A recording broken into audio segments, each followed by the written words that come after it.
Black joy, black joy. I'm talking smiling faces. All shades of beautiful. When you think of black joy, what comes to mind? Black joy to me is not just something that's seeped in trouble and trials and tribulation, but it's something that says that I want to not just say community, but I want to build community. And how do I build community? I find sisters on the street and I give them a head nod. Black joy to me is seeing our loved ones we haven't seen in a while. Bringing them back to something that made them feel warm, bringing them back to something that reminded them of their first love. Black joy to me is when you can get up, feel good, walk around and see representation. Black joy is a shooting star's inspiration. And once you fully embrace and accept what God has already given you, you'll finally see that it's worth it. Black joy is critical to our community because we need to have space and place where celebration of life and love and living is black joy. And black joy is healing. It is medicinal. We need it. Happiness, love, life, liberation. Black joy is critical. Black joy is dancing and singing offbeat with your friends as if no one is watching. Where the pride and ethnocentrism, the joy and smells of blackness. Black joy is seeing the smiles on our youth's faces as they express themselves unapologetically. It's just a structured amount of fun. Black joy is when we take our pride and culture to the streets. So amazing. Could go out and take risks. Life is short. Black joy is a breath of fresh air in a world struggling to breathe. Black joy is bringing together different generations. To me, means life. Thank you for embracing me, accepting me. Black joy is building generational wealth. And I see a powerful collective of innovators, dreamers, who are not just building businesses, but are building the future. Black joy is turning fans into friends over a meal. There's so much more that I think that y'all can give and that you will give to the community. It's the essence of who I am at my core. And Black joy is noticing, connecting with, feeding, renewing my soul. It's literally everything. Black joy is healing generational wounds. It's the house that our ancestors built, the house that we now call home. And for the first time in my entire life, at 61 years old, I finally have my house. I promise y'all, ain't nothing taking them keys away. Nothing can steal our joy.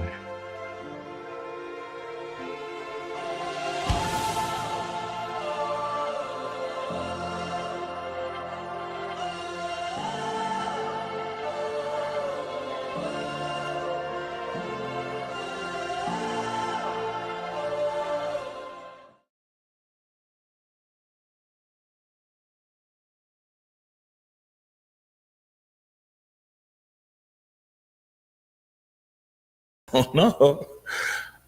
Thank you. All right. Well, there we go. Sorry for the awkward start there. Good morning. And man, happy Giving Tuesday. Coming to you live here from the Black Media Matters studio. My name is Omari Solisbury. Also, they call me the Big O.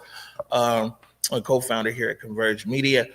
And we're doing something different this year, like for a lot of different reasons. And it's all of it's kind of fun, but also gives you an opportunity to support.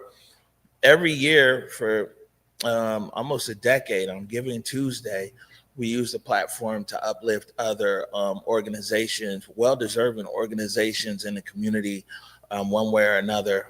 That's what we take advantage of on a day like this. And a lot of those same organizations was like, you know what you guys should do? This Giving Tuesday, I wish this would have dawned on us a bit sooner. We'd have a much bigger production. This Giving Tuesday, man, you need to reach out to our community and ask them to support work at Converge Media.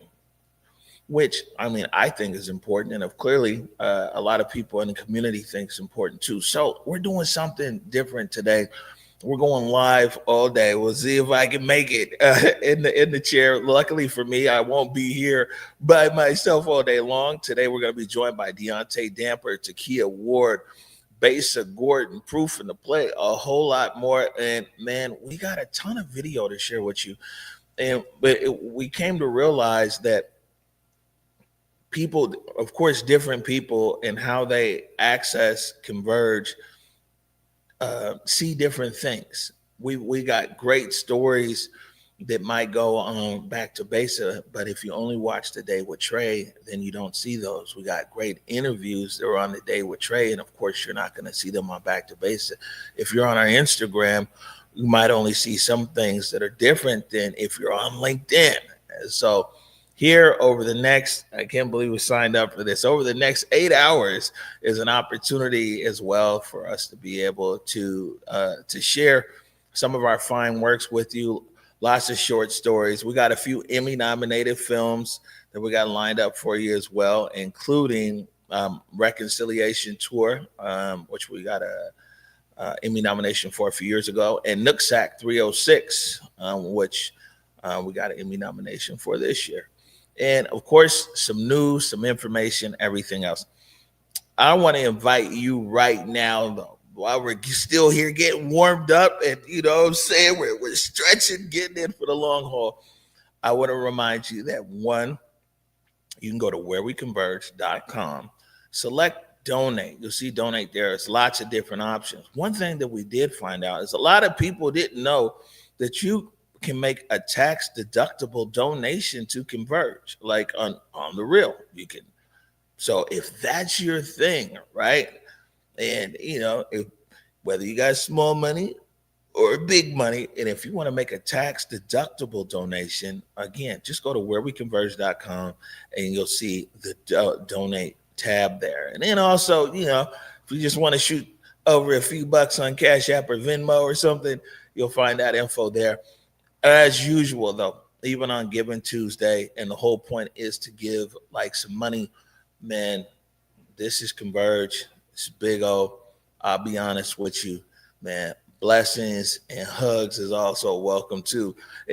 Speaking of hugs, if you want to stop by the studio today, if you want to pop in on us, you know what I'm saying, join me over here on the seat, or if you want to come in online or where we just zoom you in.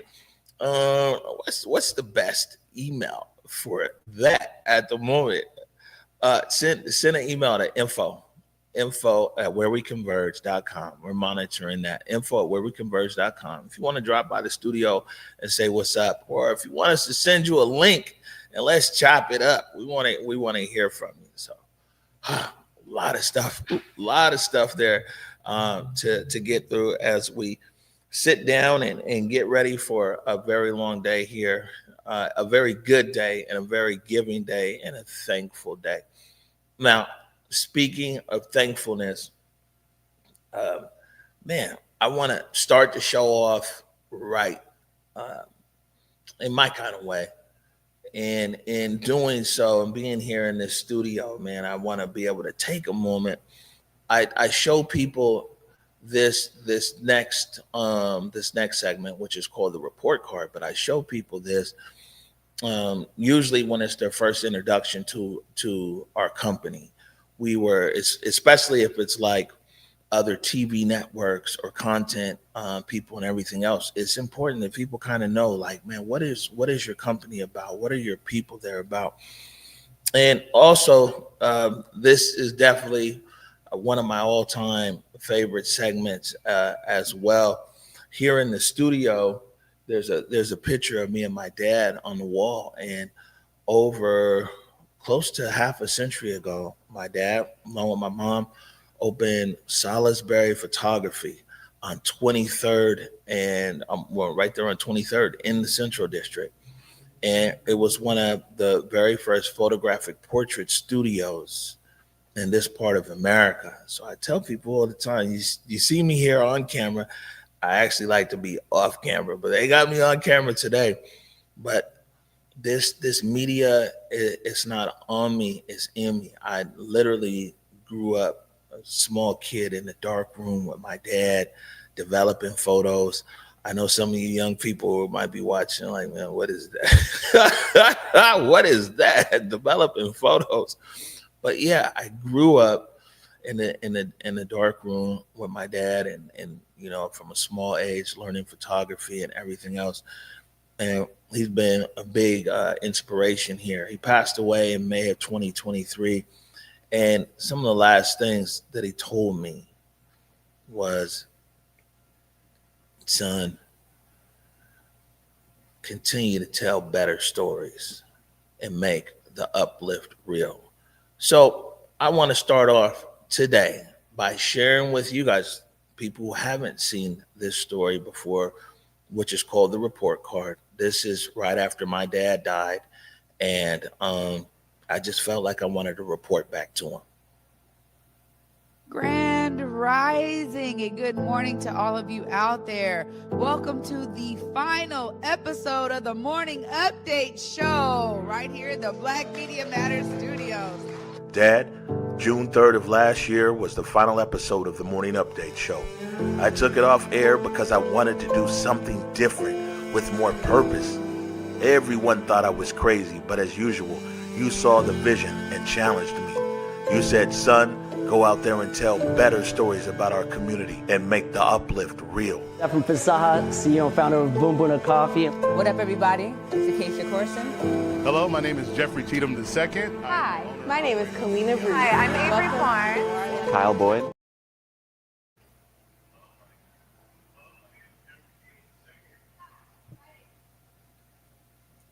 Did we pop out the story?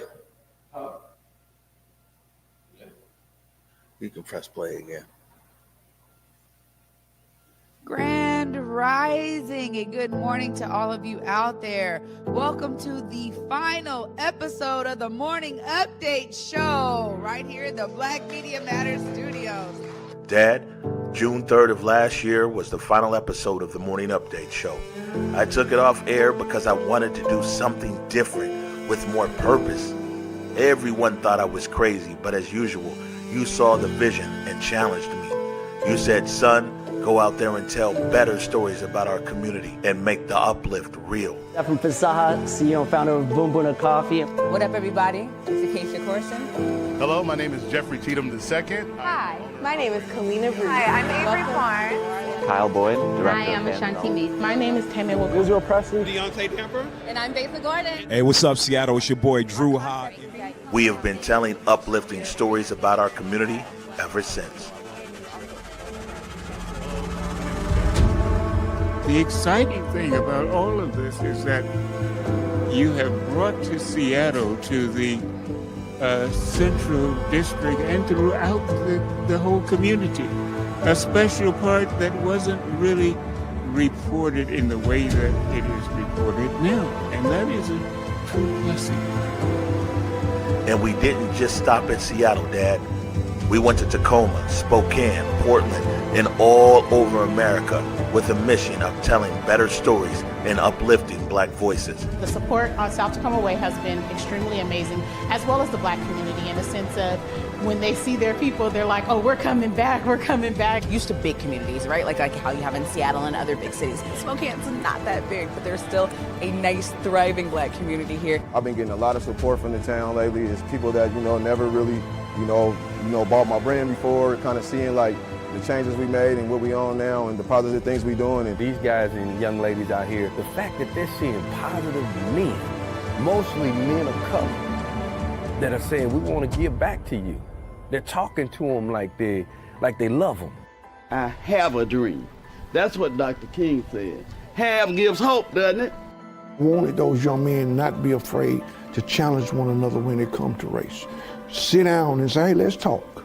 I cherished every moment where I'm on a bike with somebody else similar to me. And when he said, if it is your fate to be a street sweeper, be the best street sweeper the world has ever seen. That particular part of that speech stuck with me so hard whatever I be the very best that you can be. All of my friends, my black melanated people, I'm pushing HBCUs to all of them because there's nothing like it. We are at the George Washington Carver Agricultural Experiment Station. I am a current graduate student here at Tuskegee University, pursuing my master's in animal science, and I've also received my bachelor's in animal science from here as well. I think Ade is one of the best hand lettering artists of our generation. I mean, that's who he was, and it shows. I am so proud to wear this. You guys have done a magnificent job, and I hope you continue to do that. The story before you, the story behind you, and the story coming around the corner. You told me to always give voice to those most unheard and to shine a light on issues impacting our youth. To keep our commitment to young people who are striving to be the best and brightest of our future. And that even in death, to bring a sense of dignity and caring to our beloved community members that we've lost far too soon. You can't change your destination overnight, but you can change your direction. So keep going, all right? In 2020, Converge became an internationally known media outlet, broadcasting live with mobile phones hit by tear gas, hit by pepper spray on the front lines of the protests following George Floyd's murder. I think they have certainly shown us all a path forward to tell us a story that's not about you, but about us. Please allow me to humbly present the Natus Northwest Board of Governors Award, our chapter's highest honor to Converge Media. Converge Media accepts this prestigious award tonight on behalf of those whose stories we have had the honor to uplift. And until 11 a.m. Monday on The Day with Trey. Peace. Well, Dad, this is my report card to you. Over the last 11 months, we've done our level best to tell better stories about black people all over this country. Thank you for believing in me and in Converge and what is possible. And don't worry, sir, we ain't stopping. We're just getting started. And most importantly, I will never forget to do justice, love mercy, and walk humbly. I love you, Dad.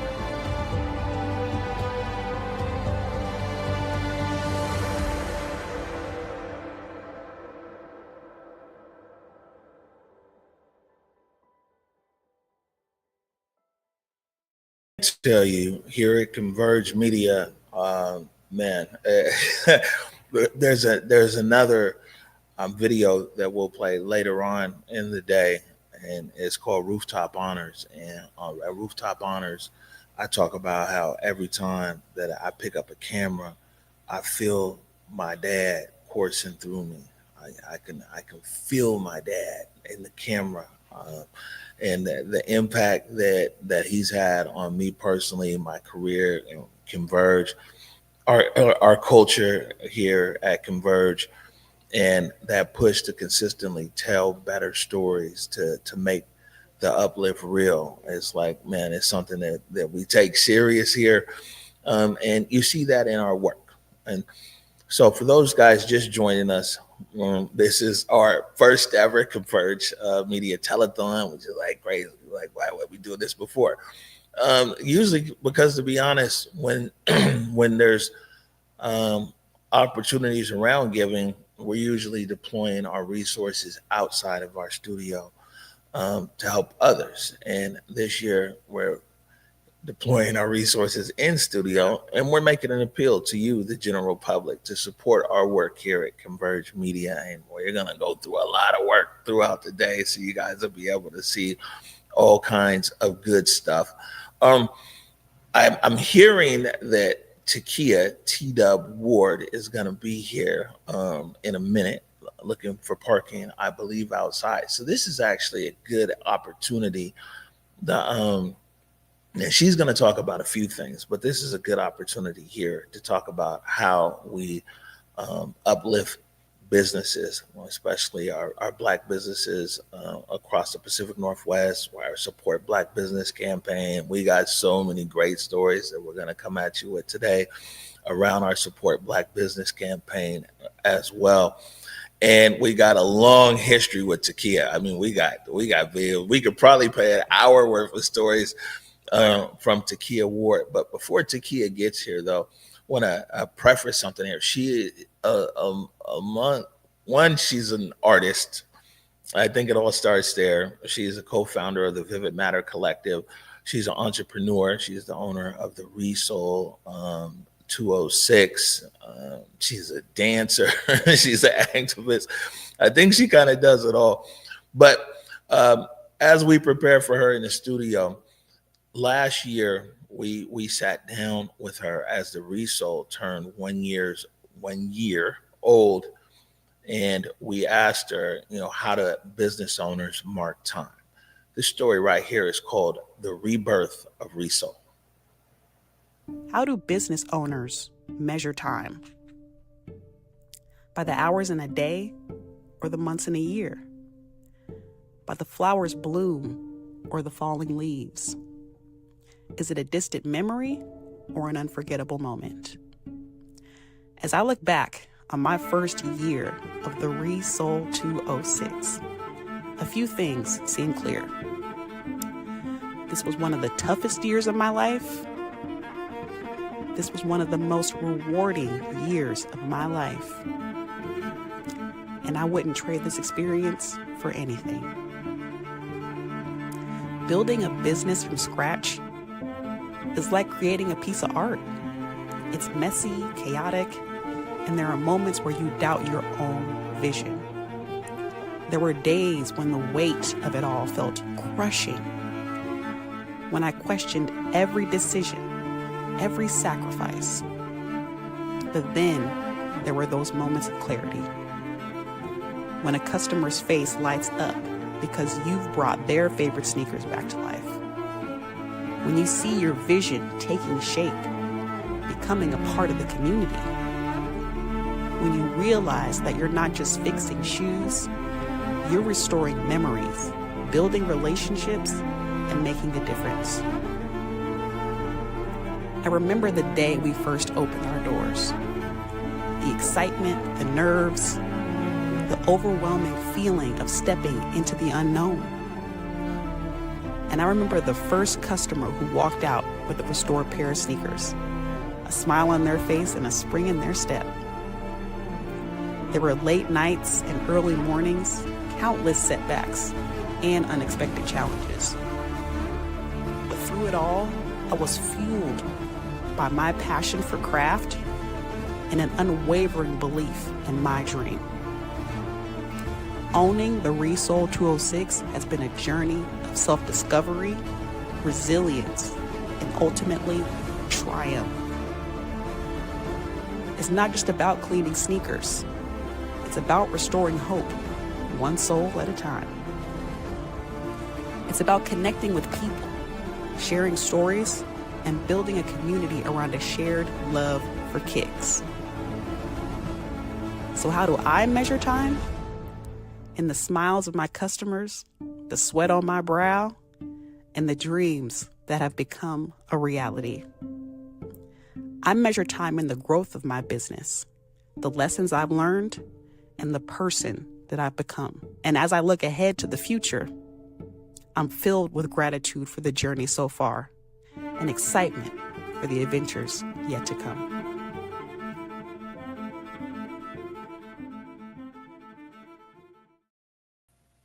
All right, there you go, right there. And I is that Takia walking in? What a grand timing to be playing the Rebirth of Resoul right as Takia is walking into the studio. So, what's up, T-Dub? This is live TV, man. It's all good.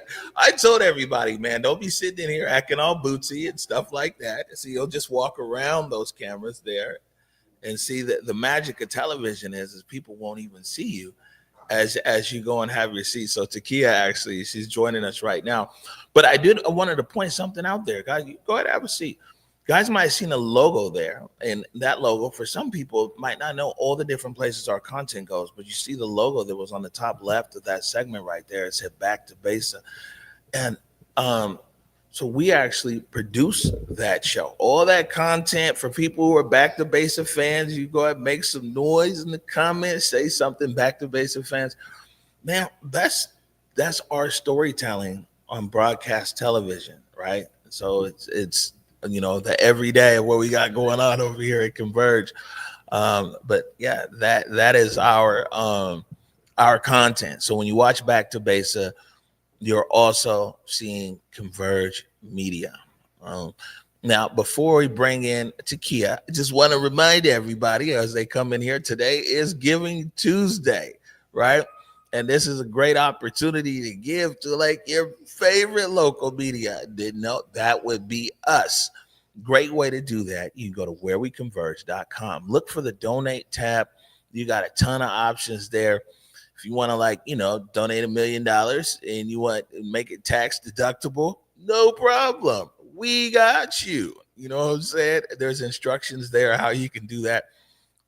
$5 fam, who you've been holding us down since day one. If you want to join our $5 family, either one time or reoccurring, $5 a month, that's there. There's all kinds of options. It's still from little money, big money, and everything in between. But if you love Converge Media, today is your day to let us know. Even more than that, man, don't let it stop with you. Challenge a friend, hit a coworker, a relative, everything else, especially somebody that might really watch and consume a lot of Converge Media content. Man, remind them that this is a good day today for them to support. And now, but before I keep pushing it off, I'm coming to you though. But I need to let our producer Alia know that we're gonna be going to Takia July 2025 here now that Takia's here. See, I had to call the segment. You see what I'm saying? So welcoming. Let me get this coffee kept out my wide shot. Welcoming here to her home, to the Black Media Matters studio. Good morning, Takia T-Dub Ward. Good morning, Big O. How you doing, bruh? Yeah, I'm fantastic. I We love got it. it. Today's Giving Tuesday. Love a good Giving Tuesday, man. That's what we're here for. Absolutely. Yeah, a matter of fact, I got a chance. We don't have any video in our system here at the moment, but I got a chance to hang out with you during your soul food event. Yeah, man. Which was just a few days ago at the Resole. Before I get in front of myself, because I want to talk about that, please tell everybody who you are, beyond what I've said and what you do, and also about the Resole. Absolutely. What's up, y'all? T-Dub here. All things artist, creative, entrepreneur, host of Art of the Matter, coming soon to a television screen near you. Contributor to WW Converge, always. Artist, again, full-time, and owner of the Resole 206, Seattle's first sneaker dry cleaner. And I know people got it because we were like sneaker dry cleaner, but break it down just a little bit more for them. Yeah, so the Resole 206 is a space of community engagement, experimentation, education. We specialize in all things sneaker care. So if you can imagine an issue with a shoe, whether it be a scuff or a piece of dirt, we can handle it all the way up to the sneakers who are 50, 30, 50 years old, getting those back to wearable condition. Like, we do it all, and we're having a really great time with it. And this is something that's been a passion of mine since I was a child, honestly. I stumbled on it on accident, and it just kind of took hold, and I've been exploring the world of sneakers ever since. In the game over 25 years now, and at a space and at a time now where I get to share my knowledge with the next generation. So currently hosting a one paid intern. I have 3 interns that I'm onboarding currently, and the youth are excited about what we got going on. Obviously everybody loves sneakers, but to understand it from a different perspective, I think is really engaging a lot of different minds. So we're excited to be here. Let me get the camera here, Mr. Director. Takia is a sneakerhead. In so many senses of the term, like people don't even realize the levels to which my sneakerdom goes. Right. Well, Man, we got a few things. So, shameless plug here. So the Mhm. idea is for you to come down here and be like, oh my God, Converge, it's amazing. Of course. Donate. Of course. But the best thing is we don't even have to twist your arm for You that. really don't. You really don't. And you would never have to, because, this place, what Converge Media represents, is just something that the world needs right now, and has always needed. And I would really love to see, this group of people, this group of artists, this group of entrepreneurs, this group of creatives, this group of parents, you know what I mean? This group of family, honestly, get to a place where we get to, show what we do on the most beautiful platform possible. You know what I mean? We've been doing so much. You've been doing so much, for the community over the years. Like, as I look around the studio and I see all the names and all the comments on the walls from everybody who's had a chance to visit the space, I'm just like, wow, the history is literally written on the walls. We see it behind us every day, every broadcast, so we'd really love to see Converge Media get to that place where it's like, obviously it's undeniable, but to really be able to, put 10 toes down and be like, yeah, we really do this. You know what I mean? So whatever you got, please give it to independent Black media, because these guys, self-included, are really doing something truly magical. All right. Now, speaking of magical, we had the opportunity, we had an opportunity to cover a story, to put a story together about you. And there's so many stories, by the way. And also, we're going to get to some, Takia had like 4 or 5 films in Alaska Air in flight from her show, Art of the Matter. Yes. But in Takia, back this summer, did a partnership with the Seattle Storm. Actually, tell us a little bit about that. And then when you get done telling us about it, then Alia play the clip. Sure thing. So the Seattle Storm has a program that they run for their team specifically called Kicks for Equality. Essentially what happens is all of the players get to design a custom sneaker around an organization or a nonprofit of their choosing.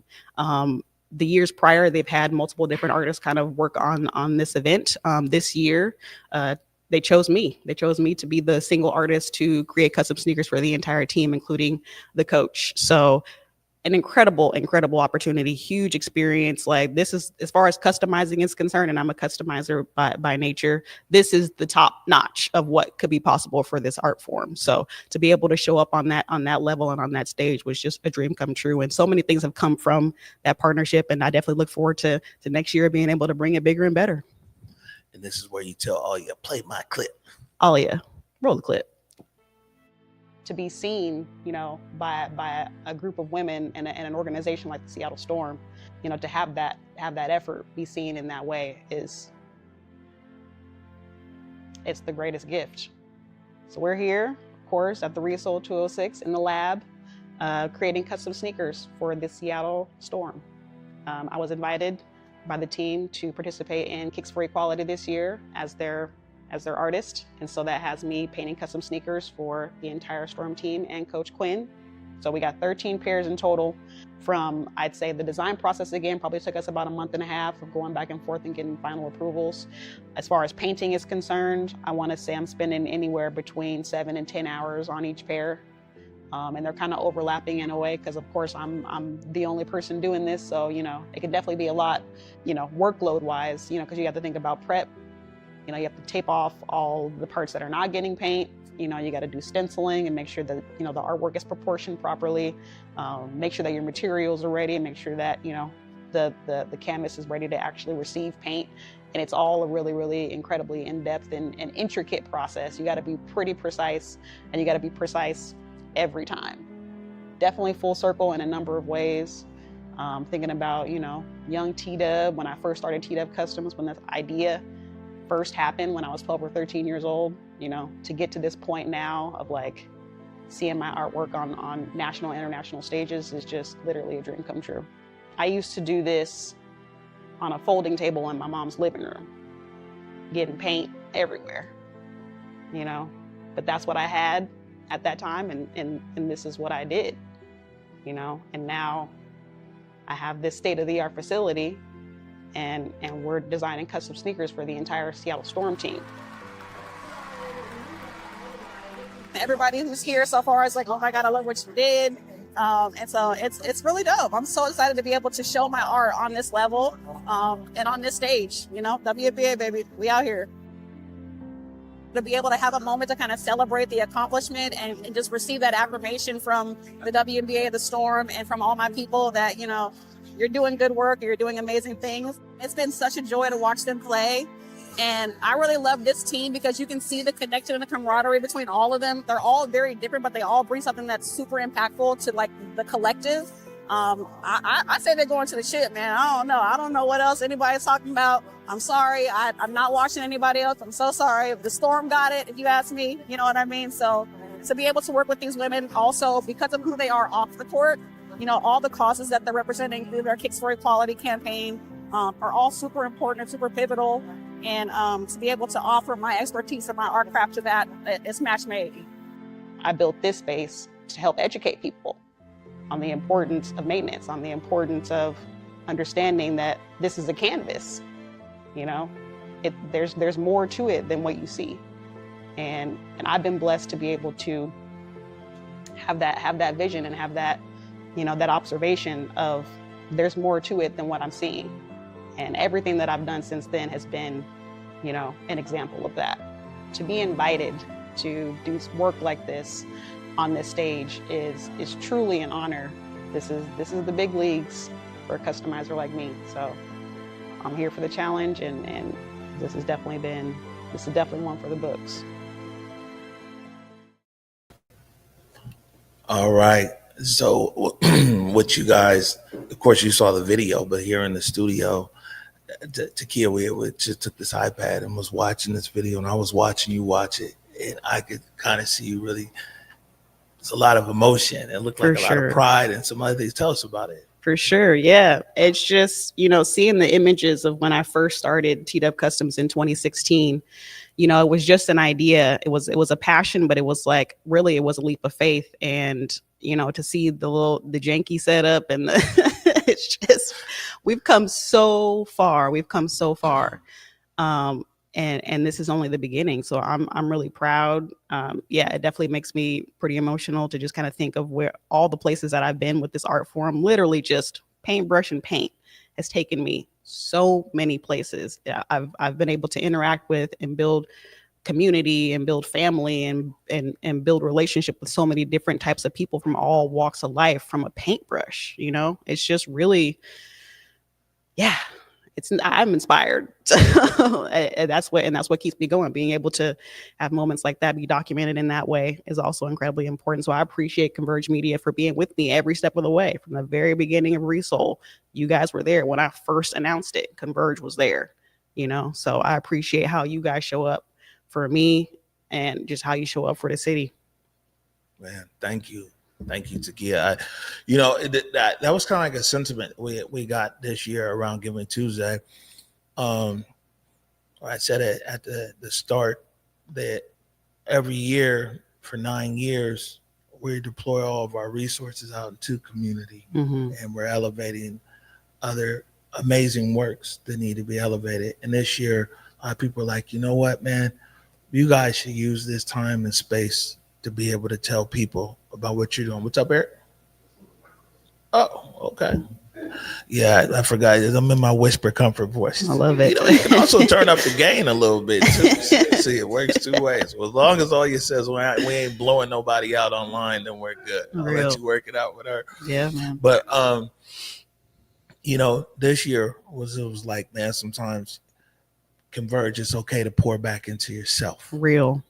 Yeah, man. It's necessary. It's necessary because sometimes the work can be thankless, and I'm always grateful for those moments that we kind of get together and look at each other, because sometimes it gets to a point where like everybody's on site, everybody's at a shoot, everybody's like doing a thing in their own little individual space, that the moments that we all get to kind of come together and be at the studio and celebrate Trayana's final episode of the year, or, celebrate Giving Tuesday with the studio. It's incredibly important. It allows us, the people who do the work, an opportunity to kind of look at each other and be like, yeah, we're still here. We're still doing it.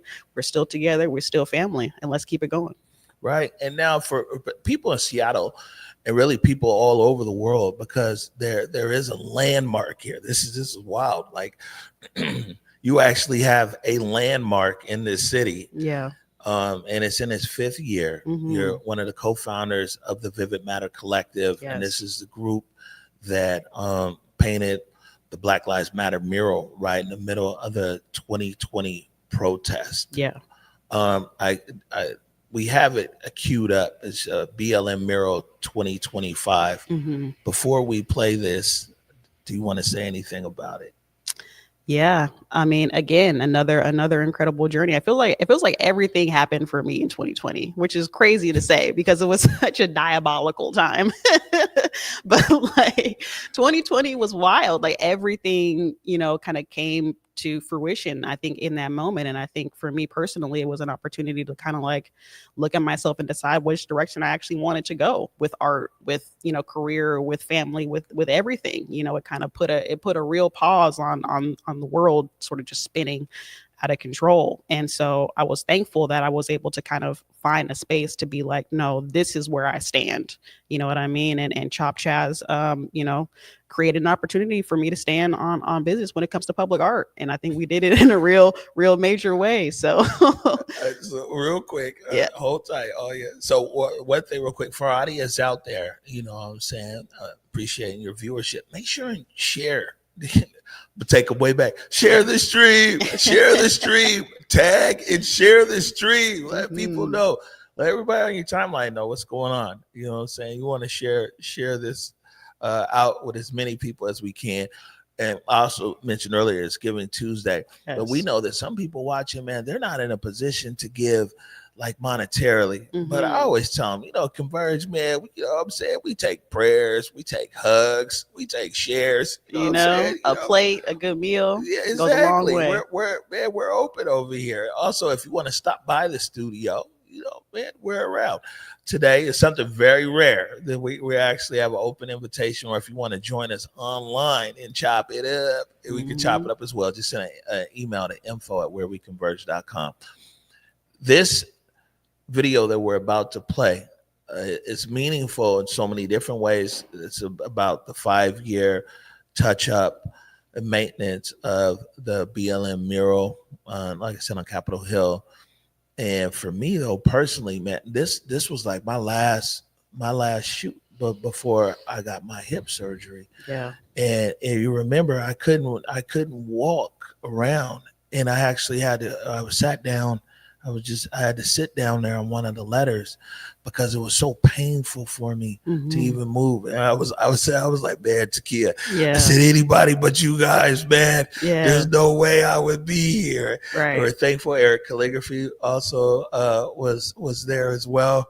I remember like the emotion that I had in watching this final version. And all you make sure and remind us who did the edit on this version, because it escapes me at the moment. But let's go ahead and play BLM 2025. We're here on 11th and Pine for the 5th annual BLM street mural repaint. The artists of Vivid Matter Collective come together annually to repaint and retouch up the mural to make sure that the message stays alive and stays clean and fresh and vibrant and ever present here on the street. We're here, once again, remembering, reflecting, and revering the history that we've made for the city of Seattle.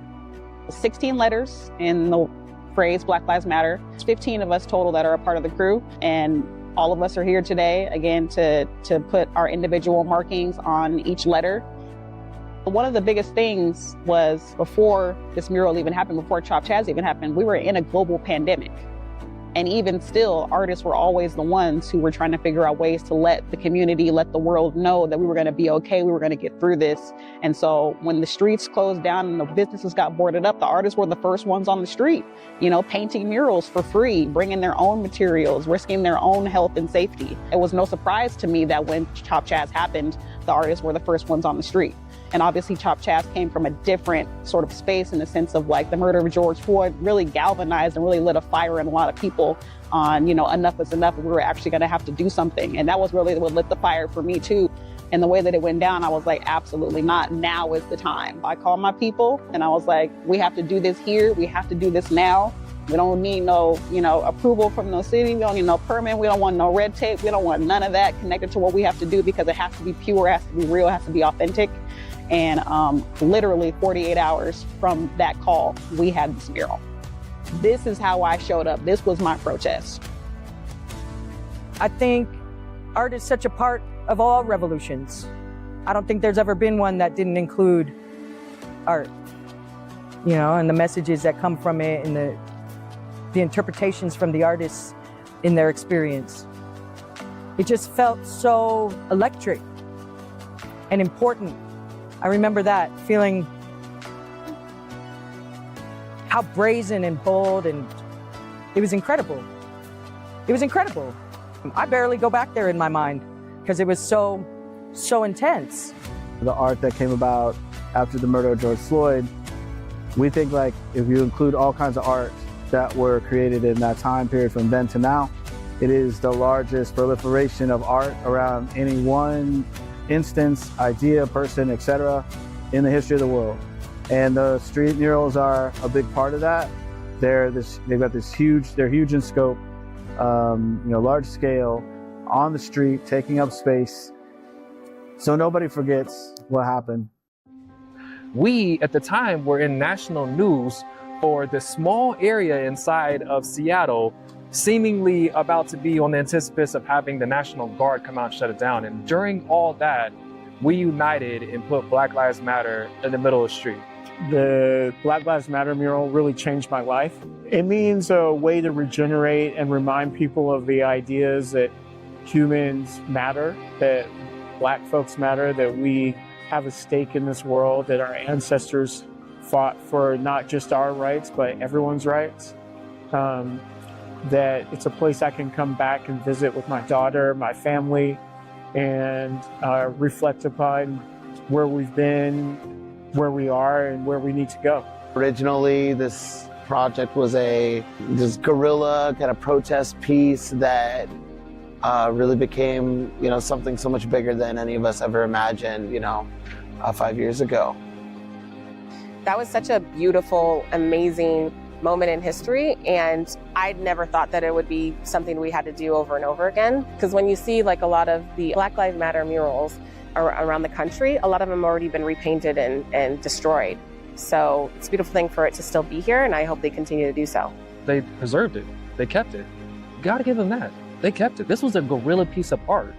Like this was not sanctioned. It's like graph work. We pulled up, got the artwork done within 24 hours and peeled out, knowing that it might stay for a week. And then we were surprised to know that 5 years later, we're sitting here and it's still here. Some art's not there to stay forever. Some art is about the moment. We were doing something that was about the moment and reminding folks about the fragility of Black and brown lives. So I do hope that the city finds a way to be able to preserve it, but I do want folks to know 25 years now, whenever they think about the pandemic and whenever they think about Seattle, what we came here and did as like one of the literal statistical whitest cities in the nation, what Black and brown artists did to make a statement about Black and brown lives. I'm hoping that we open negotiations again in a few years. That way we can continue to preserve this. I think it's a constant reminder to people that happened, like Chaz happened, Black Lives Matter happened. I'm hoping it really becomes still a monument and stays in the city and kind of keeps people connected and just inspired. As I said, everywhere else, it's either being covered up, they're not upkeeping with it. The state of the country seems to change every week with, who's running it and all that. So I'm very hopeful and optimistic that things will go right. Technically, our contract is completed with the city. We went into contract with the city in 2020, preservation and maintenance contract to make sure that the mural stayed, preserved for 5 years. That contract has ended. And so now our conversation is pivoting from us continuing to come back and paint annually to now a conversation around permanency. So now the goal is to make the mural a permanent landmark. Everything that we do it from love. And we're here literally to speak truth to the power of creativity. There's a power in what we do that we don't take for granted. You know, whatever happens with VMC after this, we have each other's backs no matter what. I think all of us will remember, you know, this moment, this movement, this opportunity for years to come. And I look forward to what the future holds, man. All of us, as individuals and as a collective, man, sky's the limit.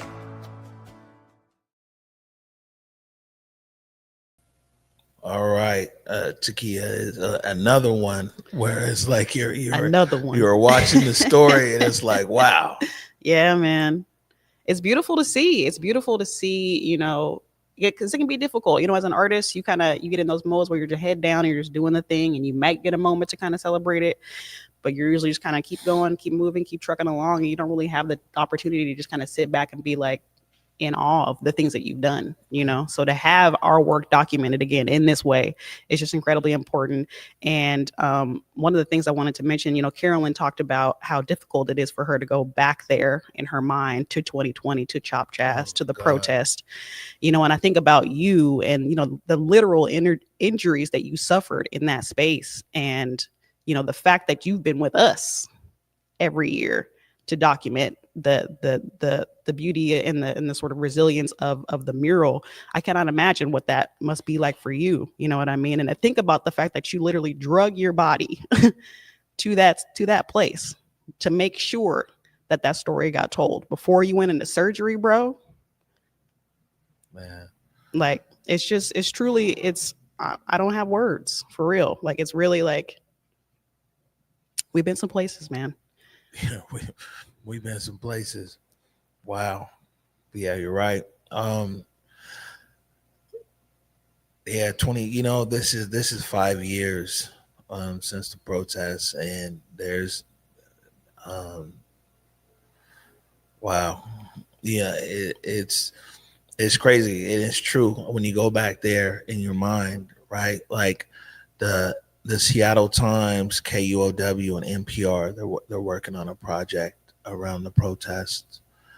And, you know, they came and talked to me, and I was like, man, it's a lot, you know what I'm saying? And so I was like, man, you know, you guys can look at whatever you want, but I'm not going to look at it with you. We do have one or two clips from the protests in here today. We might play or might not, but it's crazy when you talk about going back there, you know, in your mind, and you go back there to the physical space and location. It was like, it's almost like you had to be there. Literally. You know, I mean, you can explain, and we try to explain to people and things like that. And people, you know, journalists and students from all over the world come to this studio. Mm-hmm. Every year we host at least 4 or 5 different groups of international journalists. We're up to 25 countries now. Amazing. And, you know, a lot of those questions still center around that. It was like, man, how did you guys even cover this thing? This thing was wild. You know, comprehensively, I might say, Mr. Director. You know what I'm saying? on the ground. Eric's another one. Mm-hmm. You know, I mean, people saw me on camera, heard me on camera. Eric was there, you know, every day. And as we get 5 years in, there's been a lot of revisionist history in this city of all places. There's been a lot of revisionist history and everything else. And that Black Lives Matter mural might be the only remnant of what happened in our city 5 years ago. Yeah. And the other gentleman that was in the documentary, Todd Lawrence, is one of the researchers who is documenting the protest art on a national scale. So he reached out to us maybe a year or so ago, wanting to hear our story and our testimony, because they're doing a national documentation of that protest art. And him and his team exclaim all the time how, like, the fact that this mural still exists in the way that it does is unprecedented. So, you know, Seattle is on a different stage in multiple ways when it comes to that artwork. So, yeah, we got to give a big shout out to Emilio Dominguez. Shout out to Emilio. Good edit. Yeah, the editor on that. And one other thing here, while we're still on the BLM mural, dog, I got 5 years of footage one just on the mural every year, going back for the touch up, but then all the different things that the Vivid Matter Collective was up to in between on all those years and everything else. Yeah. I mean, I'm just saying now that, you know, people been chasing after us for years. You guys need to make a protest documentary. We all be like, oh my God, man. Like, why would we want to do that? You know, I was like, man, keep that away from us. Yeah. You know, it's like, but the art documentary, because as the kids say, we actually got the receipts. Real talk. Any thoughts on that? You know what I'm saying? I mean, it's your story. You know, I mean, we're it's just the archivists. Yeah, I mean, it's definitely something that, you know, the collective has talked about over the years. And I think, you know, given where we're at right now in the world of art, in the world of protests, and, you know, what this country got going on, I think, you know, timing is everything. You know, the divine timing that existed for the mural to even take place. You know what I mean? Like, the weather let up for us in a way that it never would have. You know what I mean? There's so much divinity in that moment that when that documentary dropped, boy. I'm gonna tell you, because in the city of Seattle, all the winds, all the winds have all blown in different. Hey, you remember how performative everybody was? Man, you have no idea. You want to talk about a seat at the table? Man, everybody was so performative in 2020. I'm glad that, like, you know, as Converge, like it was a lot of people. We used to call it the George Floyd money. You know what I'm saying? It was these businesses out of nowhere and this and that. And they'd be approaching Converge and they'd be like, hey, you know, we want to do this and that. And, you know, like then like now, you know, we're a struggling business. It is tough sometimes, but you can see that it's like, man, are you really gonna be around in 1 year or 2 years talk about the Black Lives Matter and this and that? So for us, we never, you know, hopped on that bandwagon, and so now that the winds have changed in different direction, and people are like, yeah, what? BLM, DEI, this, you know, it's different. You know what I'm saying? But, you know, there's quite a few people, organizations, and things that are impacted by this shift that's here. I only say that to say that almost everything has changed in this city. Everything. That mural is still there. Absolutely. And definitely got to give a shout out to the folks from the city side who have, you know, continued that work through the past 5 years. They've stayed consistent, and the conversation is still going on, you know, what happens with it, you know, in the future. But yeah, that was one of those things that really showed you who people were. That's true. 2020, I think in 2020, people didn't realize that like 2025 would eventually come. Right. And we're able to have a retrospective of like, man, who was really 100% with it and was 100% be able to, you know, to live their values as they said it was. Yeah. Who was 100% with it. And man, understandably things have changed. Real. And man, who was just playing? A lot of overpromise and underdeliver. That's what we call it. It was a lot of people that was just playing, man. You know what I'm saying? I mean, man, I look back at it, man, and it was almost, it was an interesting time. That it was. It was an interesting time in our city, and big shout out. One thing that I will say when we talk about people who've expressed their values in 2020 and continue to live their values to today. And at least in our experience, and I've seen with other like media and organizations, is people like the Pacific Northwest Ballet, who's a big supporter of Converge Media, the Seattle Opera, Seattle Theater Group, Broadway Across America, the Fifth Avenue Theater, the Intiman Theater. And the craziest thing is, right, and so big shouts out to all of these guys. Talked to all of them in 2020, and all of them are still around. Ain't nobody put out no crazy statements and this and that, everything else. And it was like, let's see what happens. But that performing arts sector. Come on. Is the most 10 toes down. Talk about 100 Let's talk sector about it. that there is in Seattle. Hey man, I work with all the sector. I ain't gonna call no names. There's lots of sports teams that are high-fiving each other and this and that. And man, you know, and especially over the years, yeah, we love Black people in it. Man, you know what I'm saying? There's some of your favorite brands in this city that man, it's all performative, but man, the performing arts as a block, the performing arts have lived the exact same values they talked about in 2020 without fail. Yeah, shouts out to all those guys because it's true. You know what I mean? I think it takes a creative mind to be able to stay flexible in those wild times. You know what I mean? Like that's the reason why when the city shut down, the artists were the first ones on the scene. You know?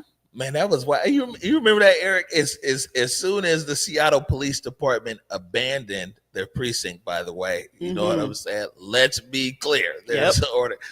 You know, the revisionist historians will sit and tell you that the SPD ran out of their precinct. How? Bruh, I was there that morning. I was literally live streaming, and it was an orderly negotiation between SPD and the protesters. And then, you know, the final, I think it was the captain there of the precinct, went to the protesters. He said, "Listen, these are my last few bike officers here. We're getting ready to bounce. Once we're up to the top of the hill, you guys can take the street." And, you know, man, these guys shook hands and everything. It was the most. It definitely wasn't a run out, and the police abandoned the precinct. I digress. But as soon as they abandoned the precinct, man, I start seeing like less than an hour or two new street signs. Like the artists, I was like, man, what's going on here? Like takeover. Yeah. Takeover. Listen, man, the artists did not wait. You're right. It was the first thing on the streets. And even before that, during COVID, the artists were, you know, they stayed out there, whether working and most of them volunteering, just being like, how can we, you know, create art? Yes, very much so, and let people know that things were going to be okay. I mean, that's where we thrive. Unfortunately, we thrive in those spaces of chaos and uncertainty because, you know, our minds force us to think of things in a different way. You know what I mean? So when most people saw boarded up businesses and, you know, quarantine and what's going to happen next, we saw an opportunity. We saw a canvas, you know, and we turned the city into art because that's what we do best. Yeah, that's the business. Speaking of art, during your time here, art took you to Belize when the Converge media man, this is wild, bro. Wild. Actually, like when I think about this next story right here, man, this is a wild one, man, because Alaska Airlines was launching their inaugural flight nonstop from Seattle to Belize City, Belize. And, you know, they had reached out. We had done something really dope on our commitment, which is the UNCF aircraft. And they were like, hey, these guys make good content. Man, should have down to Belize to do something. And I'm not going to tell you the number of tickets that Alaska Airlines initially offered. It wasn't disrespectful and nothing at all bad to say about Alaska. But 16 of us ended up going.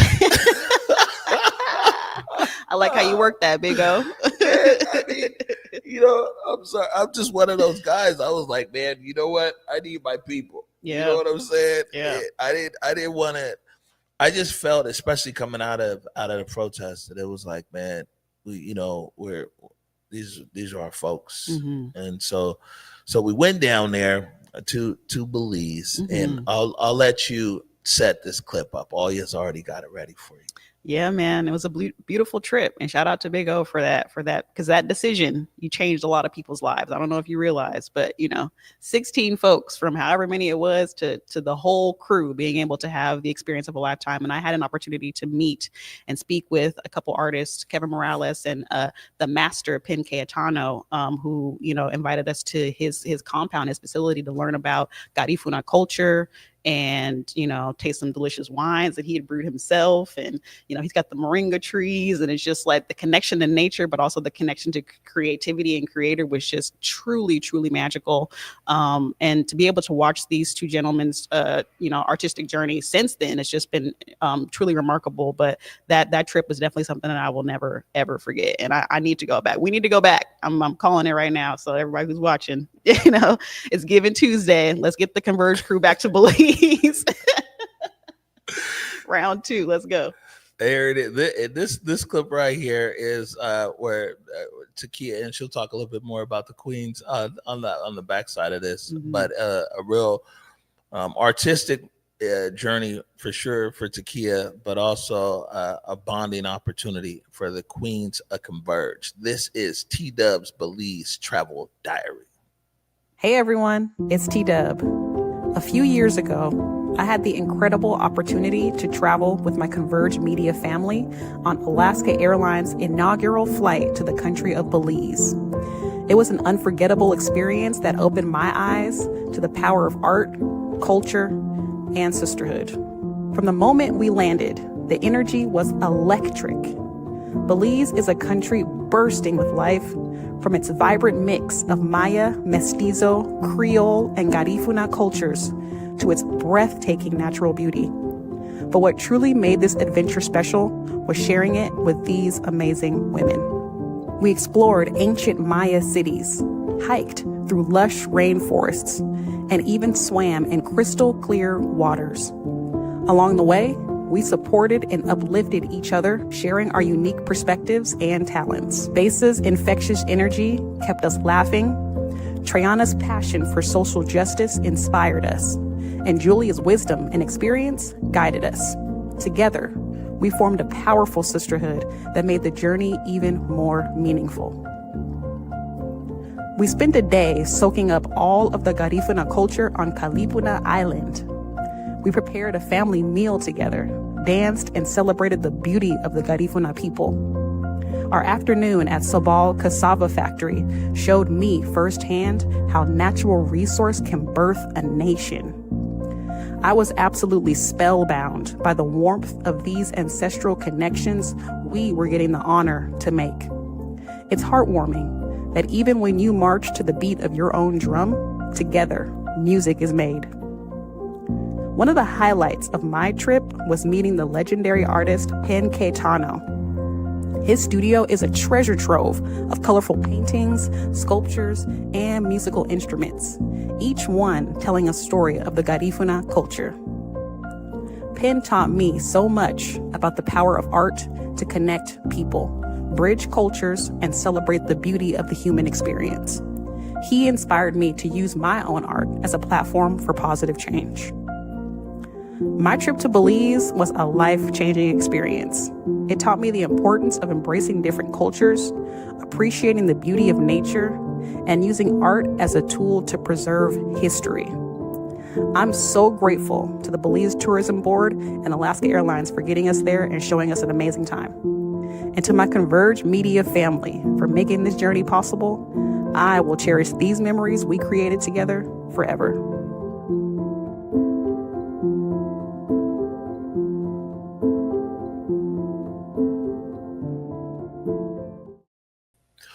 All right, Takia, and tell us about your experience there with the Queens.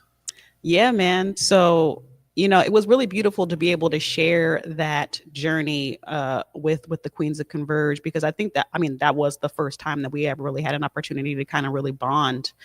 I remember, getting to the airport super early that morning and seeing Besa and seeing the crew and being like, oh, wow, we're really about to do this, because we had never, even how it came about, it just hit me up and was like, trying to go to Belize. I was like, what? So it was just such a shock. But, obviously they rolled out the red carpet for us, here at the airport. And then also, when we landed in Belize and, just to have the sort of like beauty of that experience. And then, to be able to share it with these women who, obviously Julia has had experience with you traveling, internationally. So she had that sort of, rapport, Triana obviously bringing that motherly energy. And then me and Besa just being like, all right, let's have a good time. Let's kick it. Let's party. But yeah, it was really, really, truly a remarkable experience. And, to get to visit, Penn Cayetano's, compound, and all the women were here and we're doing the drum circle and we're, learning all these languages and different culture and just being really fully immersed in the experience, was something I won't ever forget. And I think that really brought us together in a way that, a lot of things, when it comes to work, it's just like, you work, you go home and you kind of separate. But for us, it's like that bond was definitely solidified. So love you, Queens. The Queens, y'all kicked it down there. We did, man. I ain't even. That's why I'm like, we need to go back. I ain't even gonna lie, man. You know what I'm saying? I was the heavier of the crew, man, because it was like responsible for everybody. True. It sounds good until you're the one who's responsible for everyone. That's why I'm saying we need to go back so you can really let loose. You got the new hip, you can get some dancing going. Let's have a good time. When this came out last year, the segment we just aired, I sent it to Perry at the Belize Tourism Board, and they amplified it and everything. Shout out to Perry. Yeah, what I told Perry is like that's the difference though. Like with Converge, is it's not turn and burn. We didn't come to Belize. Hey, we kicked it. Here's some IG posts, and we're out. Even years later, we're still creating and talking about the experience there in Belize. Yeah. Like I said, Belize Tourism Board, we're here. We're at you. Hey, And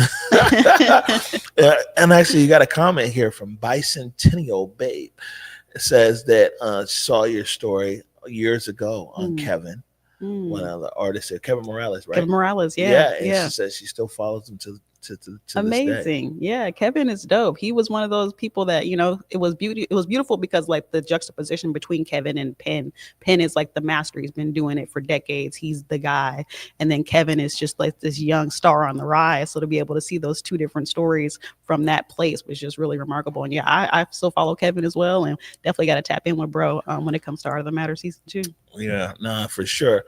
And so now kind of keeping it with Converge family and also into our Support Black Business campaign. Yes. This was like 2025, man. I should have got the number. With the next long segment, I'm gonna get the numbers.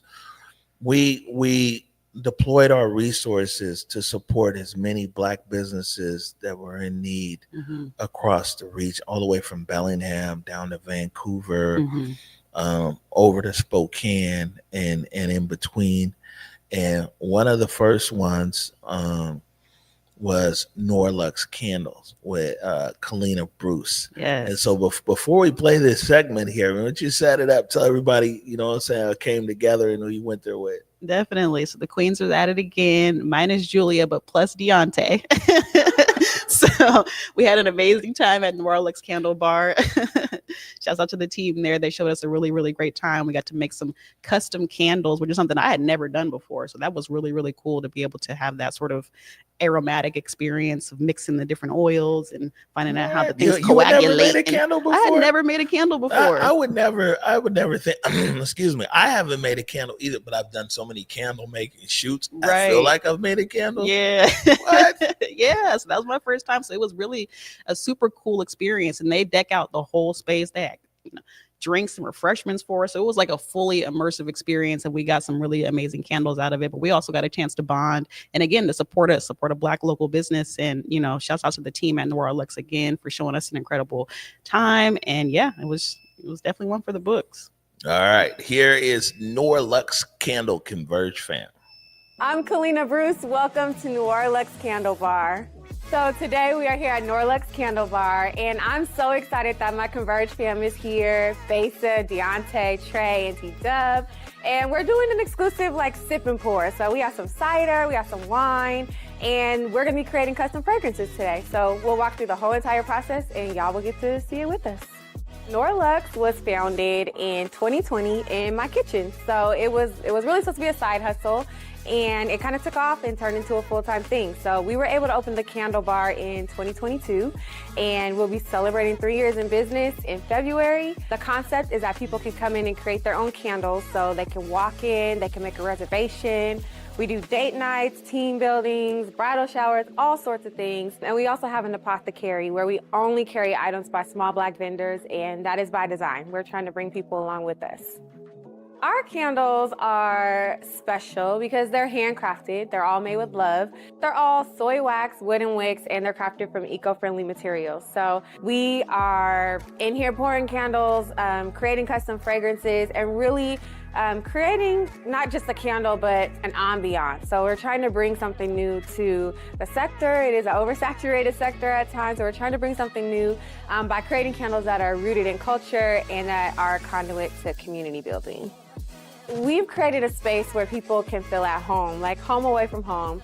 But not only that, we're welcoming everyone to come in and just have a good time, practice self-care, create with people they love, or meet a new person. So our goal is just to create a space where everyone feels like they can find something, whether it's creativity, whether they're just here to create a candle, or again, here to celebrate a milestone, or whatever the case may be. That's what we want to do. We want to create a space that feels good, that's warm, cozy. I always have believed that it's never been about candles. Candles have been the conduit to everything else. We've been able to create community here. We've been able to create jobs here, partnerships. We've been an incubator space. Businesses have started in this space. We share this space with other small Black businesses. We do team building. You can order candles online. If you don't have the capacity to shop with us or spend money with us, you can repost an event that we're doing. You can tell somebody about us. If you work somewhere that has a professional development budget, keep us in mind. You know, what we do is not just about candles. We're really about practicing self-care, setting intentions, creating community, and doing that through wax and fragrance, and really thinking about aromatherapy in a special way. We can come to your house, we can come to your job, we can meet you in the park. You know, we're flexible in order to kind of, you know, make things work for the people who are supporting us. We need to have culture and community in order to progress. Regardless of, you know, what's going on with the administration, what's going on with legislation, it starts in the community. And we can only do what we can do by, love is an action word. So it's not just saying what we can do, it's actually putting our feet to the pavement and making it happen. And that happens by supporting each other. I'm optimistic that we're not gonna see Black businesses closing, but we're gonna see more opening and continuing to grow and thrive. And we're gonna use each other to do that.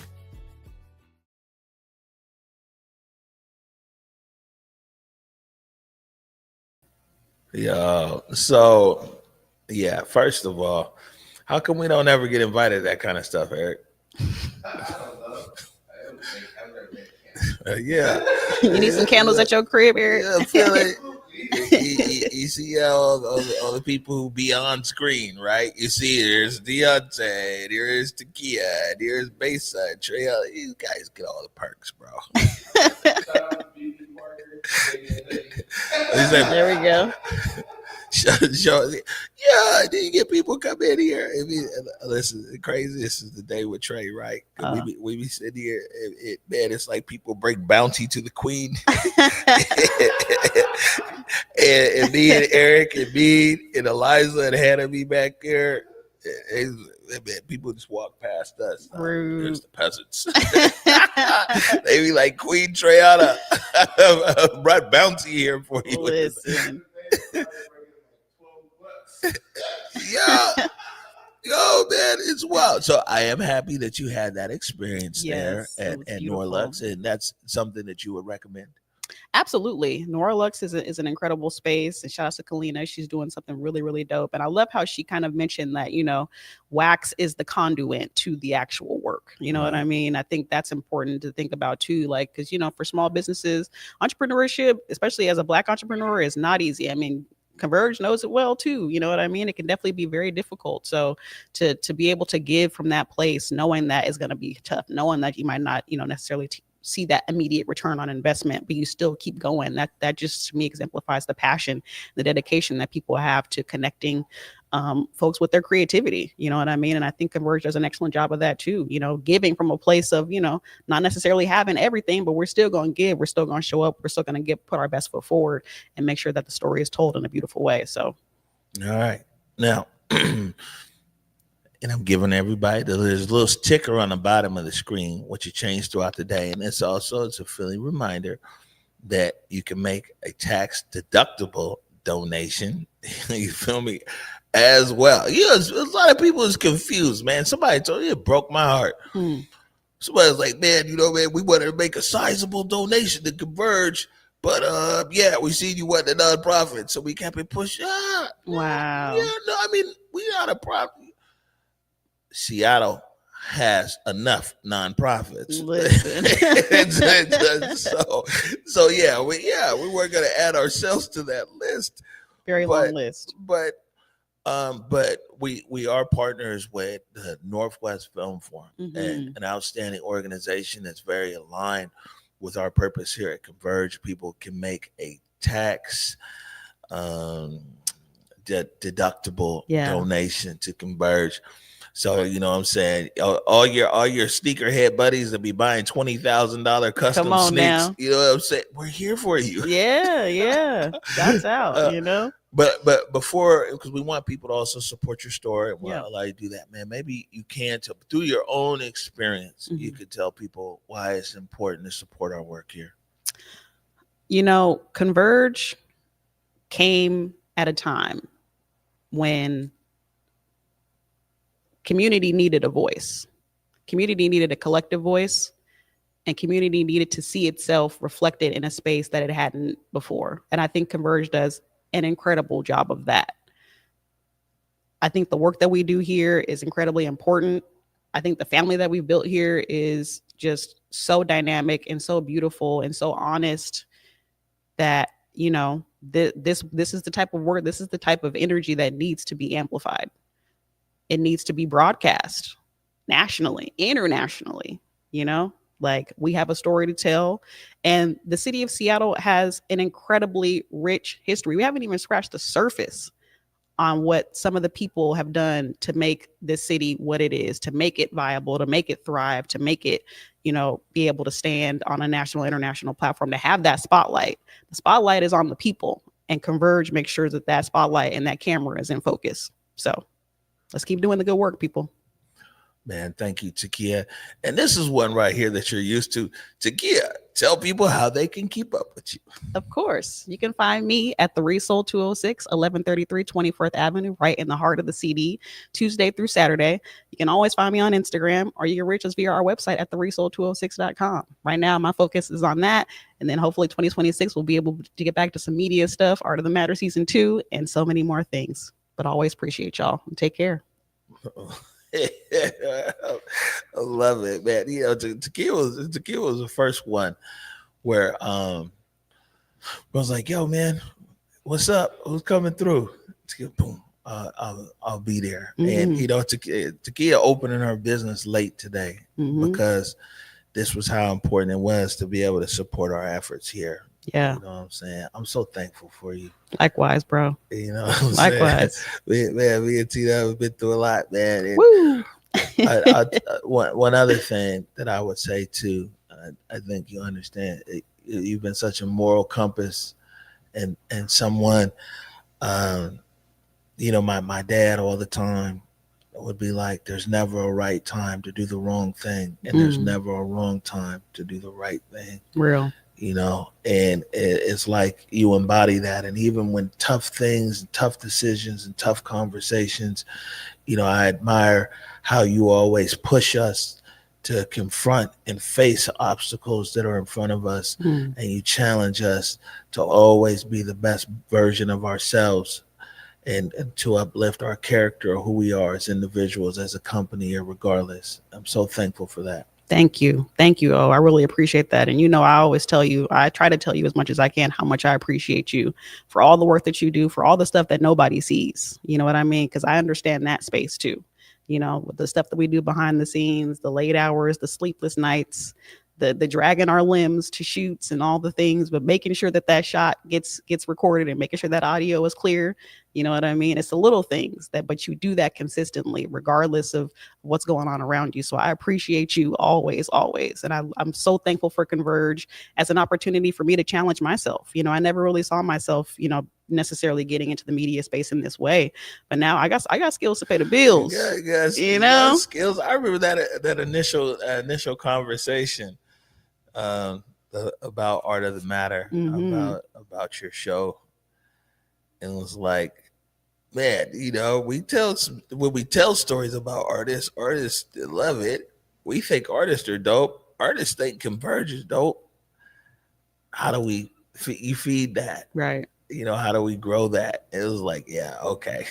I know who to talk to. Yeah. blessings. And I'm so glad that, you extended the invitation and I was able to answer the call. Cause again, I didn't see myself in that space, but it took trust, obviously, in you and your vision and your belief in me that I could actually do it, and I could rise to that occasion. Now we got, the proof is in the pudding, man. Art of the Matter season 1 was so incredible. And those stories that we got to tell are still being, experienced in a new light. And so, the sky's the limit, man. I look forward to season 2 and everything that's to come. All right.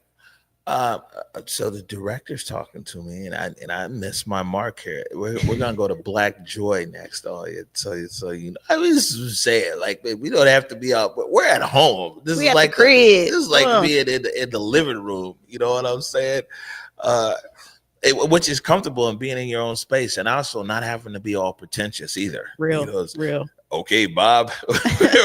Back to you, Billy. You know what I'm saying? Like, man, we're here at the crib. It's I all love good. it. And man, I know all you got my back. Eric got my back. All you gotta, send the code. I send a few hand signals, or whatever. But Takia, once again, thank you so much for taking time today on this Giving Tuesday, but every day. And not only how you uplift and support Converge Media, but how you uplift and you support community. Appreciate you, Big O. Likewise. All right. We're going to take a Black Joy journey, and you'll be right back. It's our Giving. Oh, this camera. See, they got it. Too many cameras. Nah, I'm just saying, we at the crib. You're watching our Giving Tuesday Telethon. Black joy, black joy. I'm talking smiling faces. All shades of beautiful. When you think of black joy, what comes to mind? Black joy to me is not just something that's seeped in trouble and trials and tribulation, but it's something that says that I want to not just say community, but I want to build community. And how do I build community? I find sisters on the street and I give them a head nod.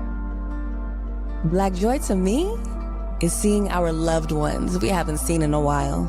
Bringing them back to something that made them feel warm, bringing them back to something that reminded them of their first love. Black joy to me is when you can get up, feel good, walk around and see representation. Black joy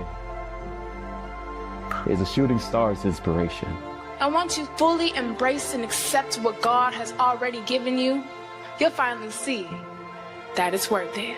Black joy is critical to our community because we need to have space and place where celebration of life and love and living is black joy. And black joy is healing. It is medicinal. We need it. Happiness, love, life, liberation. Black joy is critical. Black joy is dancing and singing offbeat with your friends as if no one is watching. Where the pride and ethnocentrism, the joy and smells of blackness. Black joy is seeing the smiles on our youth's faces as they express themselves unapologetically. It's just a structured amount of fun. Black joy is when we take our pride and culture to the streets. So amazing to go out and take risks. Life is short. Black joy is a breath of fresh air in a world struggling to breathe. Black joy is bringing together different generations. To me, means flying. Thank you for embracing me, accepting me. Black Joy is building generational wealth. And I see a powerful collective of innovators, dreamers, who are not just building businesses, but are building the future. Black Joy is turning fans into friends over a meal. There's so much more that I think that y'all can give and that you will give to the community. It's the essence of who I am at my core. And Black Joy is noticing, connecting with, feeding, renewing my soul. It's literally everything. Black Joy is healing generational wounds. It's the house that our ancestors built, the house that we now call home. For the first time in my entire life, at 61 years old, I finally have my house. I promise y'all, ain't nothing taking them keys away. Nothing. It's still our joy.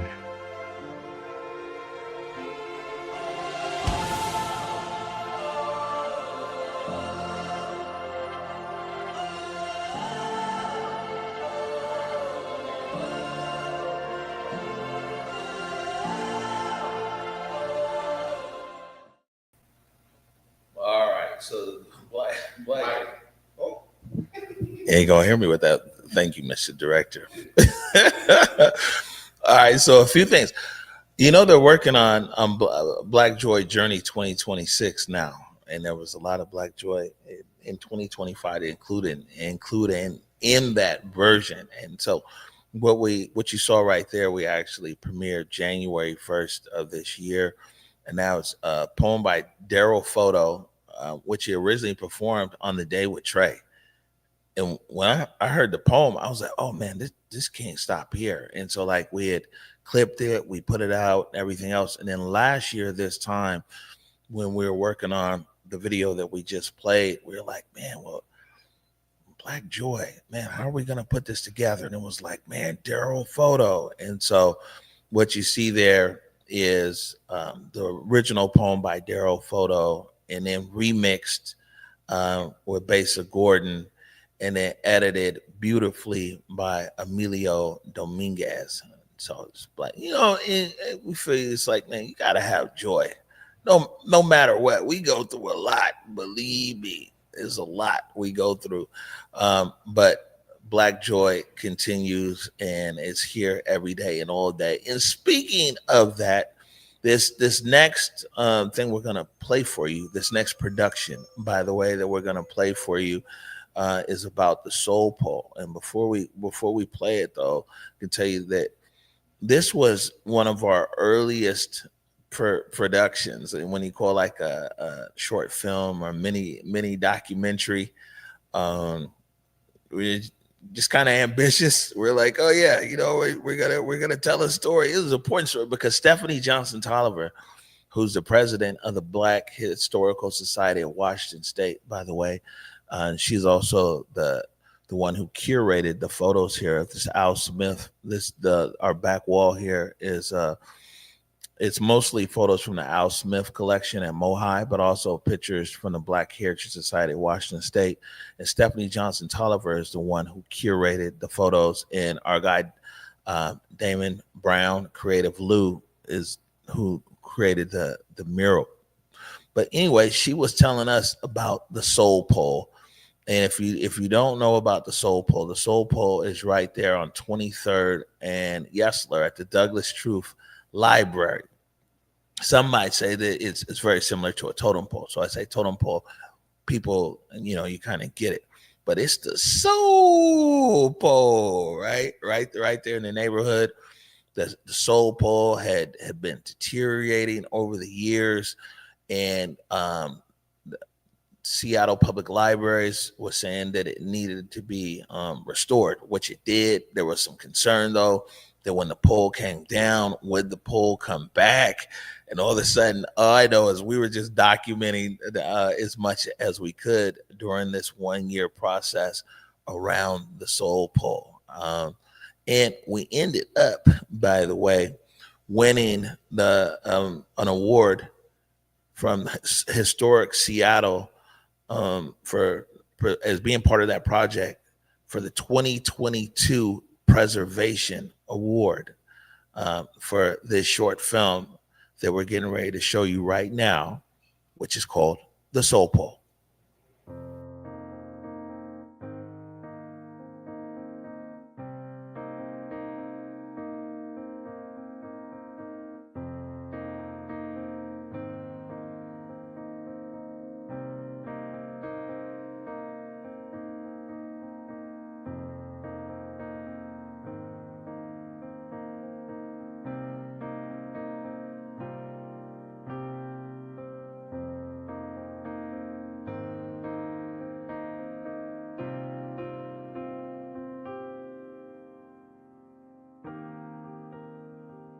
The Soul Pole represents the advent of African Americans' history coming to America, starting from the bottom to the top.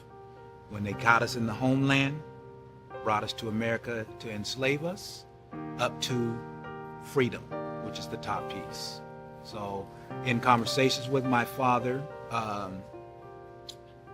we always talked about the pursuit of freedom for our people. He was an activist, trained all of his children in that formula of searching for freedom. So a lot of our conversations could be directly linked to the history of the Soul Pole. My father's, when he came into activism, his goal has always been that of a teacher for his people, a lover of the Black people, and all of his attitude was about our people and the need for freedom. I would say that the Soul Pole embodies his activism, you know, from the ground up. The Soul Pole was created over the summer of 1969 by 6 students, we believe, as part of the Rotary Boys Club. I believe 5 of them were from Garfield High School and lived in the Central District. For the course of the next few years, it ended up at the Yesler branch of the Seattle Public Library, the former name of the Douglas Truth Library, and was installed in 1973. And it's a great photo behind us here of that installation.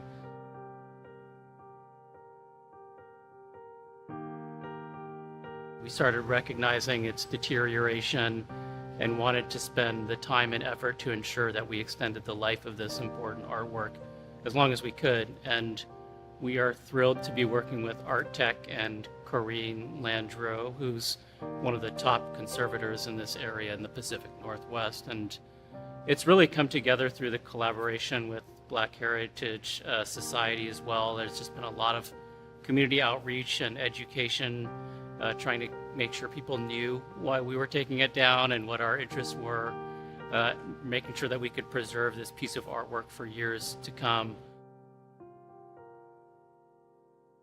For me, when this project first came to light for me about the Soul Pole coming down and being deinstalled, and I'm like, no, not the Soul Pole.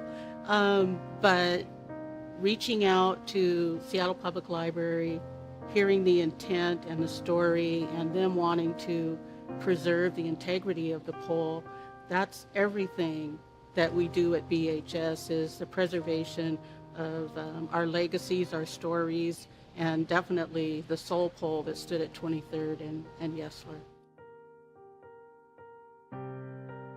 So when we were on site doing our initial assessments before anything came down at all, we noticed a lot of rot and a lot of material coming away, especially at the base of the pole.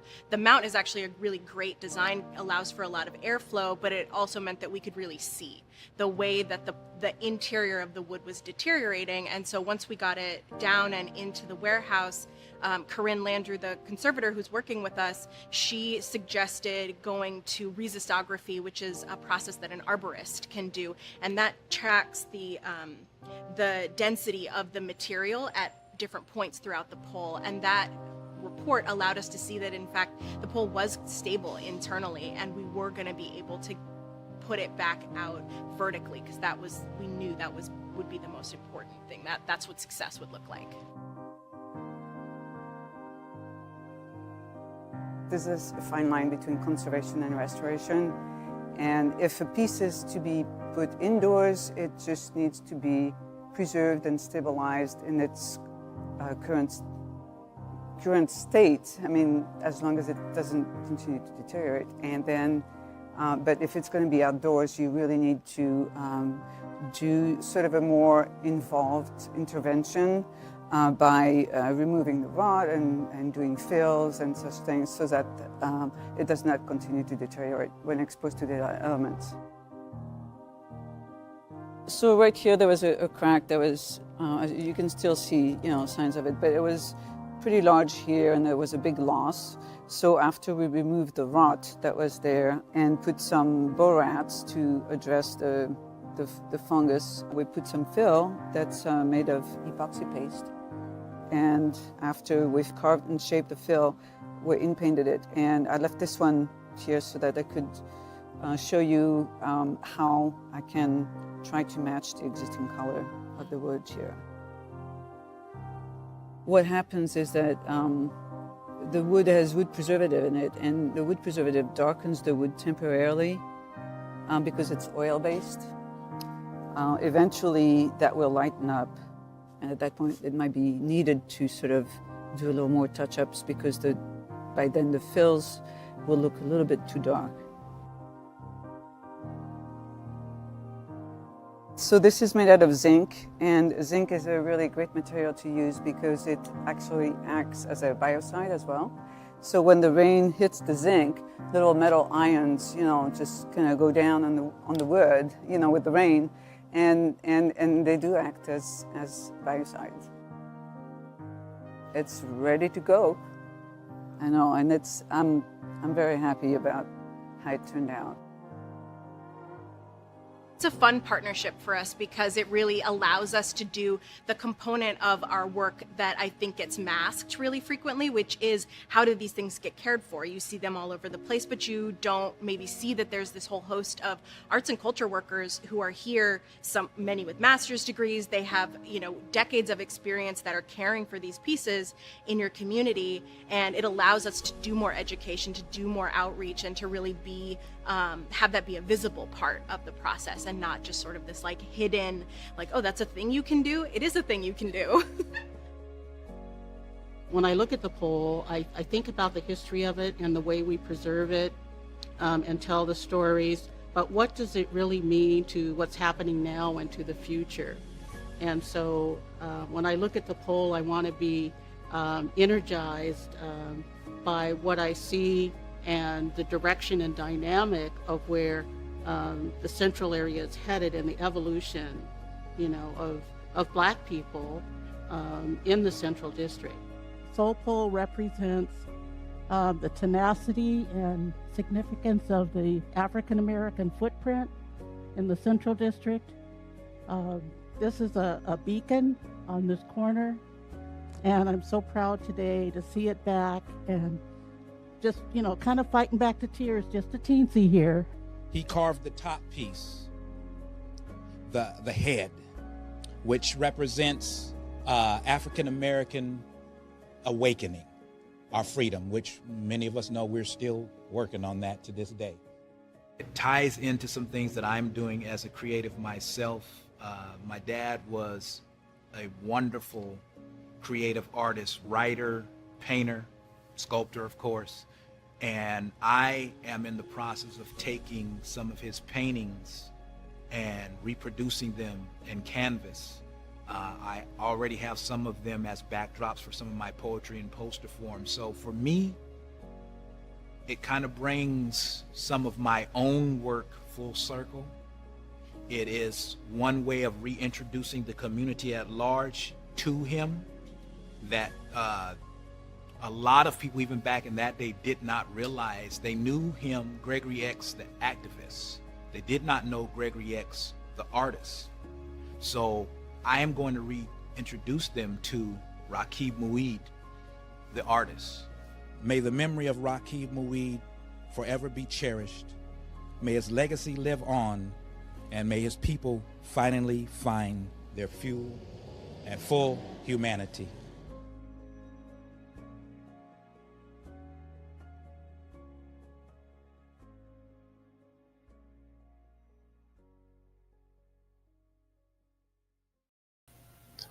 All right.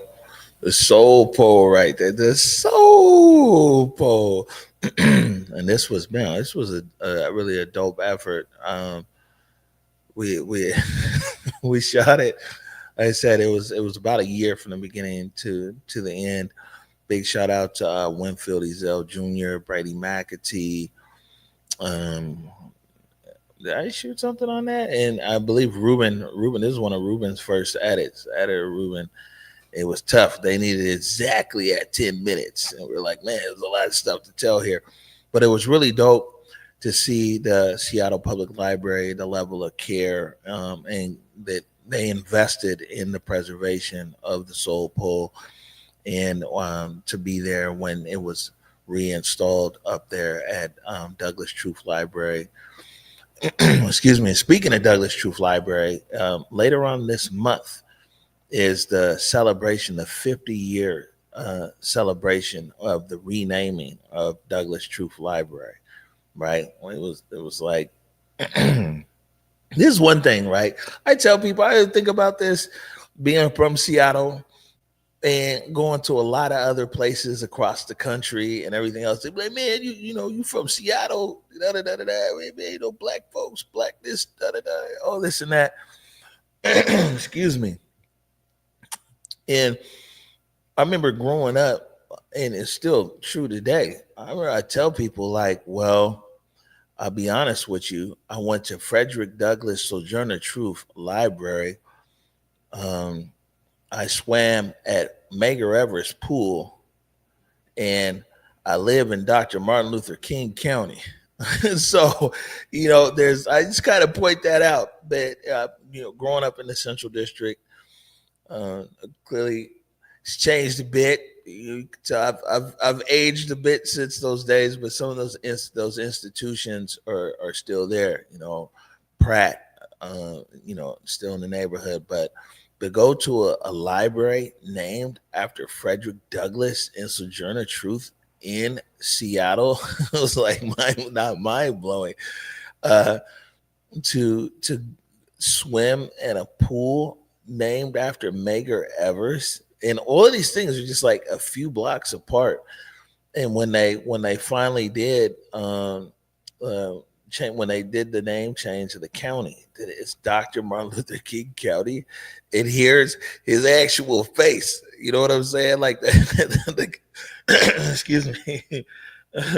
The county logo used to be like a crown with a circle on it. You remember that, Eric? The old school King County logo. King County logo. Yeah, right. And it's like, man, the logo has Dr. Martin Luther King Jr.'s face on it. So I say all that to say that the preserving history and things like that is really dope, really important. That story of the soul pole, and again, they're celebrating that. I want to say December 13th. I don't want to get it wrong though. You guys check online where they're celebrating the 50-year anniversary of the renaming of Douglas Truth Library. So definitely want to be a part of that and support it. For those guys that are just joining us, sometimes I was about to say we're never usually live here on here at 11:48, but sometimes we are with the Day with Trey. But this is Giving Tuesday, and so Giving Tuesday, we're here with you all the way until 6 p.m. You hang until 6, Eric? You know what I'm saying? Okay. All you said is she's hanging until 6 o'clock too. But there's an opportunity for us to come on air and to be able to show you. This old saying, we can show you better than we can tell you, to show you about our work here at Converge and why your support is important. You can go to whereweconverge.com and just click donate right there. And there's lots of different options to donate.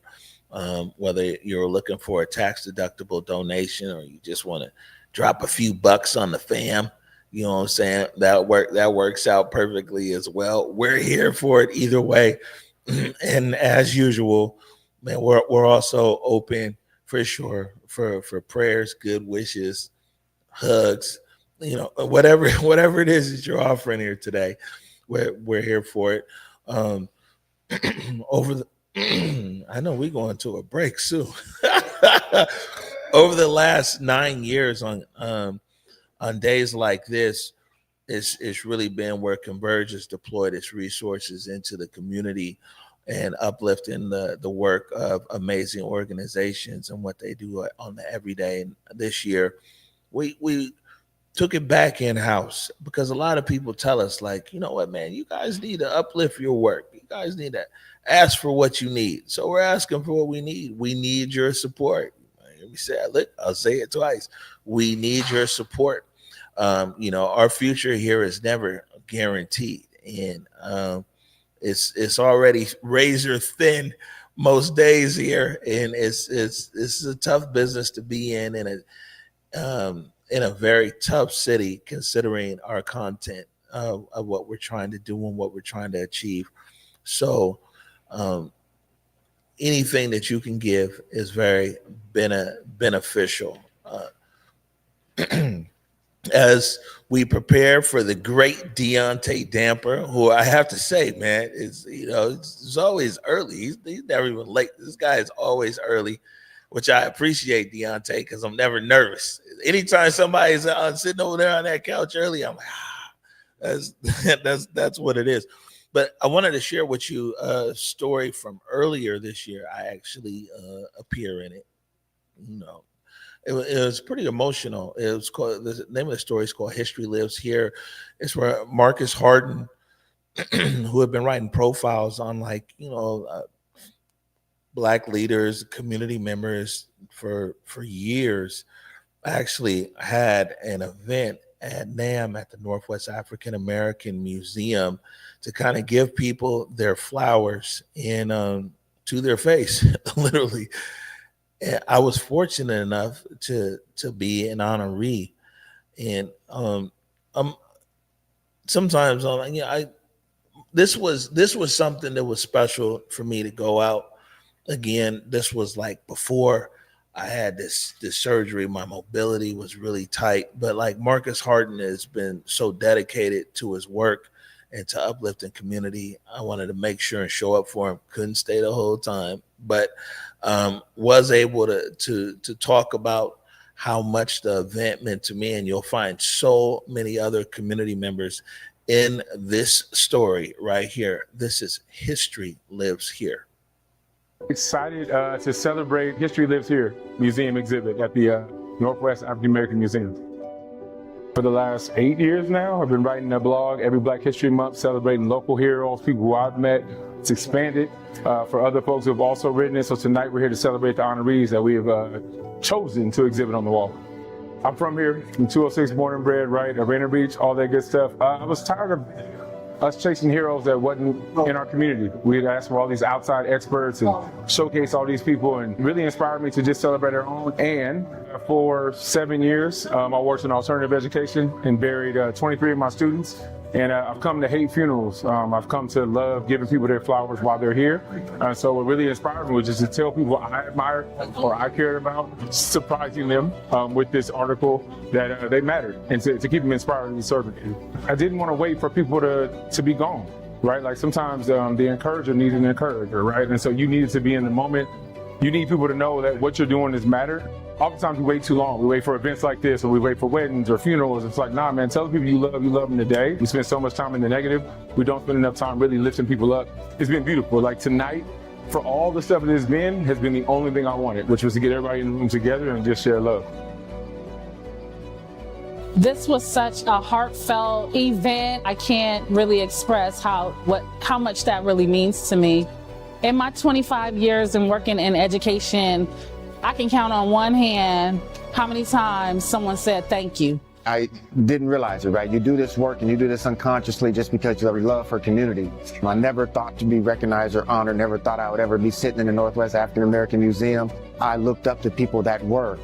very influential in community. And so for me, I'm just looking to return the favor, right? It's a return on investment for what my great grandmother, what my grandmother, what my father, what my brothers, what my mother has done for this community. And so therefore it was just innately that my work within community was just to go ahead and just honor community, to be recognized in that way. Obviously I'm humbled, I'm honored, I'm grateful, but at the same time I know that the work is yet to be done. And so I want to continue to put myself and put my family and put the rest of the community on pathways to continue to build upon that legacy and that success that we desire to have.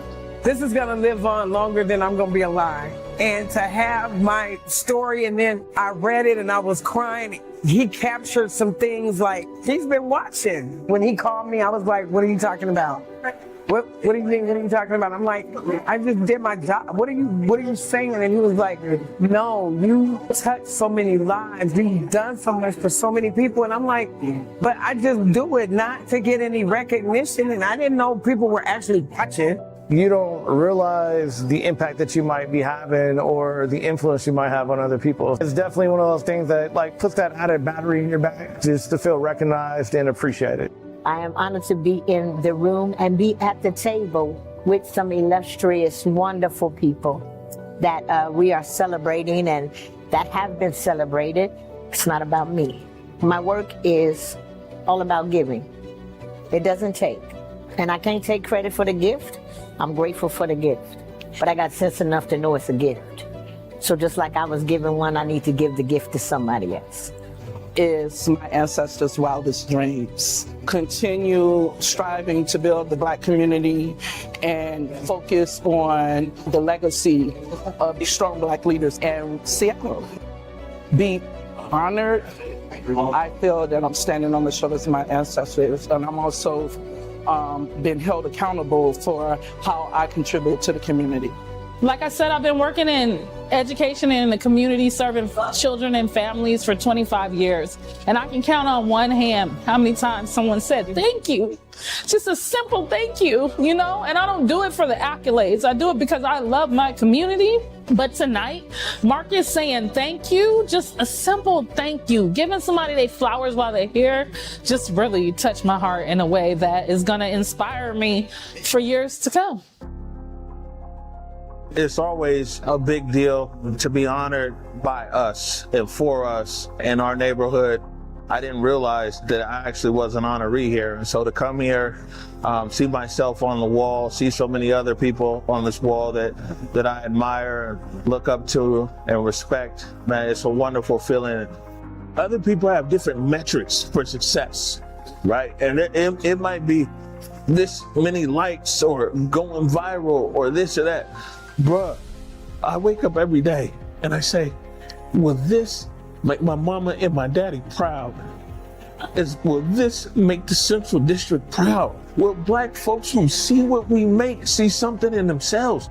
And so when your yardstick is totally different, you gauge it differently. Man, I tell you, we got it's a different measuring tool that Converge, because we measure in the impact in the heart of our community.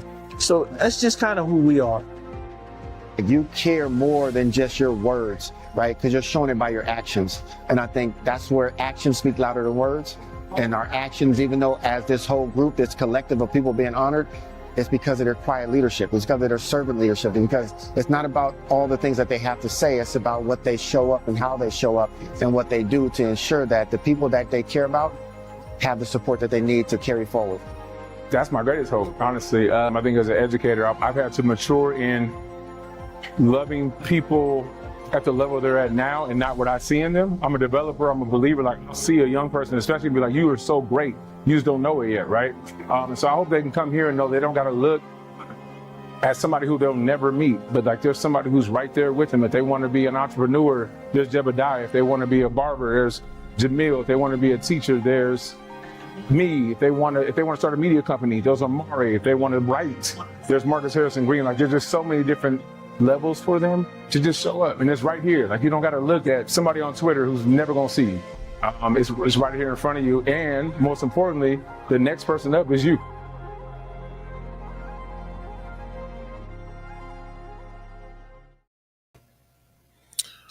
All right. History lives here. A big shout out to my man, Marcus Harden. You know what I'm saying? Holding it down. what's really dope about that, about what Marcus is doing is, man, I like what he says about honoring our everyday people who just show up. And speaking of an everyday person who just showed up, Deontay Damper, host of We Live in Color and community advocate on so many organizations and causes. I'm just not even gonna throw it out there, but Deontay, what's up, brother? Welcome home. Yeah, thank you. It feels good to be here. But above all else, like, I love that segment, watching you receive your flowers. I mean, there's so many different spaces that you have been able to open up and prioritize. Very many voices that were prioritized on that stage. You are part of our compass and definitely a part of mine. So it's just great to watch you get your flowers. Well, man, thank you. You know what I'm saying? Yeah, I can't lie. It felt good. Man. Nice picture of me, man. You know what I'm saying? Up on the wall, everything. I'm like, take it in, send it to everybody. And got you to sit still for a minute and just take it all in. That's beautiful. Yeah, and the food was slapping too. Okay. You know me, man. I keep it pushing. But man, somebody got some food, some good food. I'm sitting down. Man, how are you, bro? I am good. I am I'm steady. You know, it's been a lot going on in community, and you know, it's been great to work in community, but I promise you, towards this end of the year, I had a personal loss, losing my grandmother, and really having to tap in with my family and my friends to find that center. As this year is closing, it has really been great to not only reflect on not only what I've lost this year, but also what I've gained. And one of the things that I'm happy of what I've gained is just closer to my family, which is you, which is Eric, which is Besa, Trey, Takia. So that's where I've been at, like, mentally. And I think that sometimes people see us in these spaces and they always want to hear, well, oh yeah, we're chumly God, we're great, right. Everything's great. But beyond that surface is somebody that's probably fighting for their life. You know? Yeah, so a few things is, one, when you talked about your Converge family, when Takia was just here earlier, we played the Norlux candle segment. And me and Eric was talking about how we never get invited. All you guys with shows and everything get to go make candles and go on cruise. So beautiful. I was going to embarrass you here today and put your Celebrity Edge cruise ship. Not because it's an embarrassing segment. The segment is nice. That's one of my favorite segments. But someone might get the story wrong. It'd be like a Deontay. He'd be on $1 billion cruise ships all the time. So I was like, man, let me keep it street with him right when he comes here. But something more seriously of what you just said, that it's like, man, you just never know where people are at. And I think the one thing that's important, that a phrase that we use a lot here, is just space and grace. Mm-hmm. And I think people would be surprised how many people on the everyday are in crisis. Yeah. And, you know, they show it up, they go to work, it might be a little quiet, or maybe they're just a little more active or hyper that day. And man, they literally have to weight on the world on their shoulders, and we just don't know. Absolutely. Absolutely. And I think that I wish you would play the cruise ship. That was one of my favorite segments. I felt so free. Hold on, let me do this. Oh yeah, can you download Celebrity Edge, please? Listen, I was looking, and my eyebrows was done. It was Pride Month. I ain't never been on no yacht before. Oh my God! I was. Listen. Matter of fact, they even made a shorter version that's like, man, now that it's over with, I can tell you, you got bumped off another show too. Oh, but the waterfront, you know, we did the waterfront special. I love that. Right, we did the when the waterfront opened, we did a special 1 hour episode of Back to Besa. And Celebrity Edge, we was trying to put it in there too, because, you know, of course the boats were down there. And we even trimmed it down to like 4 minutes, but, you know, ultimately, you know, we had to go with something else. Listen, that was Will was laughing. Shout out to Will and Francisco, because they were laughing because I was smiling the whole time. Yeah. I felt like I was on the Love Boat. Matter of fact, look, always gonna download that. But a few things here is Giving Tuesday, and what we want to do today is show people better than we can tell them the kind of work that we do here at Converge. And you mentioned something that's very fun that we're gonna see how we can get queued up for you. But man, we also show up for, that's the majority of the stuff that we do, is just showing up in community. A lot of times we're the only camera. A lot of press conferences, I'm the only black face in the room. But yesterday was a day that was very meaningful for both of us. Yes. Yesterday was World AIDS Day. Man, tell us about it. You know, when we think about World AIDS Day, it's an opportunity for us to remember the lives that we've lost, remember, and also remember how far we can go ahead. And we can't do that without each other. I think back to the early 90s, early 80s and 90s when it was called the gay man's disease. And then the early 2000s where more black women were being diagnosed. Then getting into 2013, which is when I was diagnosed, come to find out 1 out of 2 gay black men will be diagnosed with HIV. That's 50%. Yeah. And, you know, when I was diagnosed, the only thing that I could think of is that I did not want to be a part of the stigma. I needed to be a part of the solution. We've watched so many friends, community folks isolate or be shunned out, but we won't do that. And I chose not to do that. And a lot of my other community folks and leaders have been banding together and working together to not only remember the ones that we've lost, but making sure that we're walking arm in arm with each other. You know, so every year we've gathered.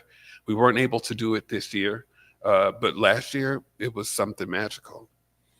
All right. Well, Matt Bermudez was there last year and captured it. And man, I guess I'm in this one too. But what a very special story about my oldest brother, Hiram Salisbury, who, and we'll talk about it a little bit afterwards. But if it wasn't for Hiram, there wouldn't be the We Live in Color. Absolutely. This is World AIDS Day 2024.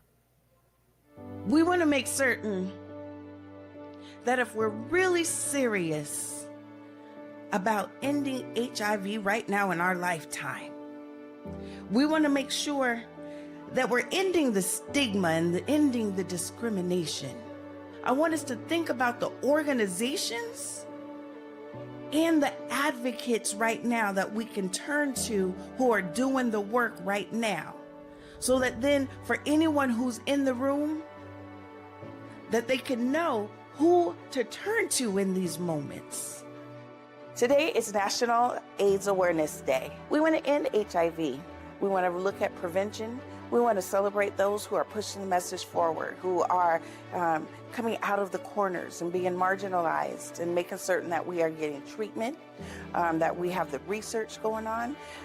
All of us in community are impacted by this. And so today it's just a matter of celebrating what we've accomplished and making certain that we are all on the same page going forward.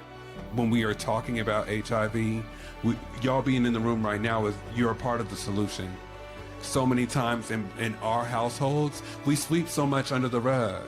But here we are, willing to have a conversation about HIV, how it's impacted our space. Some of us have lost folks, so you stand here for them. Hope is an act of resistance, and you can't have hope without faith. And we believe in a higher power, of course, but what will get HIV done, and we're going to get it done, what will get it done is if we believe that as a community, we have faith in one another. And so tonight is a night of faith in one another, faith in you, faith in yourself, and know that we can do this. We can. We are living in a time where we have a medication that can keep us safe. 95% protection, PrEP, protects people 95% from getting that disease. If you're through sex, through IV drug use, it protects you by 75%. People of color are not getting that information. If we are here to talk about undetected.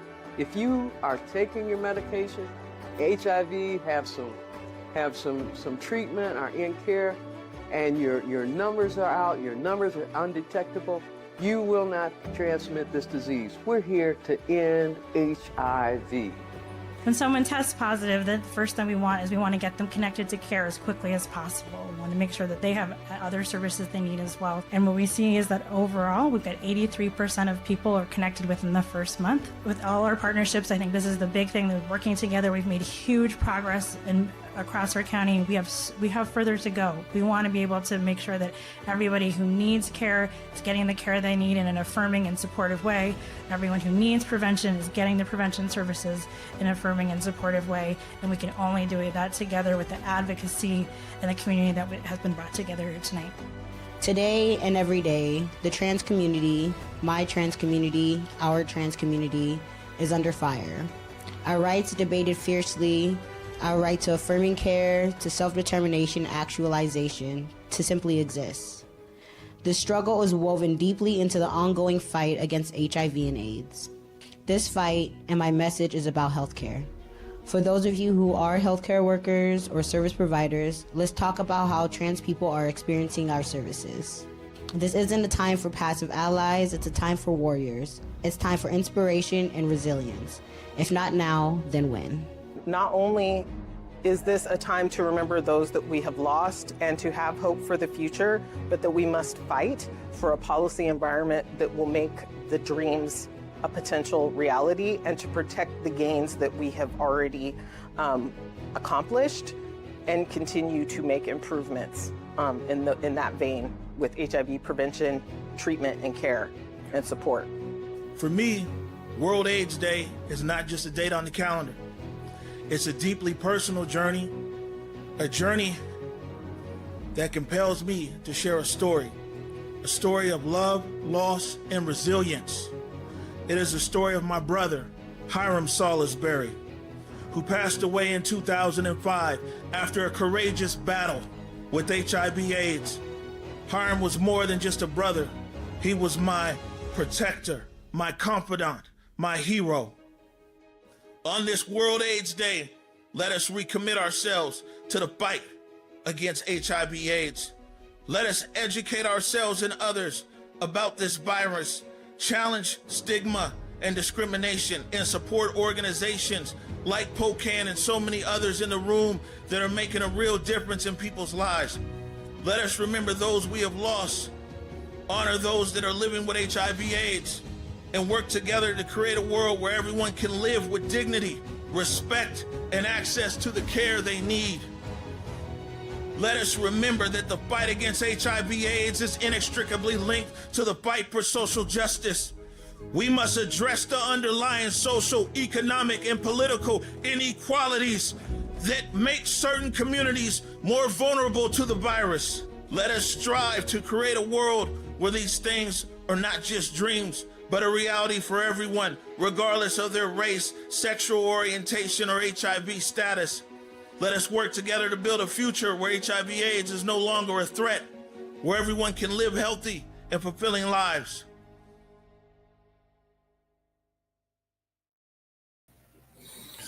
Wasn't nothing but the truth right there. Man, when you invited me to speak at World AIDS Day, man, I was so thankful for the opportunity. Any opportunity that I'm able to say my brother Hiram's name. 2025 represents 20 years since he left us. And so to be able to go and to be able to speak about my brother like that, my mom was right there. Yeah. And it's even more emotional at the moment. And my mom, she's been in the hospital for a bit. My mom was right there, and to be able to speak about my brother in such a way, it was a dope moment. But even larger than that moment is when I met you, I was like, good God, you remind me so much of my brother. And, you know, it wasn't a fast road, but it was like, it was like, that's how we got to We Live in Color, which just entered its third season. It's one of the few shows that you'll find that's like highly produced and everything that directly addresses the issues that impact the Black and Brown LGBTQIA community. And that show was like a testament to my brother. Mhm. You know, I hate to sound selfish No. in that sense, but you bring it to light. It was just the perfect convergence or collaboration. Mhm. I think your brother has a lot to do with my show, with not just the show, but just the family here in Converge. When we're talking about inclusivity and prioritizing some folks whose voices have been muted, because from what I heard, from what y'all told me, Hiram didn't play that. No, So nah, he was a real one, right? You can run up on him if you want. But you know, even though he may be gone in the space, he's been able to help us create a space where we have 70 episodes filled with prioritizing Black, queer, trans, and non-binary people. It's a testament. It's a part of our history.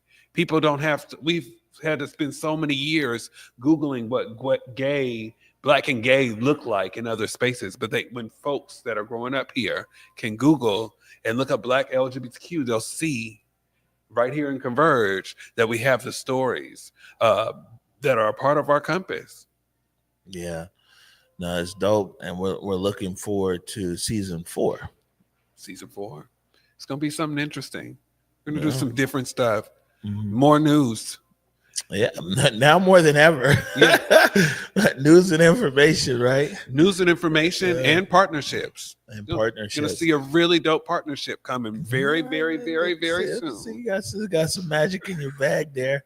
Well, yeah, I definitely wanted to center our time in the beginning here around World AIDS Day. It was yesterday, but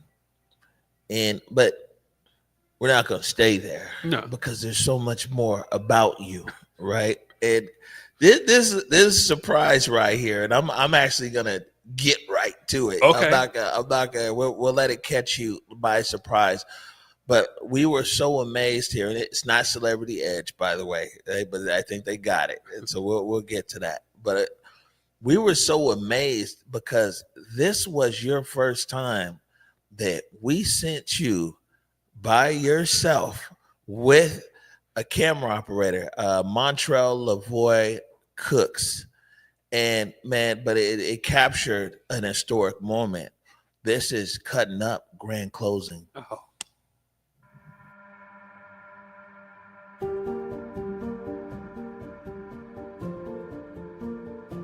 Right now, we are here to celebrate legacy and its living archival form. Cutting Up has been in existence for 20 powerful years, and we are here to honor Coach, the owner, CEO of Cutting Up, as a way of passing on for new developments. This is not a goodbye. This is just something to say, thank you, community, thank you, family. We have done this, and let's celebrate it. I'm really sad the studio's closing, honestly. The only sweetness that I get from it is because I know for Coach, it's there, for him, he has given a lot to Seattle, to Washington, to the community, and so I definitely know it's bittersweet for him. For me, it's more bittersweet because, it's my home. I miss the studio. There is no space like this anywhere. No matter how far north I go, Seattle, past Seattle, there's no space like this. Since the studio been open, it's really have just given the youth a place to call home. It's hard to mention dance and hip hop in Seattle without mentioning Cutting Up. It has been hundreds of youth of color just filtering through our program over the past 20 years. And, it has not only gave kids a safe space, but helped with college tuition, helped with rent, helped with so many amazing things for so many kids.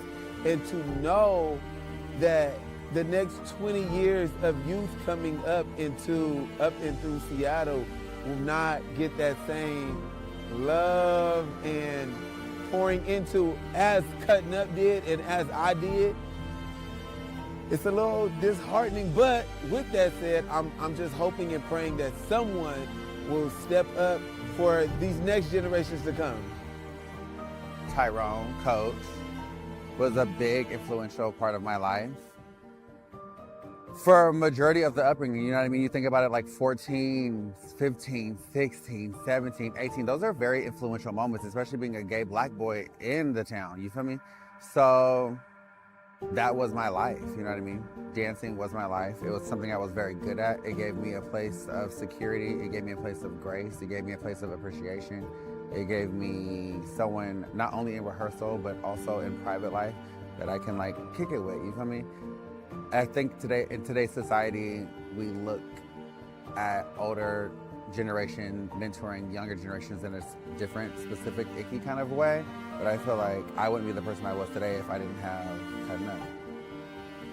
Coach has been a huge impact on so many young people, on the community, just uplifting like kids out of so many different issues of trauma, issues of self-confidence, issues of everything. So just seeing Cutting Up at the beginning stage is just, it has grown to be so much bigger than we ever imagined it would ever be. I feel like it changed me. Like, I feel like it made me a better person, and I feel like it taught me stuff that I wouldn't have knew if I was on Cutting Up. Cut Up has given me confidence. Cut Up has given me a home away from home. Cutting Up has given me friends. Cutting Up has given me people to look up to. It's like an extension of raising my child.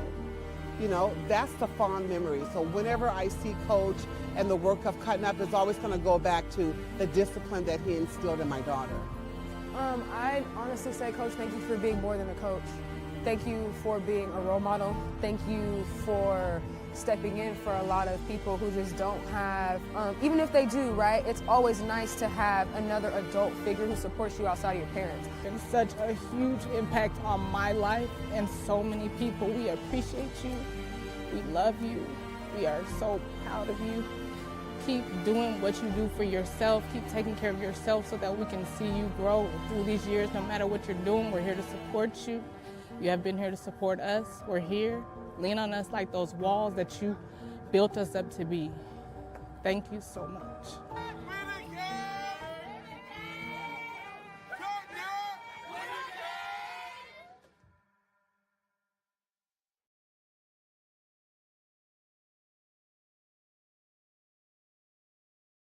All right. So look at dancing. Maybe go put it on wide. Show him dancing in the chair. Cutting up with a cat. And so we're going to have you explain to people a little bit more about Cutting Up and the legacy and everything else. But I'll say this. So this was Deontay's first time producing something. I think probably first time working with Leroy. Yes. First time producing something that I also actually went on the broadcast TV. I think people see the Back to Basic logos on there and everything else. And I'll be honest with you, we didn't see the footage before it went to edit. And I think it was Emilio who edited this. So like we never saw anything until we saw that. And I think me and Basic were sitting back here in the studio and we both watched it at the same time. We were like, wow. I mean, it was just a beautiful story. You did such an amazing job. Thank you. Well, one, thank you, Ambassador, for the opportunity. You know, when we talk about Coach T and Cutting Up has been around for 20 years, and it's more than just a dance crew. This brother, as well as the parents that have worked closely with Coach, have created a space where they were case managing these babies. They were giving these kids a safe place to land in the areas away from gun violence, homophobia, bullying. Helped him in the areas of academics. I mean, 20 plus years. And, you know, with him closing it down, he kind of wanted to be quiet about it at first. But then I'm like, no, like, let's highlight this. Let's celebrate. Let's celebrate you. And let's celebrate the legacy that you've been able to build right here in King County. Yeah. And Coach. Coach. You got to snap when you say it. Coach. Oh, excuse me, Emmy award-winning Coach T. Let's get to that. So, Coach T was a choreographer for the Day with Trey music video, which also doubled as the intro to her show, which won an Emmy earlier this year. And Coach was the man. Y'all should have seen him, y'all. Coach He had a was there with a was that bit? Is that still considered a do rag? I'm gonna call it. I'm gonna call it like a do rag 28 piece or something. Extendamundo. Yo, I don't know, and I'll just tell everybody this, man: don't ever take pictures with Coach, because if you're in a picture and he looks fabulous, but you look like he's gonna post it. Mm-hmm. Believe me, I know. Yeah. but it was amazing, man. 2 decades of dealing with these young people. One thing that he said, and he said continuously, that he hopes that void is filled in our community. And just honestly speaking, and not to say it can't happen if it hasn't, has that void been filled? I don't think so. Mm-hmm. I mean, I feel like Coach has been able to stamp himself, and Cutting Up has been able to stamp themselves itself, where I hope the community folks can continue to build, but I haven't seen it. I mean, where's the bubble and brown sugar at, y'all? Yeah, like Emoji Fest, it was popping, but I always feel like it's always a piece that's always missing. I think, like, it's good. We got bubble and brown sugar in here somewhere. Okay, it's not next though, by the way, but it's important. It's our culture, man. It's Converge. Converge is there you go. Converge is the one of the few platforms visually that uplifts our culture in all different aspects of our culture, like all the time. You know what I'm saying? And so it's like, but yeah, big shout out to Coach T. A big shout out on his Emmy win and everything else. Love you, Coach. I will see you next week. We're going to be cutting up at your birthday for your birthday, just for the record. What city is it in? Oklahoma. Oh, yeah, that's right. You going to Oklahoma? Oklahoma. You going to Tulsa or Oklahoma City? I think it's Oklahoma City. It's a small space, and I don't want to butcher the name. You don't want to blow it up. I don't want to butcher the name, and I'm so scared to go out there, really, because I don't dance. You're fearless, No, but you might not know it, but like I dance like Britney Spears, and I can't having to go out there in Oklahoma and Coach be doing all this. Coach is literally a professional. Like dancer. You know how I dance? I do like the '90s videos.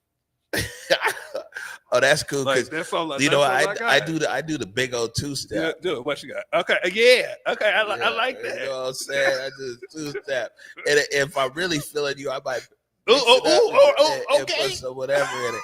Now, I Big D. I went to high school with Big D, Janae Robinson, rest in peace. Sadasi Jackson, and man, those guys was a dance crew up at Garfield, right? And so you know what I'm saying, man. Like Big D, we're all old now, but he could do like the Kid and Play, where you jump over the leg, and then there ain't gonna hurt nobody. Hey, get on down. Ain't gonna hurt no. And man, I'm just big O over there. I was like, man, so me and Tim Wilson, I also went to school with, right? It was all those guys. Me and Tim Wilson would be doing the big dude 2-step. You know what I'm saying? Just like, yeah, we up here. So I feel your pain, bro. Yeah, man, it's horrible. Have you ever been to going to the club with Coach? Is just so interesting because it's like I'm trying to dance, and then right when I kind of start to get my groove, here he come with a whole recital. See, he do the same thing that you in dance that he do to me in photos. I got to fade to the background. You know what I'm saying? Man, shifting on a serious note here is that, man, you've been real honest and open with struggles, but also getting to the other side of substance abuse disorder. I think is the proper technical term. Yeah. And where it really impacted your life and everything around your life, and you had to go to rehab, right? As it was called. Man, I be wanting to get this is Seattle. You gotta get all the words right. Yeah. Treatment, rehab, treatment, rehab, or to the get right place. You're right. You know what I'm saying? To get your get right. If you don't mind sharing a little bit about that journey. Yeah. Raise your hand if you ever been through a pandemic. I feel like we all ain't the same. We've all been impacted in some much a way when the pandemic happened. And for me, I wanted to isolate. Like I really just isolated. And what I would do is being the life of using on the weekends and thinking that I could be okay. I went through a year and a half of doing that. And it got to the point where I looked in the mirror one day and I couldn't see myself. I couldn't see myself, and I could feel myself getting ready to burn a bridge within myself. I almost felt like I was going to take myself out of here. And it took a lot to get myself into treatment. Because there was a big fear. If I tell people that I'm using and that I'm doing this, I'm going to be thrown away. I'm going to lose everything. I'm going to lose jobs, friendships, and everything that I built here. And I didn't want to. I felt like because we know what stigma looks like because of the shame. I didn't want to carry that. But there's so much joy when you're able to be transparent in your most authentic self. And I think that was the first step of me stepping into my authenticity. Yeah, I remember the conversations of like when you got out of rehab or treatment and you're talking about resuming your show. Mm-hmm. Like actually a lot. This happened mid-season or something. Yeah, it did. Yeah, and so you left the show and left everything, and we live in color. And I remember you were telling me some of those things, like, man, I don't know if people are gonna respond. I don't know this or that. And you know what my response was? I was like, nah, man, listen. I said, we're welcoming you back with open arms. So let's use every touch point that we have, go as big as possible to let people know that it's like, yeah, man, welcome home, and hopefully be able through your show to be able to break other stigmas that people have. And now this problem with these shows here, man, is like there's so many things could have downloaded. Mm-hmm. But that your first episode back after rehab was probably one of the most viewed episodes ever because you came with lots of noise, and it was Nikita Oliver was your guest. Remember? Yeah, absolutely. It was like we were like, man, we going big. Yeah. I think one of the things that was also rewarding too was people have to understand it's not just what we show here. It's the things that happen when we're home and we get those calls late at night, or people are inboxing us saying, I watched this episode on you being transparent about your struggles. I'm struggling too. Do you have any resources? Or I'm looking to tap in with community. Do you know how I can get a hold of Cherry Hall? Because I seen the segment on Cherry Hall. So it's just go ahead. Yeah. No, I'm just saying that's the reward. The reward is being able for community members to actually see themselves. And find ways to becoming the solution. And that doesn't mean quit. That doesn't mean just quit using drugs. That means just being able to find a safe space with community. Right. Let me tell Oya, we're actually going to pivot to Cherry Hall, Oya, and then we're going to circle back around. So love you, Oya. She'll get Cherry Hall ready. Because I just thought about that when you just mentioned it. Not only did you come back on your own show, but I remember that we were talking about recovery, and we're talking about what we see here on the news and on TV, and we don't never see the recovery side, or when it is, it's not really people like us. They show a lot of our dear community members in their worst possible state out here on the streets. And you made it your mission to be like, I want to produce something. Again, there's another story here that you produce. I want to produce something that changes the narrative, that lets people know that there are places to recover, that recovery is happening, that recovery is real, and recovery is happening in the Central District. Mm-hmm. Right here in the Central District. And I remember, shout out to Winfield, because we were very determined during that summer to try to take deeper dives and telling in-depth stories about not just how we can be how the Black community turns our pain into purpose. And just so really grateful for the folks at Cherry Hall, not just the Cherry Hall ones, even our overdose awareness day events. We did 2 of them, and we just weren't in the hoity-toity downtown right in front of Westlake. No, we were on 12th and Jackson.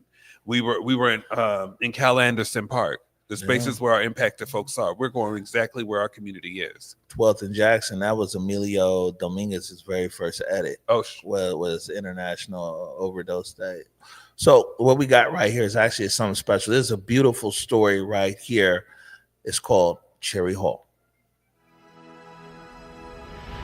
Cherry Hall is my home away from home, literally. When I leave work, I come to Cherry Hall. When I get up in the morning, I come to Cherry Hall. Cherry Hall is a place where individuals can come and be supported regardless of race, creed, gender, and get the love and the support and be directed on the right track. Cherry Hall is a recovery center for alcohol and drugs. We hold meetings here. It's the last stop on the block for a lot of us. Myself, I'm in recovery, and I was accepted nowhere else but here. I went to my mama's house, and she had a chain on the door. She said, "You need help." And this is where I came. And I sat by that door, and I said to myself, if they say something I don't like, I'm gonna get out of here. But they didn't. A lady that I didn't even know came and gave me a hug. And that did it for me. I've been here ever since. This is a place of refuge. It's a sanctuary. It's a safe haven. It's probably the last vestiges of any community support place that we have. It's the epicenter of how we stay sober around here. This place plays a vital role in a lot of people's lives. We need the community to continue to support it. We need people to come and investigate it. We need federal dollars, state dollars, anything that we can get. We need support. The size of our space, we've outgrown the capacity that we're in now. And we're looking to put 2 or 3 stories on the building, doing some fundraising so we can do community outreach, peer participant, go out in the community and reach out to addicts that are still suffering. When we come around here and we become established, it's not about getting your own and moving on. It's about continuing to be a beacon of hope and assistance to the newer members that come around here that are searching for a new way to live. After 33 years, I still come to meetings. It's very important to me. It's like going to the gym. This is where I get my strength when I come here. Just the fellowship, seeing people hanging out, playing dominoes, the camaraderie that goes on within the fellowship here brings me a lot of joy. Everything about my life stems from my recovery and the efforts that I put into it. So I just don't take it for granted, and I do this thing one day at a time, and one day at a time, almost 36 years, it's still working. My clean sober date is July 22nd, 1997. 11 years, December 31st. 33 years. I've been having issues with drugs and alcohol for 40-some years. For the newcomer or for the person that's out there using, you can come here and people will show you how to take it one day at a time, sometime 1 minute at a time, but it's okay. All I have to do is reach out and work the program of recovery, and there's always another brother or sister here that will embrace me and help me. Dear Cherry Hall, thank you for embracing me, accepting me, and making it possible for me to have a place to come and recover. Can never pay back Cherry Hall for what Cherry Hall has not only done for me, but the community as well. It's priceless. You can't buy recovery.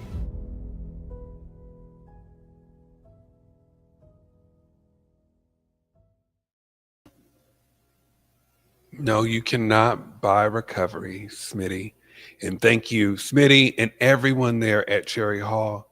You know, one of my favorite parts about that segment was when everyone was saying their years. 30 years, this date, 20 years, this date, 5 years, this date. And I always get kind of emotional when I think about it, because come July, I will be on my year four. And I couldn't have done it without places in the community at Cherry Hall, without my community here, and also without y'all.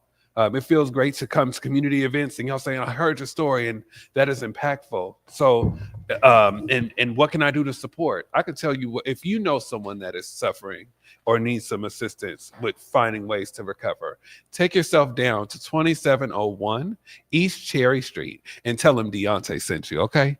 I appreciate you all at Cherry Hall so much, and just really grateful for the gift of recovery. There were so many times where I felt like I couldn't see myself, and what recovery gave me was not just insight to some of the trauma that I carried. I didn't have to carry that burden anymore once I stepped in my recovery, and I'm just grateful. Yeah, Cherry Hall. Again, this was a story that we didn't see. I put a lot of pressure on you in Winfield, man. You guys, they did like a 5 for 5, man. 5 stories, 5 days, and all of them were fire. Like they all came out really dope, man. I thank you for that moment, though, right? Because it was like, yes, you can tell a story, but what can the reader see? I know what you want to see, but what can the reader see? And it put a fire in me, like, let's go, man. Yeah, I mean, you took the challenge, and you came back with 5 incredible stories. Be able to work with the incredible Winfield Ezell Jr.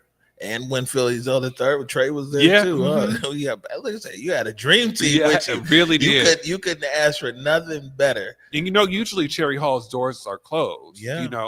And for them to open up the door, it was a rare occasion. There are situations where we show stuff before we air it because we put on broadcast TV, and we get invited into to sacred spaces, and we always want to make sure. Sometimes in those spaces, you got people who are being protected for different things. We got to make sure faces aren't being shown. We got to make sure this and that. And they was a little nervous at Cherry Hall, right? Yeah. You know what I'm saying? They didn't really know where you were gonna go. And man, you're calling me and they're like, man, they really want to see this thing. And I was like, man, it's no problem. We'll figure it out. But when you previewed it to them before it went on TV, what was the response? Tears and an astounding yes, please, please post, please post it, right? I got 0 comment, zero feedback for change. Yeah, please post it. And then with all of that traction, right now they got plenty of donations already. They're getting ready to stack on an extra level to Cherry Hall. And I think about hey, it's always important to make sure we're amplifying voices because you never know who's watching. And that's the main important thing that I do want to get out there to community too. We make sure that we're amplifying community voices. So when we're talking about Believe in Giving today, we need to make sure that we also know that, hey, your donation could help us uplift an organization or a person that needs that uplifting, and we don't know what it can turn into. Now that's true. We have quite a few support Black business segments in our system for today, and a big shout out to Oya, who's back there. Who put on wide so we can wave it. Wave one of my favorite Capricorns. Yeah, Oya's managing 100 different videos back. Literally, no, it's not even like figuratively. I mean, and to be honest with you, I mean, we could have. The system couldn't take it. We could have loaded up probably 2,000 different stories. Imagine that for today there's 100, right? Mm-hmm. And we put this together kind of quickly. We're like, yeah, we just do something, and so there's 100. But there's so many Cherry Hall type stories, and so many others with Cherry Hall type stories in our system that we've told over the years. Yeah, I need to ask you this question. So we live in color. You've watched the episodes. You always what's your favorite episode? How did you know? You knew you was gonna get me to bust out laughing. So this one I said we're gonna do this again, maybe in the spring or in June. And we're gonna have all of these clips in here. But man, my favorite, my all-time favorite episode for sure is the episode that when you came back from treatment, and that was the episode with Nikita Oliver, and it was dope because you were trying. We worked so hard with the resources that we have to try to make this as big and as special as possible. So that was like, that was one of my favorites. And then I'm gonna get to where you go. Also, episode 1 of We Live in Color. Yeah, you dedicated that to my brother. Yeah, that was dope.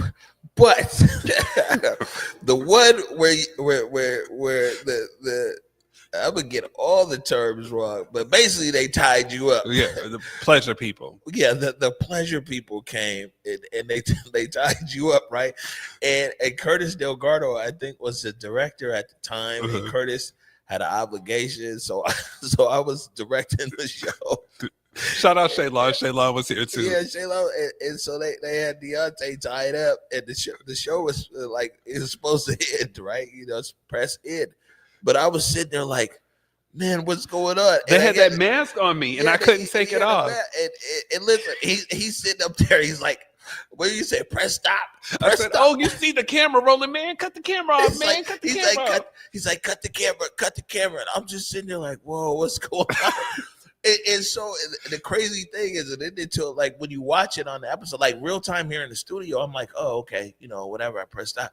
But when we watched it on air, you can tell everybody is like, show's over, bro. The show's over, please. Yo, it's one of those memories, man. That's one thing about you is that you never had a problem. Like even now, let me ask you this, because one thing that we say about Deontay when we talk about your back, behind your back, quite often, is that the fact that now we don't know everything, no one knows everything, but people have their own private life. But like, how liberating is it for you to just be very out and open? You're out and open in your lifestyle. You're out and open that you're HIV positive. You're out and open that you've had your challenges and you've gone through recovery. Like, does that also give you a sense of liberation as well? Absolutely. There's so much shame we carry when we hide, and I've watched shame kill people. I've watched shame make people isolated. I've watched people online get shamed because of their either newly found orientations or even setbacks. But the owners, the thing that happens when you're able to own your stuff, it is what else can you say? What else could you be able to say? The main thing about it is like learning how to own it. I just watched shame hurt so many of my friends and family. And one thing I'm not going to do is live in no secret. I'm not doing that. I've lived that life before. Right. And it didn't do me good. Yeah. So I'm going to let people know that when Deontay is always a breath of fresh air, don't always smell like fresh air. I do right now. But he's a breath of fresh air when he comes into this studio. And so, most days, Converge is a happy place for the most part. But always. Man, there's some trying times here. People are just, super focused. Deontay, every time he comes through the door, hey, you know what I'm saying? And you bring this energy with you, and it transforms the energy here in the studio. Yeah. You know what I'm saying? I think y'all do the same for me. I've had some days very grateful for this director over here in the corner. Ooh, Eric. Yeah, man. Oh my God. It is so, like, seriously, I love Eric. Go ahead and solo him in. He's sitting there talking and telling everybody how much I love Eric. There's one thing that did happen this year. Shout out to the Soul Cafe Awards. So your boy won. You got a Soul Cafe award. I won Soul Cafe. Shout out to Taylor Bay, but your brother won. Your brother won Best MC Host of the Year. Host. I mean, that's the thing though. It's like, man, are you like the new host with the most? Because it's like, I've been seeing you now really for the last few years. It's like you be hosting everything. I'll be honest with you. At first, I thought it's like, here's the black guy. Yeah. Let's get him host. let's check the box. Right. We've all been through that. It's Yeah. like, yeah, he's black and he's gay and he's from the hood. Yeah, check. But nah, man, like you're out there bringing it. Yeah. You're sought after. And I appreciate that. And I think it's also too, like, these aren't organizations that I'm just like around every now and again. I'm building relationships. I've been building relationships with a lot of the organizations that I'm hosting these events at. And even if I haven't built with you, please hit me up. Feel free to email me. Like, no, go ahead. Give them the email. No. Get tight on them. Well, the reality of it is, like, we are here to amplify the home here at the Black Media Matters studio. So I am going to tell community, if you do have anything that you would like me to know or want to prioritize uplifting our organization, I need you to go to whereweconverge.com/donate. Or if you have any stories or anything y'all want to pitch over here, feel free to email me at Deontay@whereweconverge.com. Listen, did you hear that? That was good. Yeah, that was outstanding. I'll be clear with our audience, man. Deontay be out there and he be pushing too, because a lot of people don't know and that you can actually advertise on Converge. Man, we Live in Color got commercial. You go to our Facebook page or social, we got commercial. Deontay be telling people like, did you talk to Converge? Right. And especially for our folks out there during these Pride months that be coming on and them hit me up at the last minute, like, oh, Deontay, I want a segment. Like, hey, bro, like we are shooting, we're doing some things over here, but we want to make sure that you're amplified too. So bring your coat of many colors, community, and go to whereweconverge.com/donate. Look at him. This is our guy. And you can see that's why he gets the big bucks. He hits all the keys. How much more time you got, Deontay? I got a couple more minutes, maybe like 6. Okay. Well, in that case, all you said, the Celebrity Edge is ready. And so we're going to play this here. Now, we talked about the stuff that Deontay, his first time ever producing, right? This was Deontay's first time ever on camera. And out of the studio. And the thing is we have been talking to Celebrity Cruises. They were bringing the $1 billion Celebrity Edge here to Seattle. And this is where it was going to launch. The ship actually launched from Seattle. And when we started the conversations, it was supposed to be Besa. And Besa was going to go on the cruise, on the ship and everything else. Besa's skin started acting up. She ended up going on a leave that actually lasted almost 10 weeks. And we're like, man, who do we replace Besa with? And everybody was like, Deontay. So this was your first time there on the cruise ship. I'll get to it quickly and then you can talk about it afterwards. Here's Celebrity Edge. Hey everybody, Deontay Damper here, and today I am on the $1 billion Celebrity Cruise Ship. They are giving me a tour and they're calling Seattle home for the summer. Come on. Now we're here at one of the peaceful areas on the deck. We're here in the retreat. It's for our special suite guests. And when I tell y'all, I feel so relaxed. I mean, look at this view.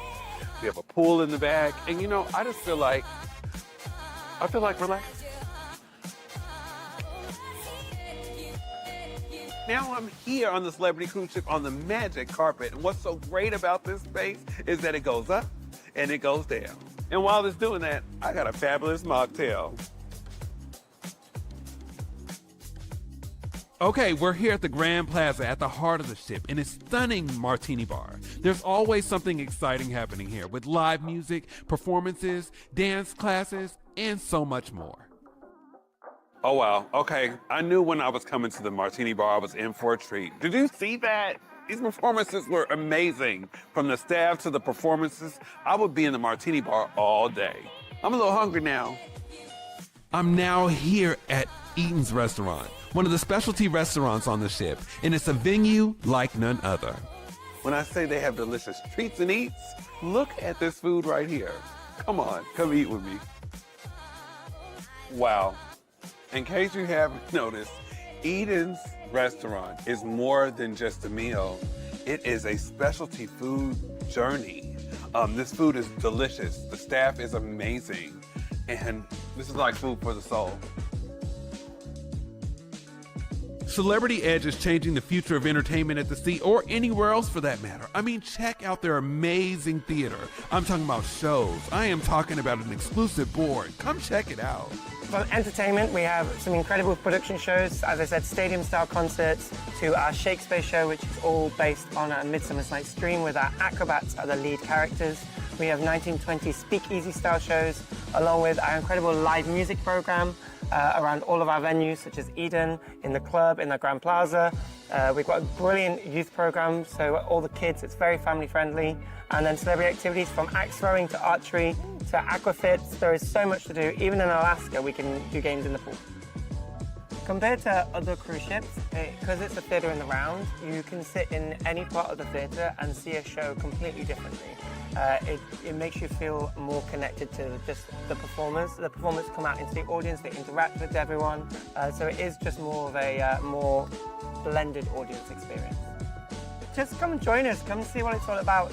Edge is a whole new experience. It's the first time being in Alaska, going up to the glaciers on a magic carpet hanging over the side with this incredible live entertainment, listening to acoustic music as you watch the waves wash by in the Eden, and this theatre just sells itself. So come see what it's all about, because you don't know what it's about until you see it. Right now, I'm in a sea thermal suite. An amazing suite where you can get your spa treatment, your facial, you can get your nails done. And right now, I think I'm gonna get me a little spa treatment. So I'm here now in one of the veranda rooms. Spacious, glorious from the view. I just want to relax. When I tell you I had such an amazing time today, from the magic carpet to Eden's restaurant to the theater and spa, Celebrity Cruises is where it is at. And you can be there too to get a home away from home by the sea. Go to celebritycruises.com so you can book a room and get a home away from home.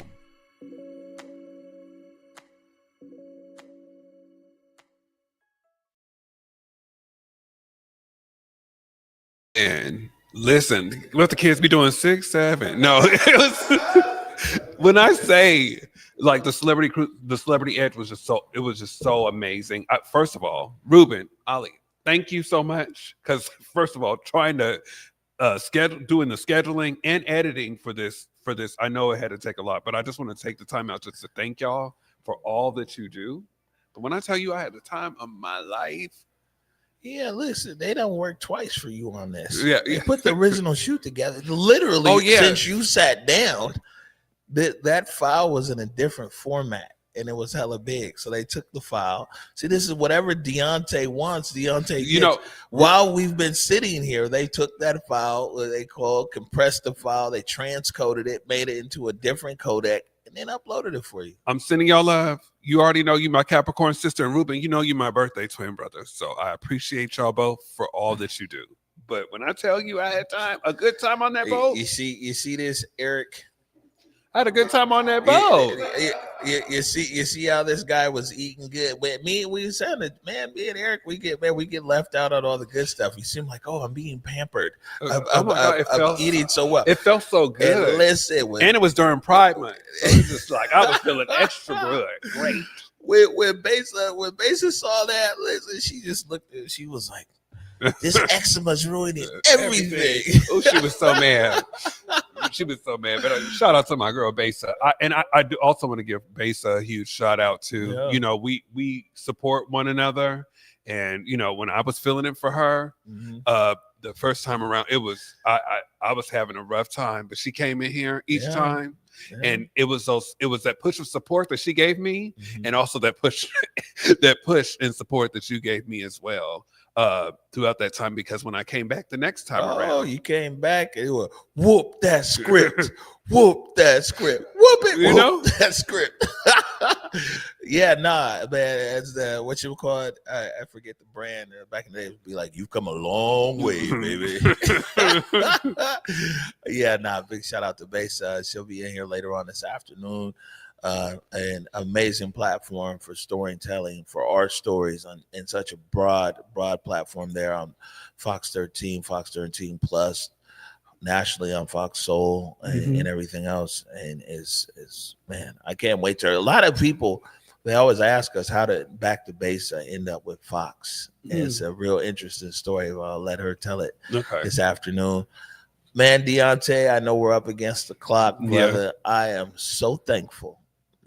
I am so thankful that for you coming through here today, for spreading this Giving Tuesday message, encouraging people to give. And make sure when you leave here, man, hit all your people, man. This is a good day to challenge everybody. This is what I tell people. This is a good day to challenge your family.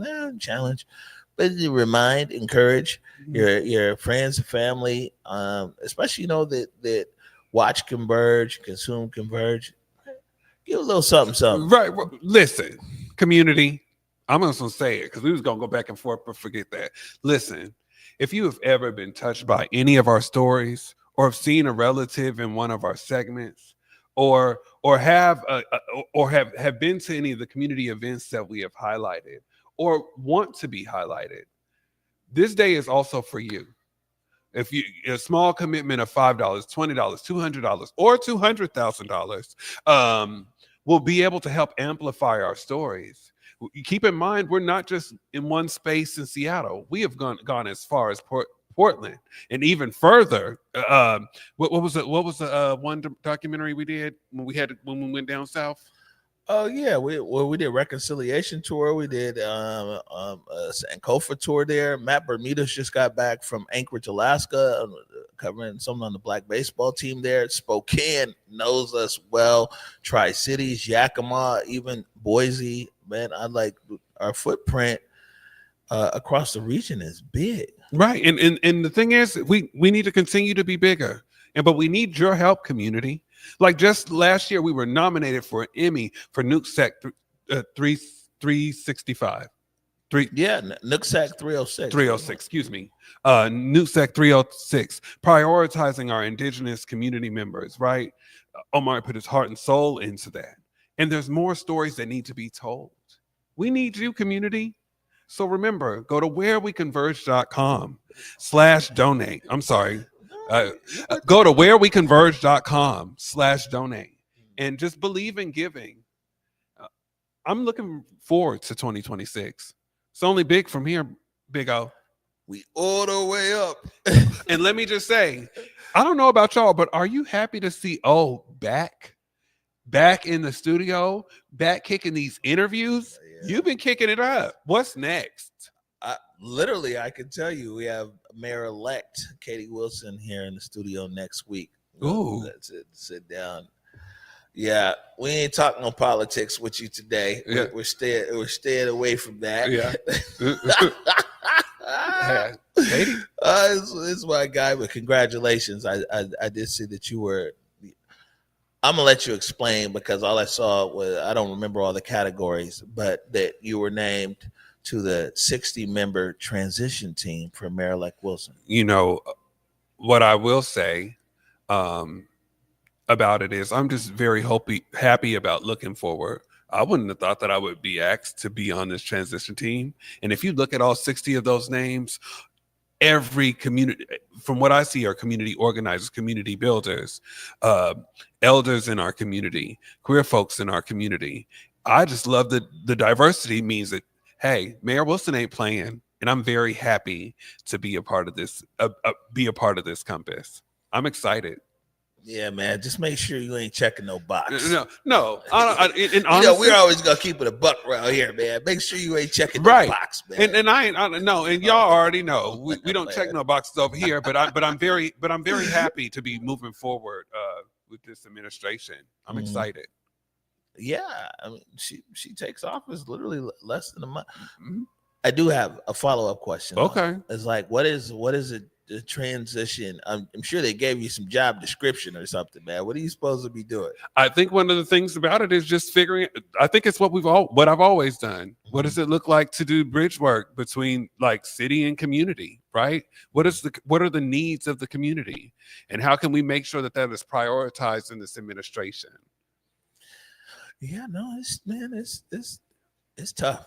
I would say this is that irregardless of political leaning, whether the people, if you're left, right, center, anything else, it's tough to lead, man. You know, and it's difficult. A lot of guys go in the office with the best intentions, and man, it's difficult. So I only say that to say that being able to lean on community members, you know, I see a lot. You got like 2-3 more minutes. I got a couple. All right. I'm on lunch So break. I'm gonna give you an interesting. Came on lunch break, ain't bring us no food. Look, I didn't have no money. I had to go get somebody some chapstick. And that's Eric. I had to get Eric some chapstick.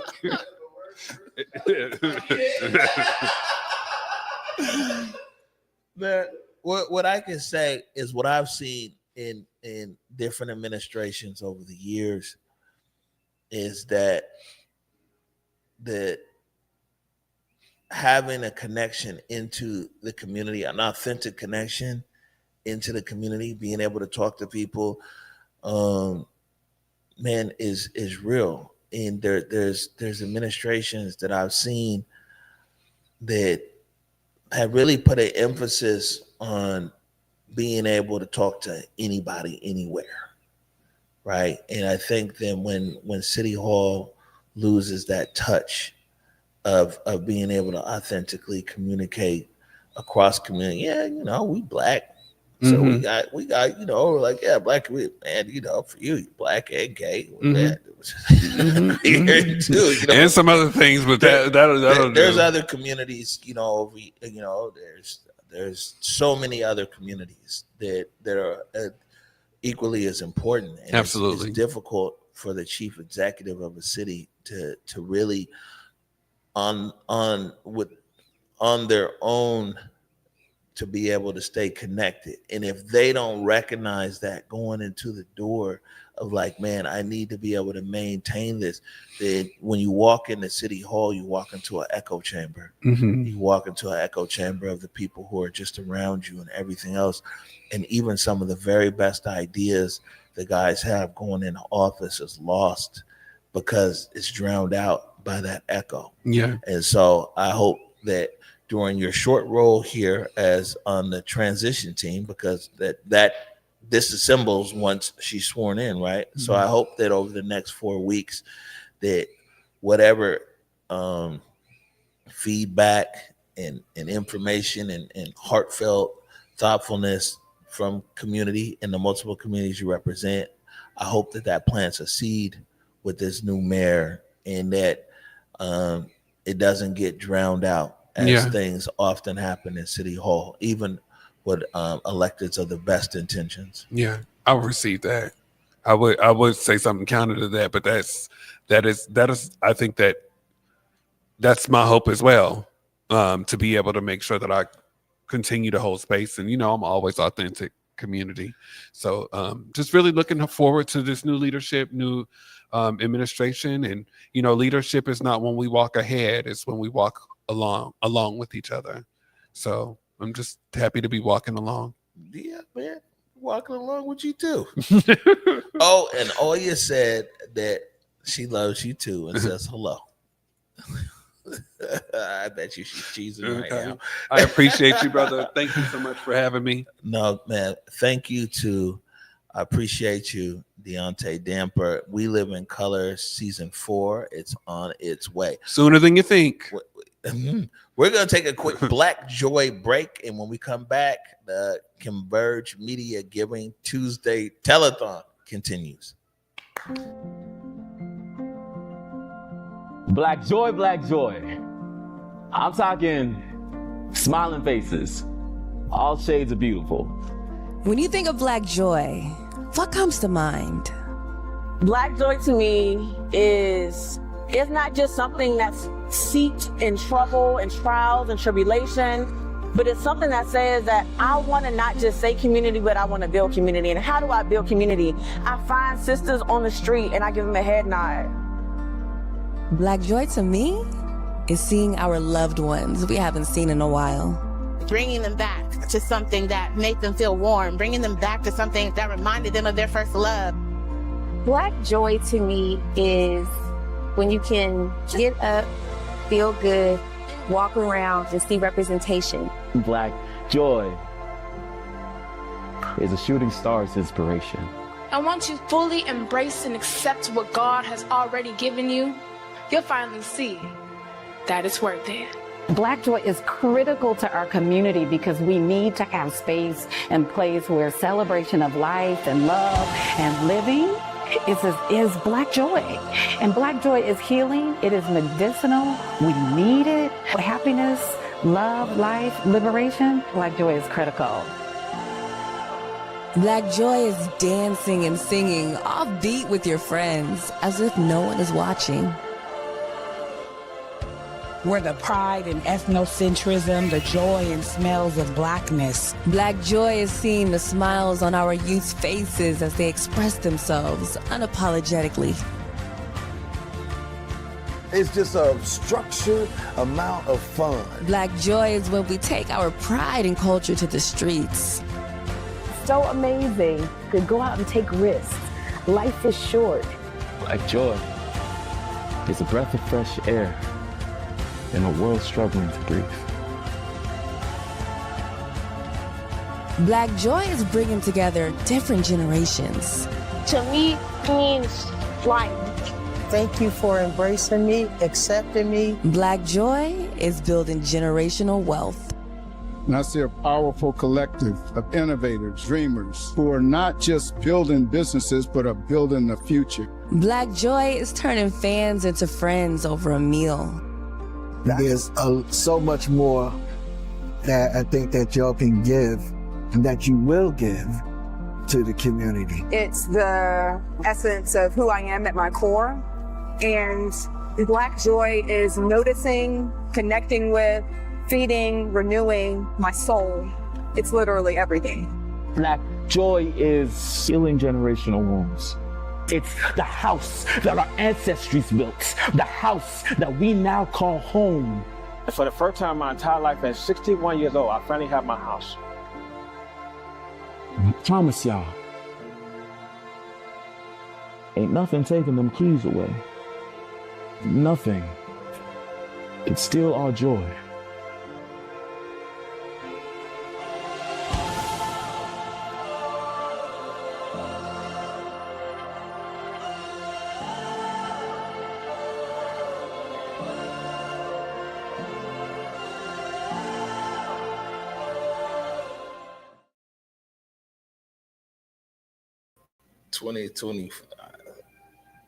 Man. All right. Well, welcome back. Thank you, Director Eric. Thank you, Deontay Damper. Man, it's always a pleasure to have him here in the studio. Again, sorry, our Black 2025 is gone, bro. It's gone. It's in 4 weeks, man. And you know, it was crazy because I was down in San Diego, New Year's. It was New Year's Eve, 2024, right? Last year, 2024. And the thing is that video, guys, just saw that Black joy wanted it to be so perfect, right? It had to be like so perfect. I was actually there. I was there with Echo. We were hanging out, trying to enjoy New Year's. And man, it was crazy. I kept stopping everything to change this frame, change that. You know, we wanted every single frame in there to work perfectly, and was up all night. So midnight came and midnight went, celebrated a little bit at midnight. And then after that, man, up the whole rest of the night to be able to get that out on time on January 1st. So appreciative of everybody who worked on that. What you putting in Black Joy 2026, Eric? Oh, you got catalog? Yeah, Blackberry's in here too. We'll get to that. It's in here called Pass the Yams. Pass the Yams. we're actually gonna get the. You know, I'm just debating right here in this exact moment. I think we got proof in the play coming here in about 30 minutes to be here in the studio. And that, listen, we ain't got to play no video. This is the best thing. When proof gets here, it's gonna go dub. But I was like, do I want to go back to any of our protest stuff, or do I want to, keep it on our storytelling stuff and everything else? But our history is our history, We got a lot. Yeah, unfortunately, none of our amazing, warm, fuzzy stories that came out of the protests are loaded in the computer. This is all extreme police violence, which we documented a lot of, man, and lived through and everything else. That's why I wanted to play Black Joy right there. I was like, man, if we gonna talk about the protests, we need to be grounded, as they say, but we need to center ourselves in the moment. right.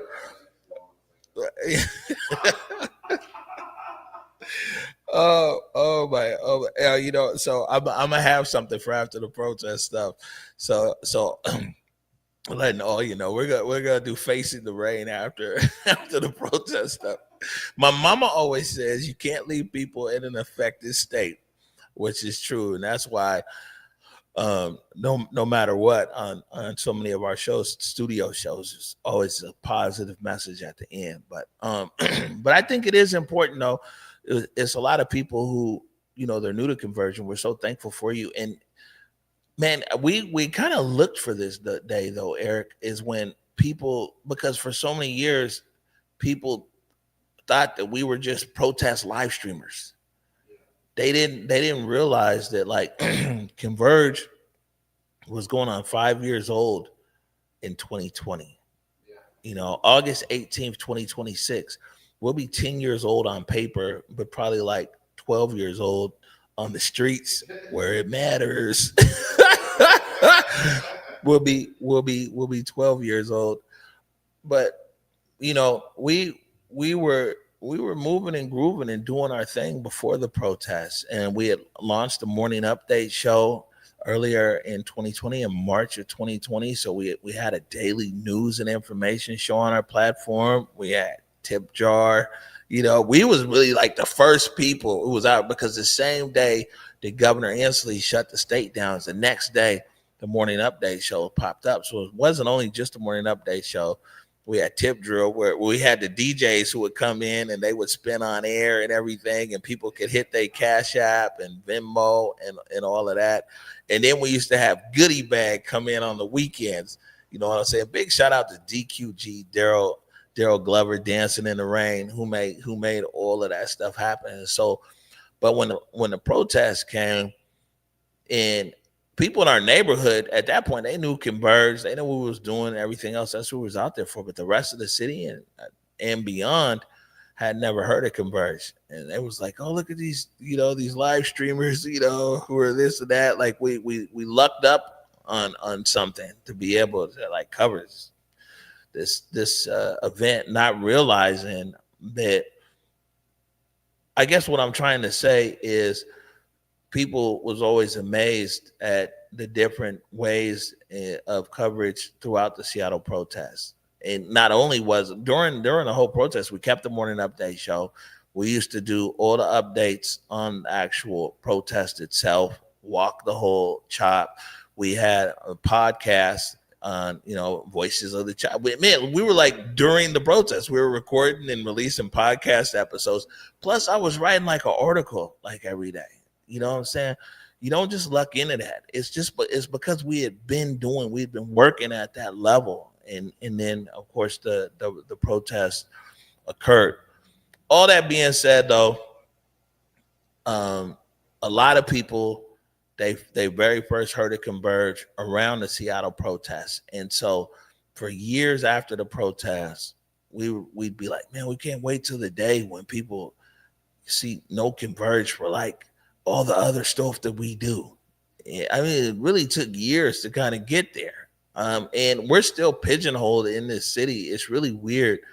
There's still groups, organizations, decision makers who in their mind, they don't see us as capable of doing all the dope stuff that we do, because in their mind, they only see Converge as guys out there using the iPhone, which was the most appropriate tool for live streaming of such event, they only see us a guy with an iPhone covering a protest. So we're like, yeah, we'll make a film or TV commercial or support this documentary. That's all they can envision. So that's another reason why I don't be liking to go back there. But most importantly, it was a traumatic event, but it's still part of our history. So yeah, no, it was. Eric said it was a traumatic 60 days. So I did want to take a few minutes though and hop back in the time machine. And this first clip, it was crazy. This was June 1st. This was June 1st, 2020. And it was wild up there on the hill. And the day before, this was a Monday, the day before was the most peaceful march, right? That was like May 30th or something like that. May 29th, it was all hell broke loose downtown. And then that Sunday, man, it was like a whole new group of like people in the streets. And they tried to cross the between 11th and 12th on Pine like quite a few times. The police would come out, he would sometimes, and that was when there was the Take a Knee leaders that was out there. They wanted people to take a knee with them and all that. SPD came out, took a knee, but they wouldn't let them pass, right? And the next day, the crowd might have doubled or tripled. And I remember, man, it's COVID and nobody got no job. Also down in Olympia, the unemployment computer crashed where nobody getting no unemployment checks. It was a lot of people unhappy about what's going on. Just beyond the people who came out to protest the murder of George Floyd. But on this day, there on June 1st, is when the protest focus changed from protesting against police tactics and policing to a protest against the Seattle police. And the Seattle police, I don't think they realize what they got themselves into. You'll see here, because this is a sustained protest in a residential neighborhood. What do I mean? A lot of protests we see is in downtown, right? Nobody lives downtown. So after a while, you got to go home. You know what I'm saying? You got to get out of there. And, during normal times, people got to go to work. See, it's COVID, right? So this protest occurred in a residential neighborhood where the protesters, a big number of them, actually lived. So in my line, guys go home, take a shower, come back out to the protest lines. And it was COVID. And then like somebody's like, oh man, I'm protesting today. I got to leave early. I got to go to work tomorrow. All the jobs was closed. So this is where SPD first deployed tear gas in Seattle's most populous neighborhood. And I tell people all the time, I was like, man, the Seattle Police Department didn't tear gas protesters. Seattle Police Department tear gassed a whole neighborhood that protesters were in. And it was crazy. Like the tear gas went into people's apartments. Their kids are breathing in tear gas. It's wild. Everything that, that's there. And according to the SPD, they put out a release and it was like, yo, protesters sparked riot. And matter of fact, we were down in Westlake by the time we saw that. And we were turning back around to Capitol Hill. It was like, what's going on in Capitol Hill? We didn't realize this video we're getting ready to show you, that's what they were talking about. They're like, yeah, protesters start riot on Capitol Hill. I got so much to say about this particular clip. And by the way, there's bad language in there. I'll be honest with you, I didn't realize it was gonna get some funky. I was out there in some shorts and a t-shirt. You know what I'm saying? We didn't realize. Woefully unprepared, no eye protection or anything. Yeah, no anything. And so it's a little bit of profanity in here and everything else. I'm glad that I can actually smile and kind of laugh and kind of joke when playing this. This used to be like real difficult for us to even play this clip right here. But this is the clip seen around the world, and I guess really people beyond our neighborhood and in parts of Seattle really knowing about Converge. This is Pink Umbrella. We're right here at the East Precinct. It doesn't get any closer than this right now. That's the barricade. Again, if we see the bike officers here, if we see the bike officers tapped out, then people should be concerned. As long as the bike officers are in front, I think that we're okay. You know, they have a reinforcement behind them. But we've seen here the last 4 days, what we've seen the last 4 days is and there it is, they're getting tapped out. They're getting tapped out right there. We have a definite change in posture. We have a definite change in posture right here at the East Precinct. And what I just told you right there is when a bicycle officer gets tapped out by an officer with a gas mask, they've changed their posture and position here at the East Precinct. What we could expect next is tear gas. Why tear gas and possibly flashbangs? Why we say that is, and now they done brought out the troopers. And I'm gonna tell you something, the troopers ain't got no problem firing. These guys, the troopers ain't got no issue letting loose. We saw the troopers on Saturday. Now this situation is escalating. If you know anybody, if you know, tag and share this stream. This is right now live at East Precinct. The officers have changed their posture. This gentleman right here grabbed the barricade, and now you see they're reinforcing the barricade. We have not heard an audible anything from an authority here. The umbrellas are out. We're getting pushed back. Don't spray that shit. Don't spray it. Don't spray it. Okay, the umbrellas are here. You see people put out the umbrellas to block the spray. To block the spray. It's rowdy right here. Hold on. Let me bring it down. Let's just try to de-escalate. Let's try to de-escalate this. Let's just try to bring this down, guys. You know, it's a lot of worse shit than going to jail, like a flashbang, shrapnel, or something. Let's bring this down. Let's bring this shit down. So we see him grabbing the umbrella. There's the spray. There's the spray. There's the spray. It's on now. It's on. East Precinct, they're losing control. State police are trying to open the barricade. They're putting the pepper spray in the air. Share this stream. Share this stream. Tag and share this stream.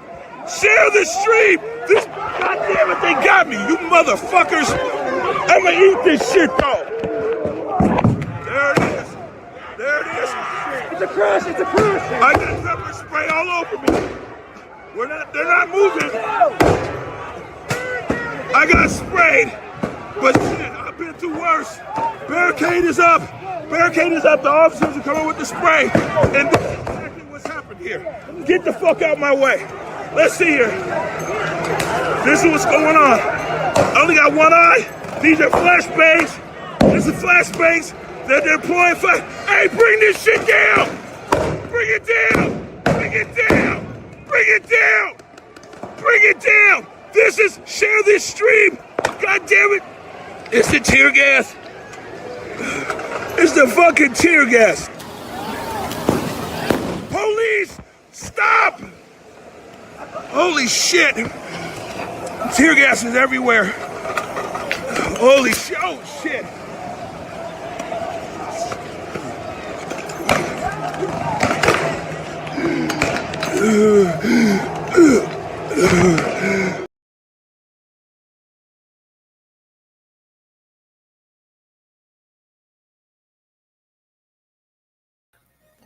All right. So yeah, we saw that right there, which was crazy. And there's actually a longer segment that shows all of 11th, and I'm walking down 11th, and 11th is smoked out. And by the time I get down there to Pike, it was like, yeah, I couldn't breathe and everything. People pouring milk in my eyes. It was wild, man. And yeah, that was like the first day of that. And it was crazy. So the pink umbrella, ultimately, we've never sold any other footage from the protests or anything like that. Just, I don't know. Didn't feel inclined to, but the New York Times licensed the pink umbrella so they could do an analysis, and they sent it to like 50 police chiefs across America, and they were all like, yeah, SPD, that was like horrible tactics of like with down right there. man, when I look back at 2020, I don't even know where to start. There's so much stuff that's actually still like coming out. People, articles, documentaries. There's going to be some stuff you'll probably see later on this week. The civil trial of Antonio Mays Jr. is, I think it's getting ready to start either this week or next week as well. So many things, man. But I got another video here that I'll jump into. You need this now, Eric? How much time you got? I got a second. Well, it's a minute or two. Eric needs, it's all good. Eric needs to he needs to swap out some equipment here real quick. Actually, I'll play this other clip here as well. That actually allow Eric to switch out his equipment. But yeah, as you can see, the more we talk about the protests, the more it's like and everything else. But this next clip here. This is well after. This is 24 days after the chop had been cleared, and there were still protests in the street. Well, actually, this is kind of this is all one day. And so this shows right here, like, man, how the police was just like targeting your boy, man. It was crazy. You know what I'm saying? And you'll hear me on the video, like, man, I'm not your enemy. I'm out here. It's press. We're just covering it, man. They did everything out of handbook, man. You're not supposed to throw these flashbangs overhand ever. It's supposed to be like a roll. You'll see like flashbangs being thrown at heads and targeted. You know what I'm saying? They're basic, man. Listen. Here comes the flash. There goes the flashbang. Oh shit! He just threw it. What are you doing? God damn it! Hey, fam. No, I got it. I got it. Get away from me. Here goes another flash grenade.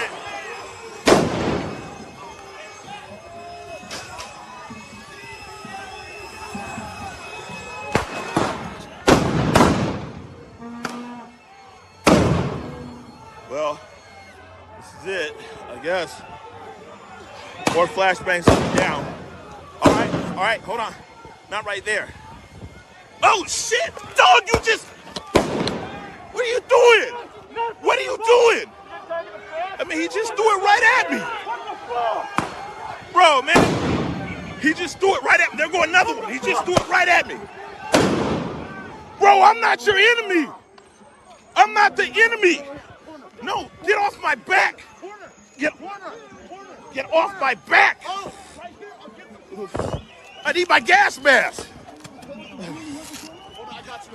Huh. Put the mask on. Holy shit, man.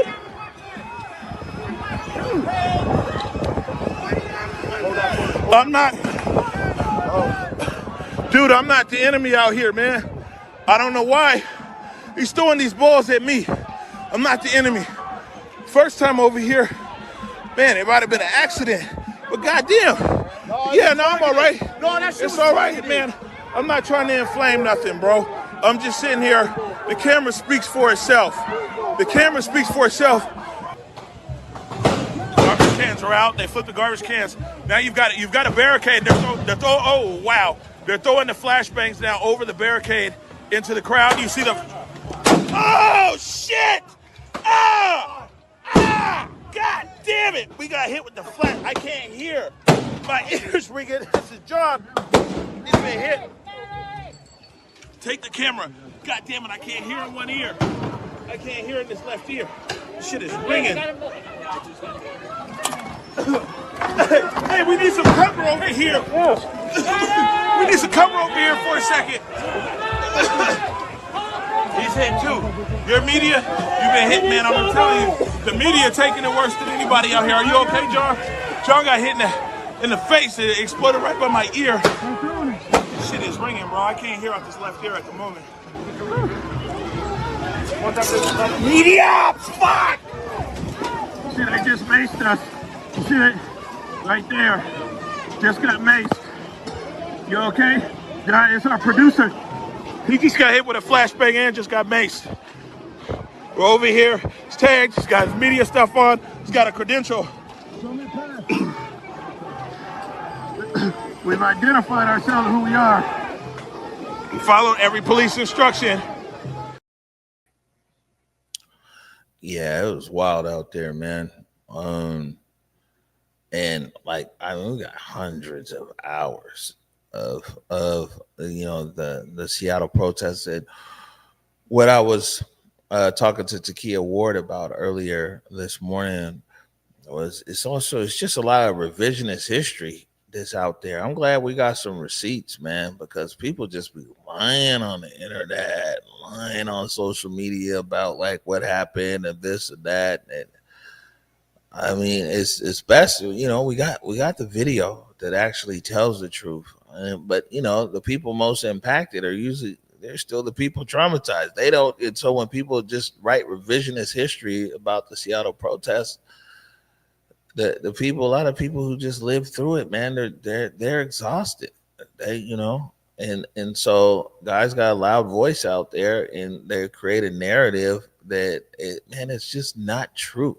You know what I'm saying? Like all over the place. It really kind of, from all kinds of directions about the protests. I mean, it's been 5 years now. You still think about the protests at all, Eric? I mean, man, you live in the protest zone. My friends were all protesting. Man, you should have a seat. See how it can work out for you. What do you think?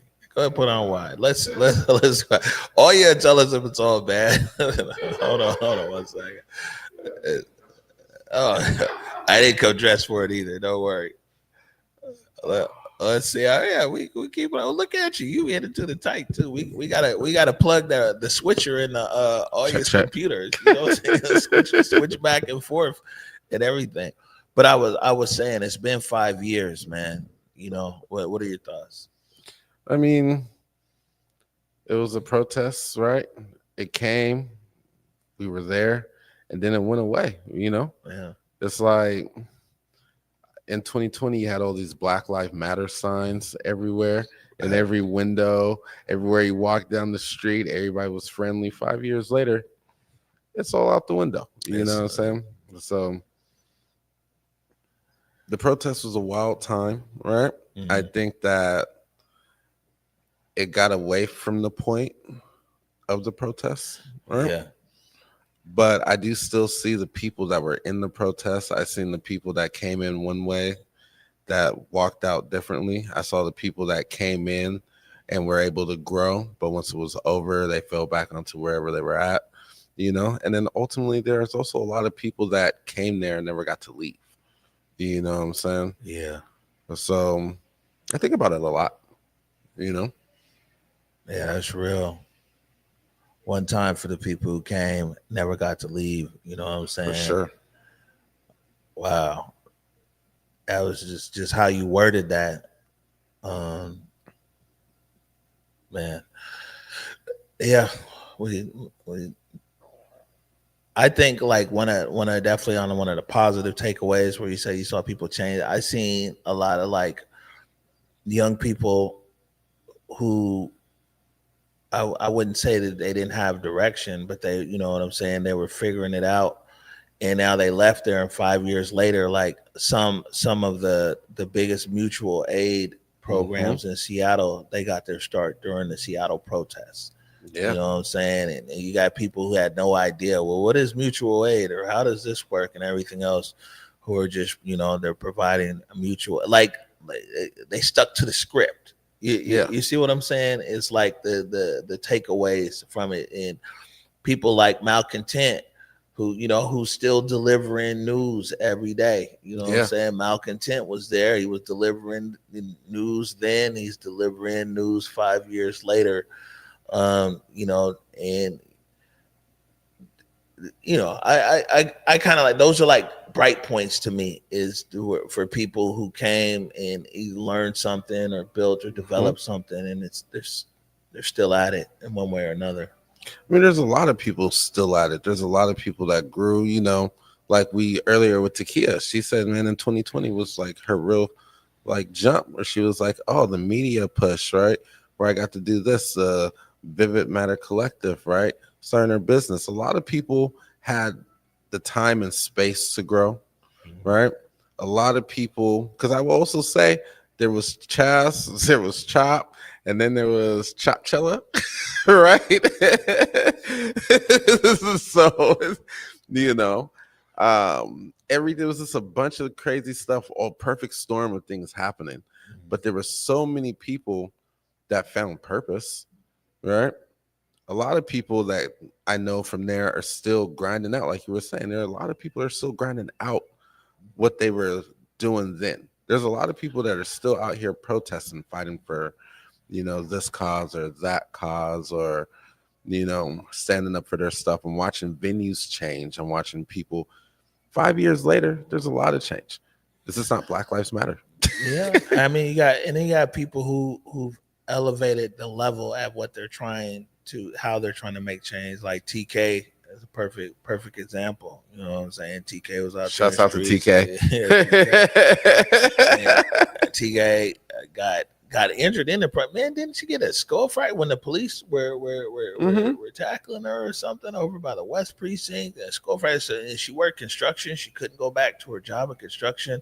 So then she went to school, graduated from Seattle College, some degree, out there making moves, launching a podcast, like, you know what I'm saying? But it's all still on the same message. Yeah. TK. Like I've known, so I used to tutor TK. Wow, I didn't know that. Yeah, she was one of my students at CAY when I did City Year, right? Her and her twin, actually. Right. Yeah. Right. And watching the growth of TK from where they were before to where they were transitioning to who they blossomed into during the protests, and then ultimately the growth that makes you kind of just step back from all the usual scenes, but you can see the shininess of the person. TK is one of my favorite people, right? Yeah. Just absolutely authentic, absolutely raw, absolutely here for the cause and down for it, because she was living it for real, right? Mm-hmm. She was on the other side of that East Precinct, as most Central District kids were, right? She had to be there, and she was out there protesting and fighting because it actually resonated with her, right? But to watch her grow from just the pain of it, this is just amazing. Man, I gotta. This is not on the list. I gotta download it. No, this is important. This is my mama's all-time favorite, and that's just a lot. My mama done seen probably a few thousand of our Converge creations, but this is stand-up Seattle. There's the 5-minute version and a 20-minute version. definitely. We released it though. We released it I think in the 1-year anniversary. We released it on my birthday that we had over at Cal Anderson Park? Yeah, it was. It was released on my birthday. Yeah. You and your mom were sitting in the chair. And that's when it's Leonard Garfield. Big shout out to Mo High, partners here. Leonard Garfield, Stephanie Johnson, Tolliver, TK, and myself. So I think that our next long video, I'll find it because it's hidden somewhere. Oh yeah, I'll let you know if you can find it. It's all good. But it's the 5-minute version, not the 20-minute. But I can look for it. But that time, I mean, I don't know. I it's almost like, clearly protests aren't supposed to last forever. Something's supposed to change or something's supposed to happen.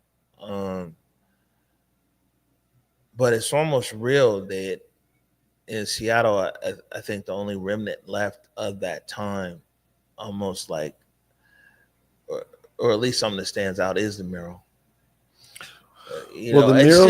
I'll just say that, like, so many winds have changed in a different direction here, that it was almost like, why you put your wave your flag of Black Lives? Like, man, you know what I'm saying? Like, if this was just a thing to do, because it's the thing to do, guys, our latest marketing research says that, man, we need to hop on board a Black Lives Matter bandwagon. Yeah. And this is going to help raise our sales by 4% or something. I mean, that's what it all seems like, family. So it's a lot of like companies and organizations and things that were just better off sitting it out. Well, it was trendy. Yeah. You have national TV coming down and painting whatever picture they wanted to paint at the time, right? I always say this, my guy Robbie that they used for one of those videos, right? He is clean and sober now, doing amazing, right? Remember he was the guy that used to dance with the umbrella and have all the cool outfits, right? Okay. Yeah, he's sober and clean for a couple of years, right? But it was trendy, right? It was trendy. People wanted to come down there. It was like a petting zoo, right? At some point where people would come down and take pictures of the stuff. As far as the art and what lasted, yeah, that mural is one of the few things that lasted, right? Because as the protest ended, it all became something that was deemed to be cleaned up.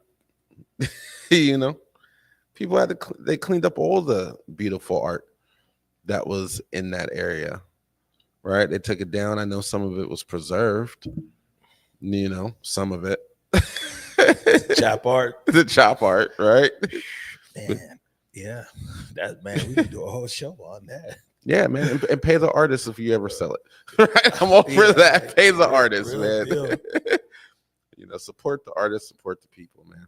But yeah, a lot of things has disappeared, right? Besides the movement stuck. A lot of growth. A lot of these nonprofits came from there. There's a lot of stuff came out of it, but there was this. I wish more would have came out of it. That's the statement right there. I know one thing that came out of it though is that are now they could pull out all the fancy terms, are now our vice president of operations and head of productions at Converge Media is one of many brilliant people that came out of a relationship there at the protest, because at the time she was living right across the street from the bunker on 12th Avenue Arts.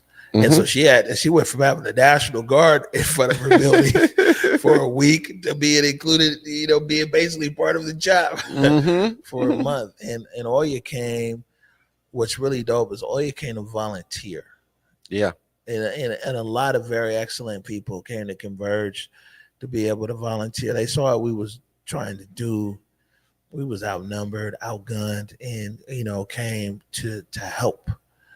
And Oya started off as a volunteer 5 years ago, and now she's our vice president of operations. She's our head of production. I tell people all the time, they be hitting me up. I'd be like, look, bro, I just go where Oya tells me. You need to go talk to the boss. They be having me all these questions. I just do what Oya tells me to do. Yeah. Hi, Oya. We're doing good. But it is a lot of good. You know what I'm saying? I try to focus on the good because I focus on the bad. I mean, for years I used to spiral down whenever anybody talk about. Remember, it used to be like a dark storm cloud that would come in the studio. For everybody, we'd all be affected by the protest. But I do have a question for you because you've been here all along, A1 from day one. How do you see Converge like before the protest, and then how we've grown after, and directions and things like that? So this is kind of that's a good question, but it's kind of a two-part answer, right? Okay. Because a part of me will always love the Africa Town media days. Oh my God. Right? Man, when we was in the CD. Man, oh, wow. Come on, being able to walk up to Blue Moon and get some pho, or just the community that was just constantly surrounding that spot, right? Shout out to Curtis, right? Shout out to Rel Be Free, all them guys. I think everybody was there, right? People just come through back and forth, right? And it was just nice. Then we go through the protests, right? And then all of a sudden, we're huge. You know what I'm saying? But what's Uncle Ben say? With great with great power comes great responsibility, or something like that. Is that it? With great power, yeah, something like that. Something like that. hit us up in the comments about that. But it's just amazing what we're capable of doing. It's amazing what we have done. That shift to go back to the community after the protests, right, was one of the best things I think to happen in life, because everybody that's in the Black community or in Seattle community thinks it's very cliquish, and me as a person that travels through all types of different communities in the city, right? There's never really been a point to connect, right? There's so many things that we just don't know. Like, yeah, I know Little Reds, right? But I didn't know creamy cone, right? And I want to go there, right? Well, not go there. I've already been. She definitely came here. Shouts out to her too. I need some of that banana pudding, that banana pudding ice cream. Yeah, it's fire. Yep. And shout out to the bonbon lady, who was great too, because remember her Grammy? Yeah. Remember that story? Anyway, right? But I'm saying, like, before, that community that we had, all right, or that we still have, was just dope, right? And being surrounded in that environment was great. But as we grew, being able to live our purpose within community is a feeling that you just can't replace, right? And that's how I feel about the growth between the two. Right now, Chop will always be Chop, or Chaz. It will always stay right there. Right? Chaz for like 2 days, man. But yeah. Oh yeah, they fought about that too. Autonomous, you can't. If we're autonomous, they can't break the barrier. You said something that's real, and a lot of people might not realize is that coming out, and it really talks to like who. Our overall mission was just to be in service of our community. And that was, probably 60, 90 days out of going on a decade. Yeah.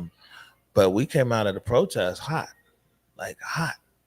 And we could have done anything and chased all the shiny objects. We could have licensed or sold this footage out, you know what I'm saying? And everybody wanted our footage. From the far right to the far left, people, during the actual protests, I made a lot of appearances on almost every network there is nationally, and overseas. And I talked to the AP. Thank God for you. Because like they would literally hit me to fact check because it was so much misinformation. I would talk to the people from AP. I was in Time Magazine. I was this, and that. But when the protests ended, we just made a decision to go home, back to the Central District. And although our physical location, although we're not far, we're just downtown, our physical location is downtown. We never left our neighborhood. And after that, like, man, the door was open for all kinds of stuff after the protest. Oh my God. All opportunity here and there. And we was kind of like, nah, I'm good. Yeah. We're just going back to the hood.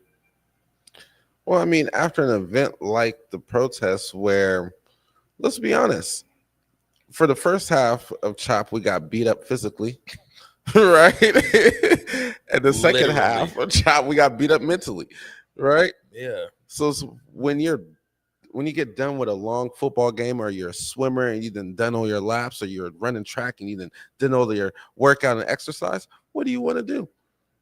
You want to go home. Just want to go home. Just want to go home where it's comfortable, where it's safe, where you're loved, respected, and treated well. And that's what we did, man. We went home. And it was probably just one of the best breaks we could have ever taken, Like if we would have just said, man, let's keep going forward. Let's keep this. Let's keep doing that, right? Yeah, I remember it was even people wanting to hire us to cover protests in other cities and breaking. It was a lot of opportunities out there. But I think another thing is like, even during the protest, guys were like, man, you guys need to be covering Portland and go down to Portland. And Portland, man. Shouts out to PL. It's still weird. It's wild. It was funky down there in Portland too. Shouts out to the frogs. It just never made sense to me because I was like, well, we're out here for the Central District. You know what I'm saying? I'm sure like what's going on in Portland, it's important for people to see, but it was like, I think going into the protest with an actual purpose and like a compass and understanding who we serve. Also, you know, I mean, it's a saying that like, if you don't know where you're going, any distraction looks like an opportunity. Mm-hmm. And knowing that at the end of the day, we still, the morning update show still went on, no matter what, every day we're in service of our community. And I think that after the protest, just doubling down, it took a minute, but really like doubling down on, man, who we serve and why we serve is probably one of the best decisions that we've ever made. Now, if you ask our accounting and financial people, they'd be like, it's a horrible decision. What are you guys doing? You should put it out there. We can make clickbait, this and that. I mean, because we can make anything here. We can make any kind of content there is. We got all the same tools as anybody else, and it's a conscious decision to put paint where it ain't, to show the best of us and who we are, to be an uplift network. Like, man, oh my goodness, we'd have way more engagement, traction, followers, and money. Yeah. If we change the nature of our content. But why would we? You know, I've been on this earth now for 40 years. About to be 41 in a few days. Hello. Right? And since I can remember, speaking about Douglas Truth, I learned to be against the propaganda machine early, right? 96, 97 in the library, reading about Crispus Attucks and Medgar Evers and stuff like that, right? You know, and opportunity isn't always opportunity for you. I remember people coming up to us and asking us to do the most outlandish stuff, right? You know, because they thought our platform could be scaled in a sense, right? To their direction, right? Which would also take away from our character, from our story, from the grit and grind and the purpose of what we do, right? And it honestly, it just feels better to be morally intact, right? Than being paid. Now, do I want to get paid? Absolutely. Absolutely, it is right? Giving Tuesday, help some brothers out. But, you know, I honestly will be happy no matter what telling the stories, because I get to walk through the streets and people get to shake my hand and tell me thank you, right? People get to say, hey, man, you know, you went to my mom's shop, right? You know, we love, also happy belated birthday to Auntie, Miss Tolliver Johnson, right? Oh, happy belated. What? Okay. Yeah, it was like 2 or 3 days ago, right? But her son, good friend of mine, walk up to me and be like, man, thank you for helping dealing with my mom. My mom's filthy, right? Boom, boom. And being able to talk to him about how dope his mom is. It's dope, right? Point to this wall behind us. It's the feeling, Mm-hmm. right? It's the feeling that never goes away. It's worth more than money, right? To have the people in your community love you for loving them. It's crazy. Yeah. And speaking of Stephanie Johnson Tolliver, we got a whole series. It's called Throwback Thursday, where she took pictures here off the wall and we tell the story of it. Maybe we'll re-release. Like I said, we got so much stuff. It's crazy.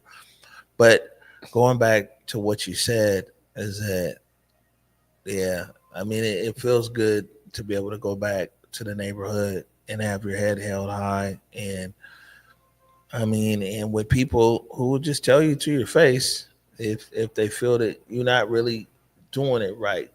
And you know, it's the hood, man. You gotta get it the nice way from the elders. Baby, let me talk to you for a minute. This and that, or you gonna get it from the streets, man. That was whack. My favorite is, when you gonna cut your hair? When you gonna cut your hair? Is that your feedback? Man, aunties out the world ask me. You used to be so clean. I want to say this, and we'll wrap up a few things here. Is that one? I do want to say that I agree with you. When the morning update show started, it was streamed on my Facebook page. Mm-hmm. A few other community group, Black Dot, Africa Town.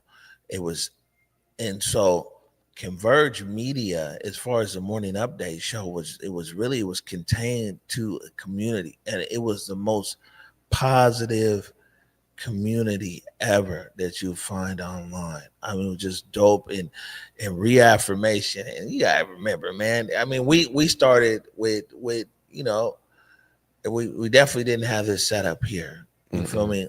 But our community was so encouraging. Man, you guys keep doing it. We're trying to figure out how to do graphics and this and all of our graphics look bad. It was I mean, what nothing slick, but our community really appreciated the effort. You guys keep trying. You keep doing this and that. And man, I mean, I dreaded the day. And man, I'm thankful for all of our viewers everywhere and people that are tapping in. But once it was kind of decided, like, man, you know, even my first streams on the protest, it was on my own page. And then it was like, oh, bro, you got to put this on the Converge page. And man, you know, it went different. It's a cold, mean world out there on the internet, bro. Man. And it was totally dead. It's never been the same since those days where it was like, man, that show was just really contained in, like, it wasn't hidden, but it was like, you know, these different groups, or if you knew somebody, they had seen the link and this and that. But right there in the middle of the protest, in the most polarizing, one of the most polarizing times in America, the boom, here's all this streams and everything that has this high affinity to it. And man, you got some of the worst people. Remember all the death threats? Hella death Jesus threats. Christ. Hella death. Man, like, it was crazy. It was like, I remember I stopped looking at the alerts on my phone. I'm like, man, this is wild. Everybody just wants to. I'm like, how do you go from one day for every comment? It's like, you guys keep it up, da-da-da. Make sure you stop by the restaurant. We got lunch for you. To the next day, it's just like, die. Man, it made me, that particular part of what we do made me stop getting on camera. Yeah. Because people would literally be angry with me in the streets. And remember, I used to only get on streams, talk a little bit about the protests, and be like, man, this jazz is great. Look at the puppies. Like the jazz is played out. Yeah, exactly. He was the jazz player that was the second day of the barricade. You know that? I didn't know that. Yeah, with the we got the pictures. That's him. I think you're right about that. And that was like, that was kind of the personality of the company. Cause I remember being out on streams and I'd be like, yeah, you got it. Da-da-da-da-da. Man, I can't wait till baseball season starts again though. And I think it bothered some people that it was like, guys could just, you know, we weren't consumed, even though we were in the middle of it and it consumed all of our time, we weren't consumed by it. You know, it's always like, well, you know, what else going on? I used to give history lessons during the protest. One of the most great ones was when you stood over there at Yesler Park where they're building all the new Yesler Terrace. I think it's Yes Farms now, right? But you stood right over that and you gave a history of Yesler. Oh, yeah. No, it's an interesting history, too. Henry Yesler, it's literally a skid row. You know, they skid all the logs down. And Henry Yesler, he did the deal with William Gross, you know, over 140 years ago. William Gross came here balling. Yeah. This rich black man showed up out here, opened up shop right down the street, broke Henry Yesler off for 12 acres right there, what's now Madison and Union, and that was the start of the Central District. I'll talk history on that. By the way, now that's the show I need to do. The history show. I love history more than anything else. What you got on your radar? We'll bring it up here to today. I think we got a video, but we'll play that once we clear. Yeah, we'll leave the pro. There's more stuff coming out about the protest this week. I'll just give you guys a heads up. So I won't overdo it here today, but I definitely wanted to go back to we couldn't do our telethon without being authentic and touching on that. You know what I'm saying? I'm really, really proud of our news our growing news and information team. You guys really, if you need a really good motivation to want to give today, if you want to see news fully restored to Converge Media, news is expensive, man.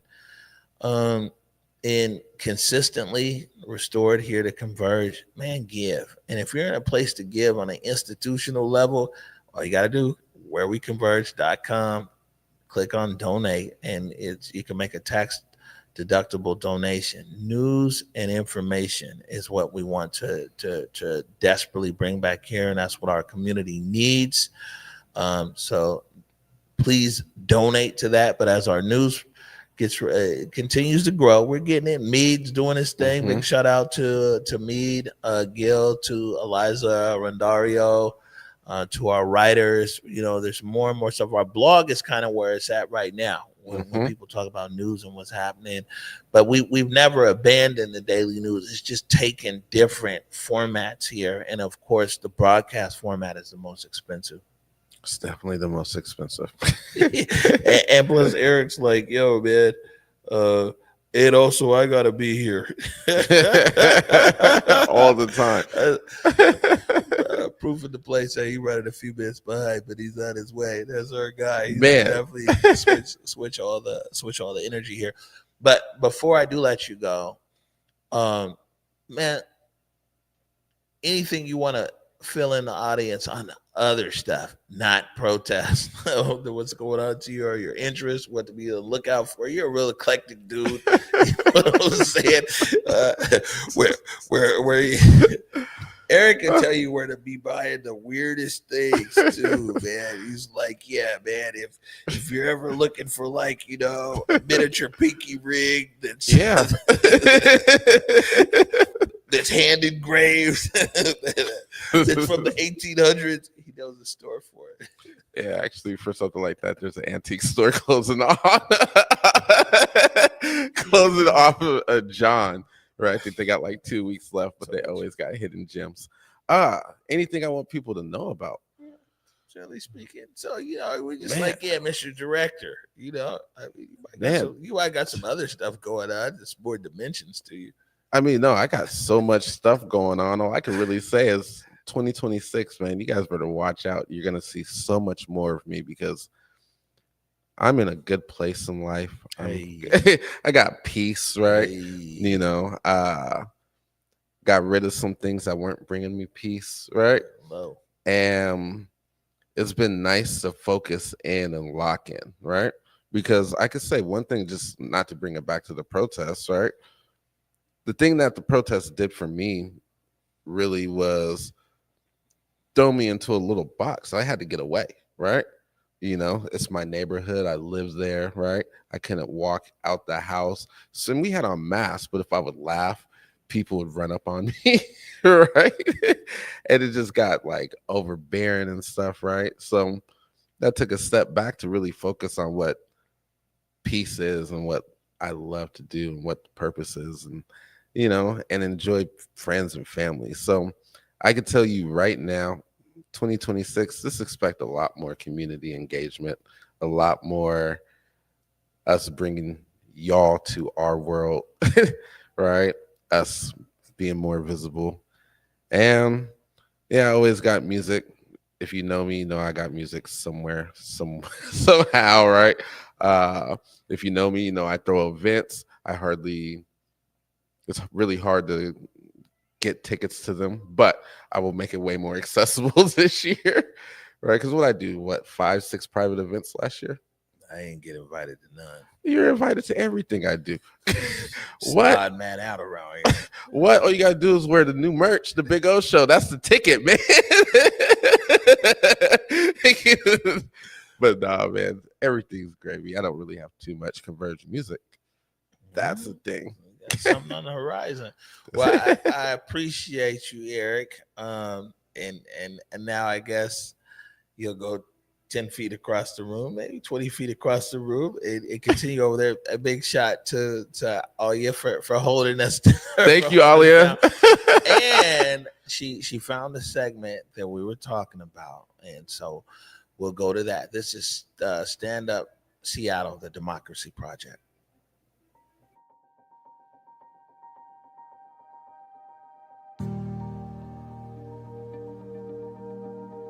America is a work in progress, and if we don't work, it won't progress. We need to understand, be very clear, that a democracy only works when we work. Everybody has a job to do. We're all stakeholders in this society. Our share is the vote, and we need to take our role as shareholders in this country very seriously. I think this is an exhibit that really hits people at a personal level. What I learned from this exhibit, and I had to learn it, it wasn't intuitive to me, is that democracy is an unfinished project. Now is the time, I think, for us to remind ourselves that this is a project, we are a part of it, and its success ultimately depends on us. And it requires all of us to be a part of it. It has been, at best, a partial success, and it has a whole lot of failures that we can correct, that we must correct.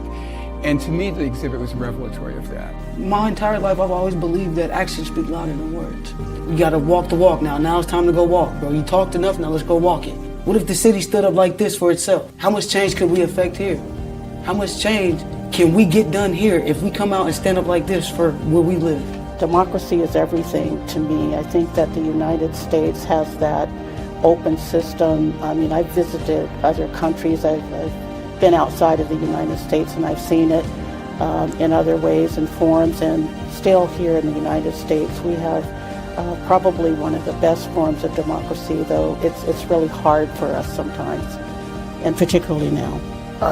Being in a museum and a repository of history, I think that it's important that people in Seattle realize that the Seattle protest is a chapter in a very long book here in Seattle and in the state of Washington for people standing up. And we're living this chapter right now, so we feel it. It's emotional, it's intense. You know, I'm still living with injuries from the protest. You can tell me that you believe in me and that you're here for my life. Show me. Show me. What we did was we would march every single day to different parts of Seattle, go to council members' houses, talking to them, getting them to engage with the community that is most impacted by systematic racism. Democracy is best when we challenge it. When it's under attack, it actually gets stronger. All the protests we saw this summer, all the protests that you read about in this exhibit that go back hundreds of years, they have made democracy live up to its promise. Imperfectly, of course, but there would be no progress without those challenges. We can't let people forget what happened in Seattle. And I hope that it emboldens those out there younger than us to be prepared to write that next chapter. Because this story, this saga called democracy is continuously being written daily. And I hope that what our city went through last year will inspire people to pick up that pen and continue to write the next chapter of democracy in our city. We can look at action from sitting down and writing a letter, talking to your neighbor, to being out on the street, you know, with the protest sign, pushing back. So there are all sorts of ways to join this democracy and this effort. Being able to have that many dialogues with that many council members on the city level, on the county level, it was like, yo, you really can do this. We really can do this. Like, this is a real thing that can happen. Somebody has to stand up for what we're living in. We have the power to change this city, and all it takes is somebody inspiring somebody else to do it.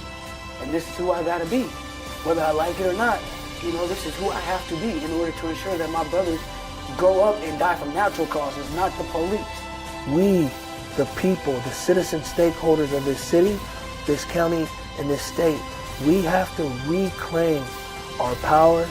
We have to reclaim our authority. And our chapter is long, our book is long. Our history for standing up is long.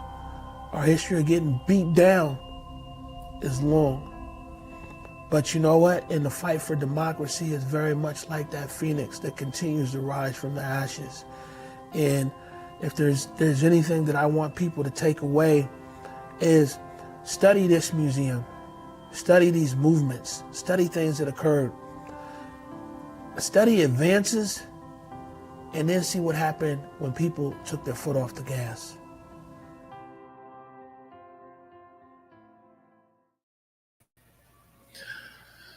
See what happens when people take their foot off the gas. Yep. Yeah, them winds change real quick. They blow in a different direction. But man, it's dope. Like that right there of all the stories that we've told, and I think all the fine things that we produce, that's my mama's favorite segment. And from the moment that we premiered it, and every year, no matter what, the election, anything, she's like, she don't ever say directly, play this. And if she did, yes, ma'am. But she's always like, it'd be really nice if people could be reminded in that video you did at Mohai. Yeah, yes, ma'am. We'll make sure that you'll find it somewhere online, ma'am. You'll find it on air. Man, I guess a big part, if you know the story, or I can share a bit since we got time. It's a telethon. Proof of the play is running a little bit late, but he'll be here. Is that when people ask me, and you heard it a little bit, depending on how long you've been watching today, in a previous segment we played earlier, is for me, I'm lucky because my threshold compared to a lot of other people is very low, in the sense that it's like my whole career before coming home, I'm in close to 60 countries, close to half of those across the continent of Africa. I lived in Dubai and Abu Dhabi for like 4 years. I used to go to the Cannes Film Festival in Beijing to do broadcast deals. Man, I used to do a lot of stuff. And when the thing is, what Converge for me personally, every story that we tell or everything that we do isn't to get to the next place. Because I've been to all the places. I used to go to all the award show, to this. I mean, man, it's very few things that I haven't done. It's legal. You feel me? Lots of other stuff I haven't done. I've run away from it. But man, been all over, met so many places, done so many amazing things. So I say all that to say that, like, in launching Converge for the first time in my life, my focus and my threshold for success was, I just want to make my parents proud. I just want to make our neighborhood proud. I just want Big Mama and them to be proud of our work, right? And so for me, like, that's the threshold I shoot for every day. It's a lot of people, their threshold is, man, we need this to go viral. We need this to do this. I'm trying to, get a promotion so I can get on air in LA, or I can do this or that, everything else. And just staying grounded and like, man, this make my parents proud. Would this make our neighborhood proud? And so, like, can you imagine to be able to wake up every day and to put out stuff where you meet your threshold every day? It's a lot of people, man, especially these days. Their goal is they got to go viral today, or they got to, do this or that. Is my big opportunity to get a promotion or everything else. All I have to do is just be intentional to make things that would make my parents smile. And before my dad passed away, in 2023, yeah, but my parents, they watched everything. Every single thing, man. You couldn't get them on the first platform. You know what I'm saying? My mama, she'd be in clapback culture, commenting over Julia Jesse and you could, man, Weird at Night, you know what I'm saying? All the different shows we'd have on here and everything. And man, they watched everything. And so to be able to wake up every day, and it usually goes a bit different, to sit here until the middle of the night, until 1 or 2 or 3, finalizing what might be coming out over the next few days, and knowing that, listen, all you have to do is be able to make things that'll make your mom and your dad proud. Like at our core, that's just who it is, or who we are here at Converge. And that's how we as a company, for the most part, have stayed very anchored and focused and everything else. We just want to uplift our people. We want people in our neighborhood to be proud of our work, and to be able, it never fails, to be able to go back to the hood, whether CD or South End, you know what I'm saying, or Tacoma, or Northeast Portland or East Central Spokane now at this point, you know what I'm saying, East Pasco, and to go into these neighborhoods and people are like, yo, man, you guys are really doing it. It's meaningful. So just sharing a bit right there of why that last segment, beyond the content, it really meant a lot to me, because that's my mama's favorite thing of anything we've ever made here at Converge. So love you, Mom. We're gonna switch gears here a little bit. We're gonna play this a little later in the day, but what a great opportunity, because Mama always says too, you can't leave people in an affected state, and so we're going to switch up the energy here. In the last segment, you saw Stephanie Johnson Tolliver. She is the president of the Black Heritage Society of Washington State. We work with the BHS in so many different ways. Man, they've been I think that they're our oldest partner. When you say partner, yeah, we were working with BHS going back 8 years ago at least, on so many different projects and historical preservation and storytelling and everything else. And of course, Stephanie was the catalyst behind this this wall right here. Well, I guess 2 years ago now, Stephanie brought to our attention the story of Jessa Thomas. You can go grab Proofies at the door, Eric. He'll leave right there. Oh, yeah, got you. The story of Jessa Thomas. And Jessa Thomas, she's from Thorpe, Washington. You love Thorpe, huh? You like going to the fruit stand? Oh, yeah. The man, go get this guy. He's outside. All right. Jessa's from Thorpe, Washington. And Jessa was Washington State's very first Black rodeo queen, right? And so Stephanie has just sent me an article, and she's like, hey, here's what's going on here. We can amplify or something like that. And I'm like, what? Are you serious? No, we got to do more than amplify. You know me, man. I take it too far sometimes, but not in this case. I was like, man, we need to make a film. And sometimes they Converge, like 99% of the time, man, we just grab the cameras and go. I think a lot of other places, they're like, well, we don't have the budget for this or that or whatever. I mean, we're just like, man, this is an important story. This is history right in front of us right now. And so Oya gathered an incredible crew, and they hit the road, and they captured Jessa during her reign. Now the full film is about 25. It's actually 28 minutes and 30 seconds. I can tell you that. But we had made a condensed version of 7 minutes, or you could call it an extended trailer. This is definitely one of my favorite stories right here, man, because who doesn't love a story about a girl and her horse? You feel me? So here it is, Facing the Rain.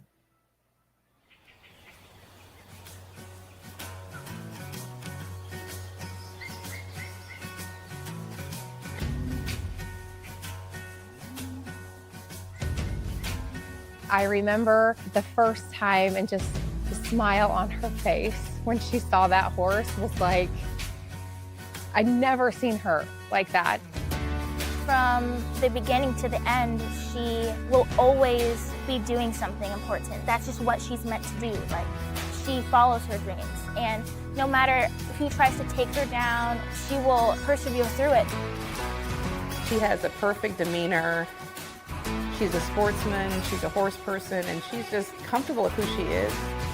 Jessica, you are here to stay. Stay with rodeo, stay with the Western way of life. We need you. And look. Best of luck.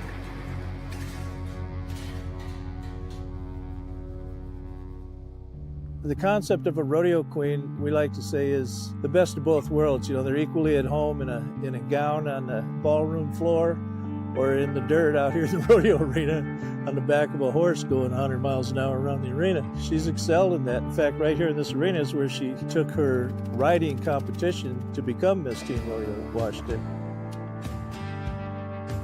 They get judged on a lot of things, just like a beauty pageant, but it's a little different because there's that rodeo element. You know, they actually got to perform and measure up to that standard. Well, we were waiting for her to announce who was going to be the winner, me or Mackenzie. I knew I had done okay, but I am my own worst critic, and I was ready for Mackenzie to win.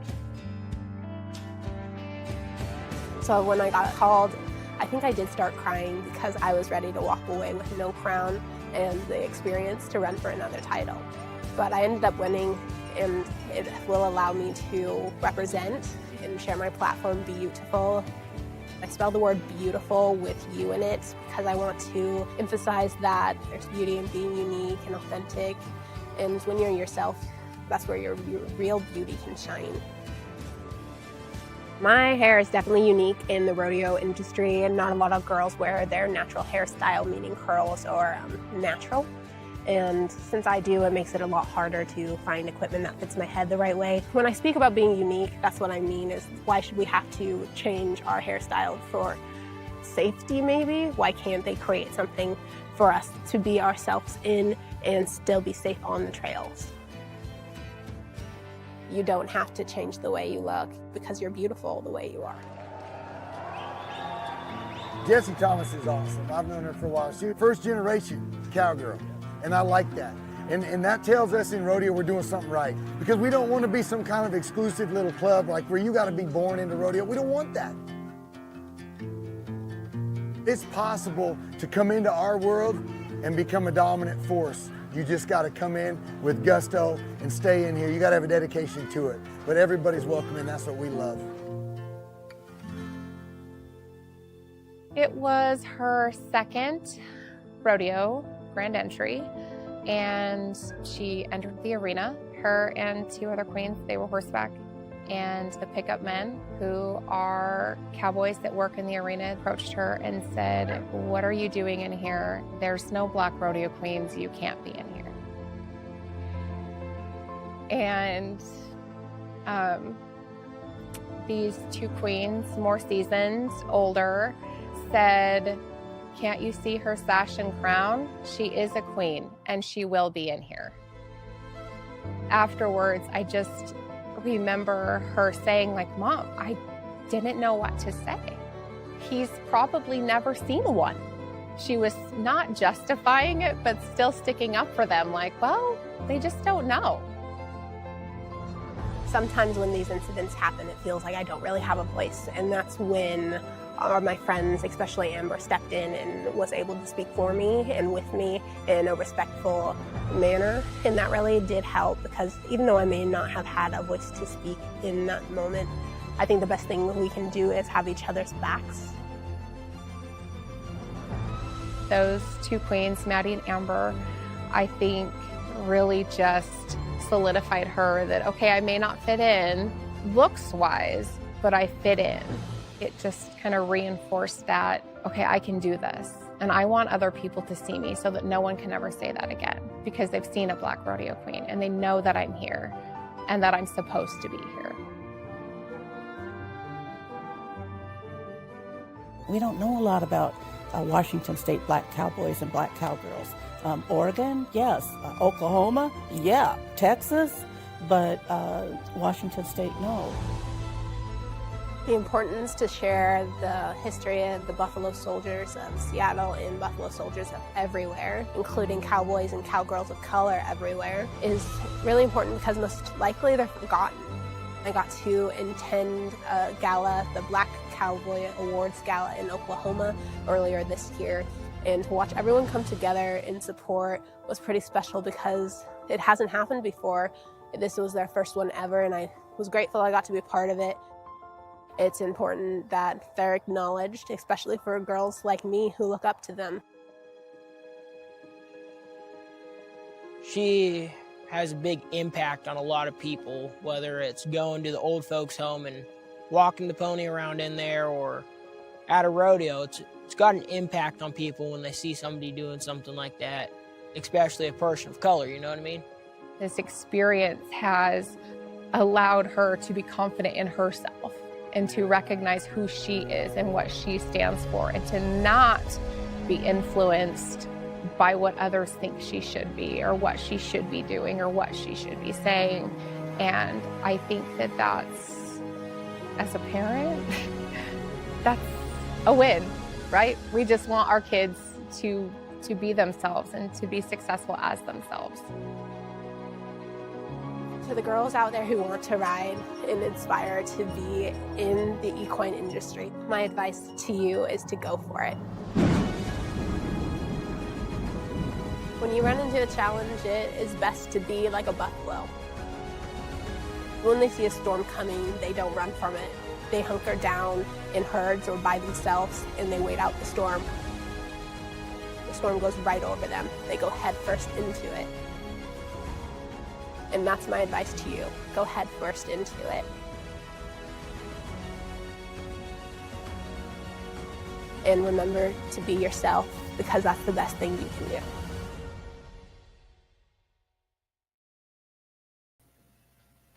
All right. I told you it was going to change the energy. Who doesn't love a story about a girl and a horse? It's dope, man. I fell in love with this story. As soon as Stephanie Johnson Tolliver told me about Jessa Thomas, it was like, it was just incredible. Man, come over here, have a seat, Proof. We've been talking about, no, that's what I'm saying, go around. Oh, you see what I'm saying? There, you can't block the star. See, if you go that way, you're going to block my camera. No, I don't want to, not the star power. Yeah. But no, man, an incredible story, an incredible team to put that together. And big shout out to Connor O'Keefe, Walking Distance Media in Spokane, Washington, is actually the editor on that. We had an outstanding camera crew, Matt Bermudez, Winfield Ezel Jr., Winfield Ezel III, Trey, and Brady McAtee. All work together on Facing the Rain. You can find the full version of Facing the Rain. Facing the Rain, the full version, is actually in the Fox Local app. And if you Google it there, you'll find the 28-minute and 30-second version. But you see the big smile on my face now, right? Look, we was just talking about the protest beforehand, man. And so heavy. The room was heavy, bro. You know what I'm saying? But Mama always says, you can't leave people in an affected state. And definitely not. Facing the Rain, we get that on. We get Facing the Rain on. And now Big O's back smiling. Yeah, there we go. Proof of the play. What's popping with you, Big O? Man, welcome to the studio. We got reorient here. I got to come. Proof got the best. Let's see. Yeah, there we go. The best facial expressions ever. I do. I mean, I love what I do. So, you're going to see some smiles out of me, some love and laughter. That's for sure. We're going to still talk about some serious things, but Yeah, no, it's all good. You got to adjust his camera for his relaxed posture. Oh, I got relaxed. Do I need to sit up? Okay. I'm about to say, I'm thinking I'm at Big O's joint. I'm at Converge Studio. I'm at home right now. I know y'all don't see me a lot, but I'm out in the field, covering these kids and sports and things of that nature. Yeah. And speaking of that, man, so introduce yourself to the audience.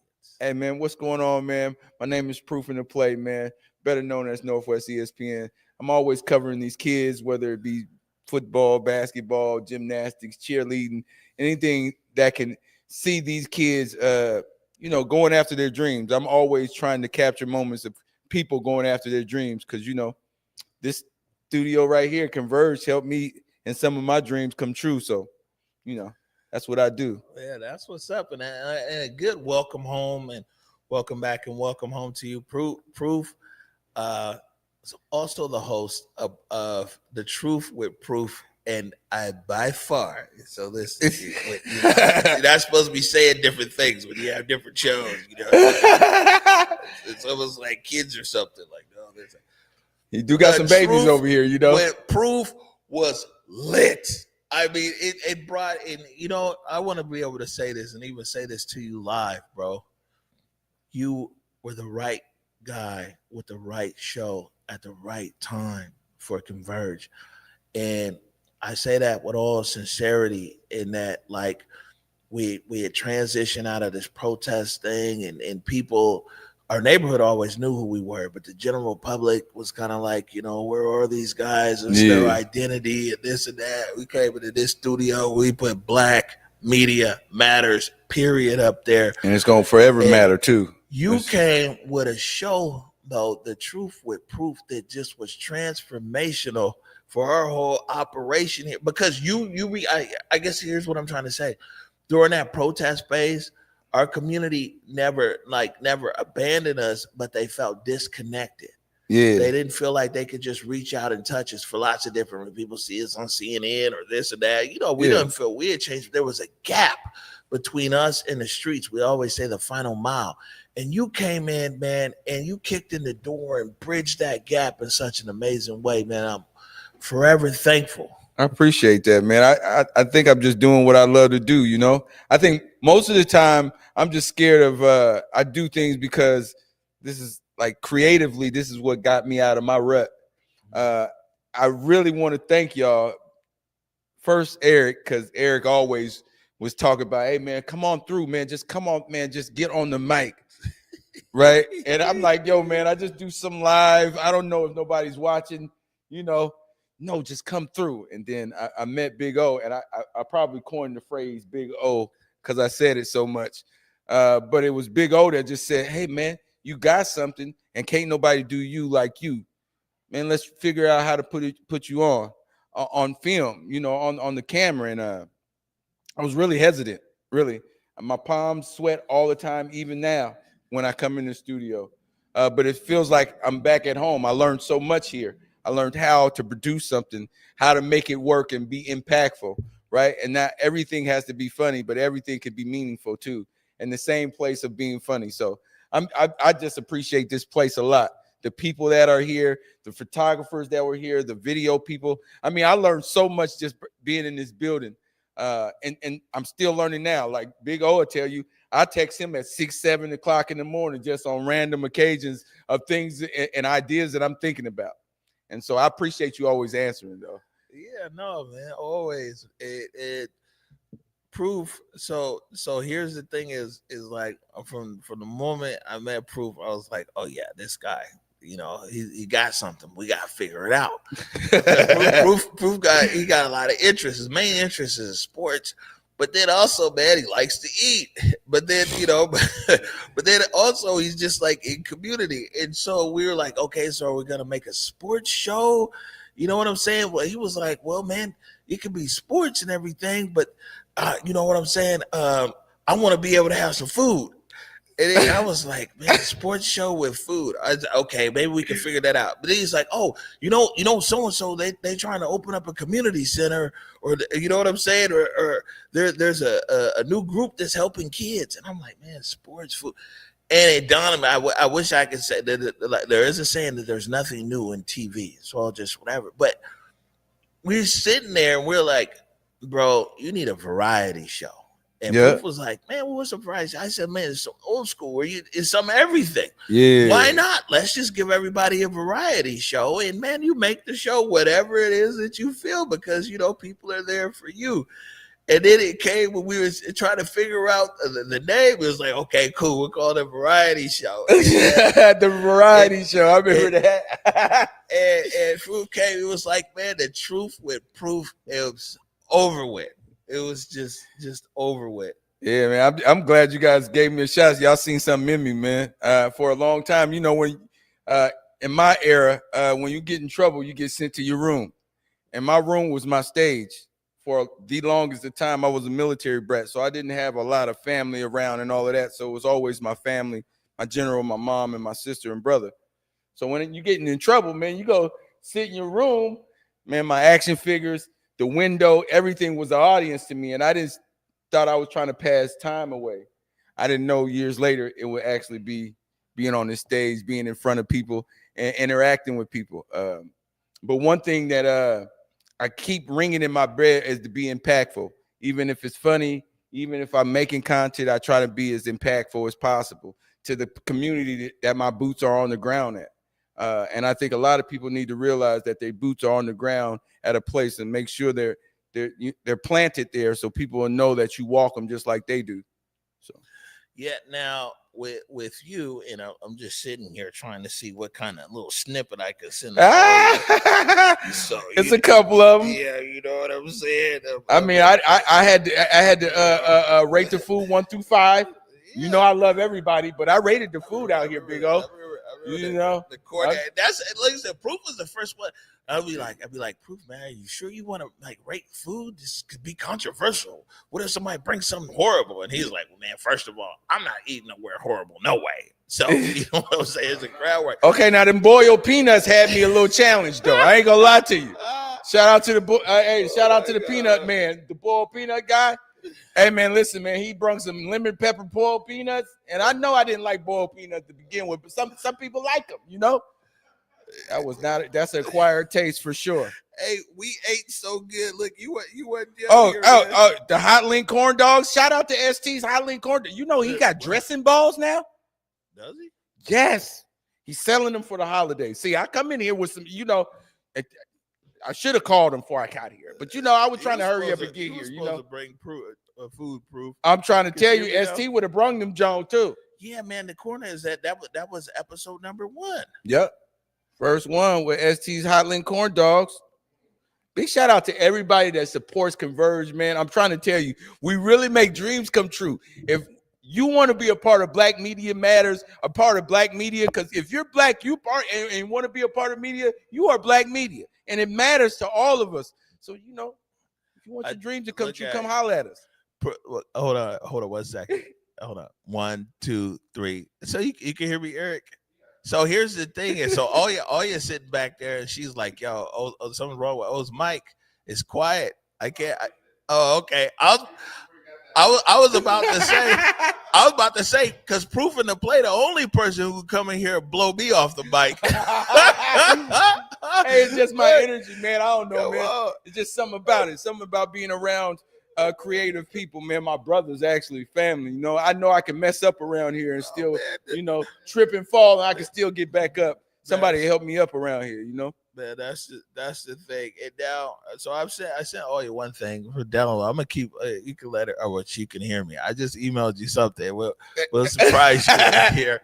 It's not something from the show, but it is something that's hella relevant that we got. I'm gonna keep. Oh man, you gonna surprise me?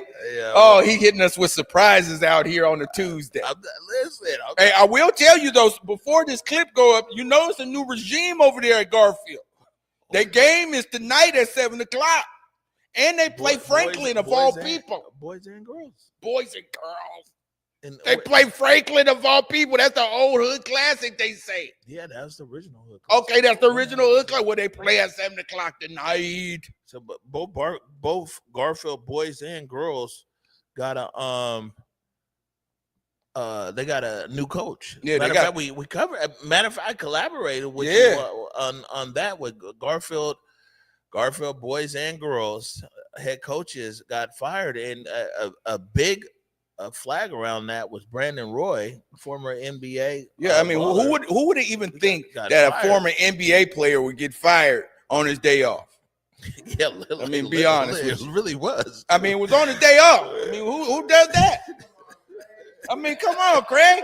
How you gonna do that? Okay, I you know, and it's still shocking to me. I'm just not seeing him on the bench. You know, not seeing him coaching these kids. Right. It's just I've been noticing he's been around for so long. I just, you know, I don't know. It was kind of it's new to me, but it's not like I haven't seen a coaching change before. I do want to say to the coaches that are there that hopefully you guys put your best foot forward. It is. The Garfield basketball coaching job is like no other job in the state.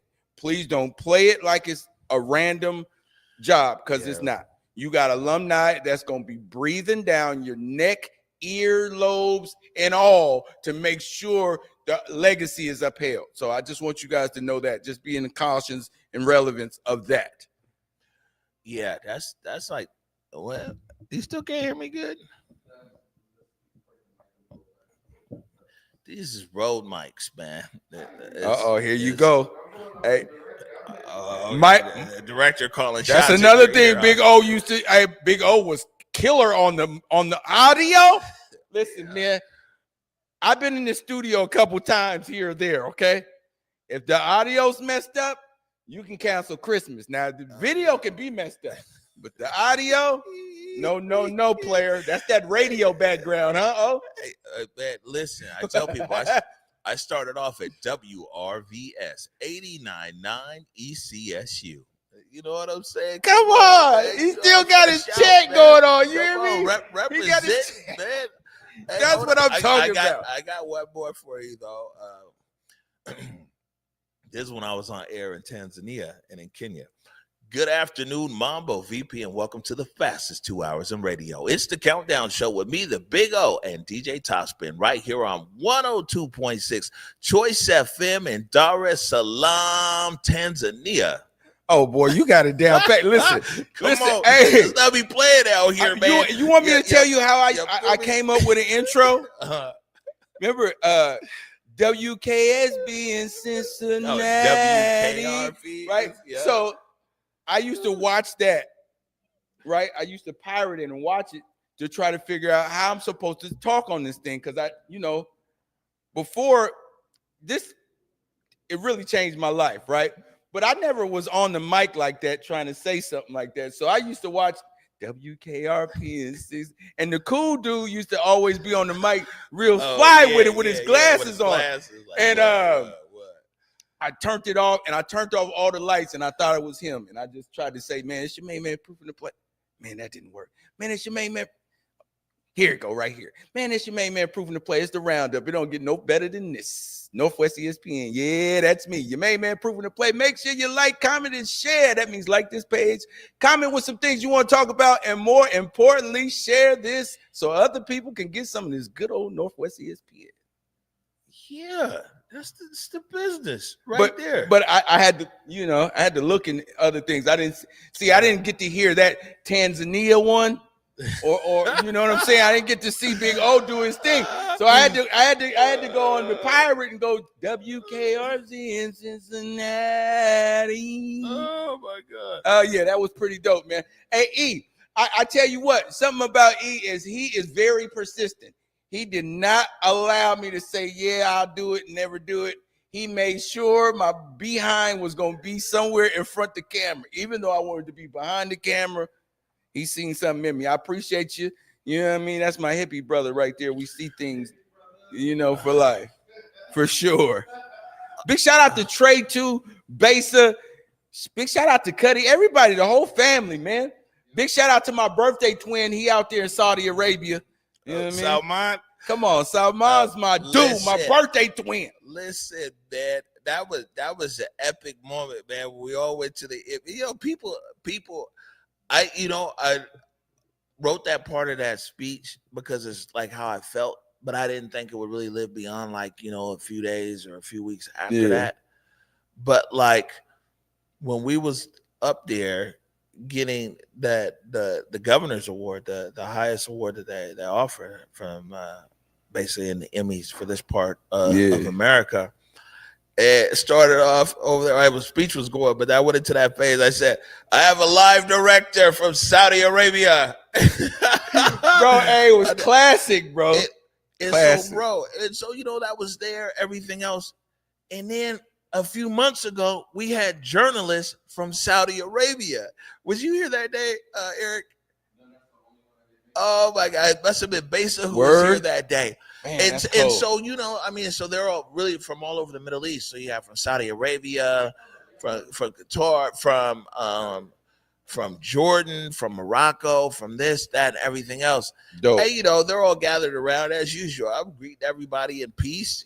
I know a little bit of Arabic. I lived in Dubai for 4 years. You know what I'm saying? Assalamu alaikum. You know what I'm saying? It was cool. They was cordial. Hit them with one, huh? Hit them with a line. When I showed them Salman, and then Salman in his traditional dress, holding it, they lost it in here. And then all of a sudden, it was like, they're giving you pound and all of that. It was like, because I was telling them, I was like, oh, you're from Saudi Arabia. I said, man, I had a friend over in Saudi Arabia. He actually used to be here, over here and everything. They're like, okay.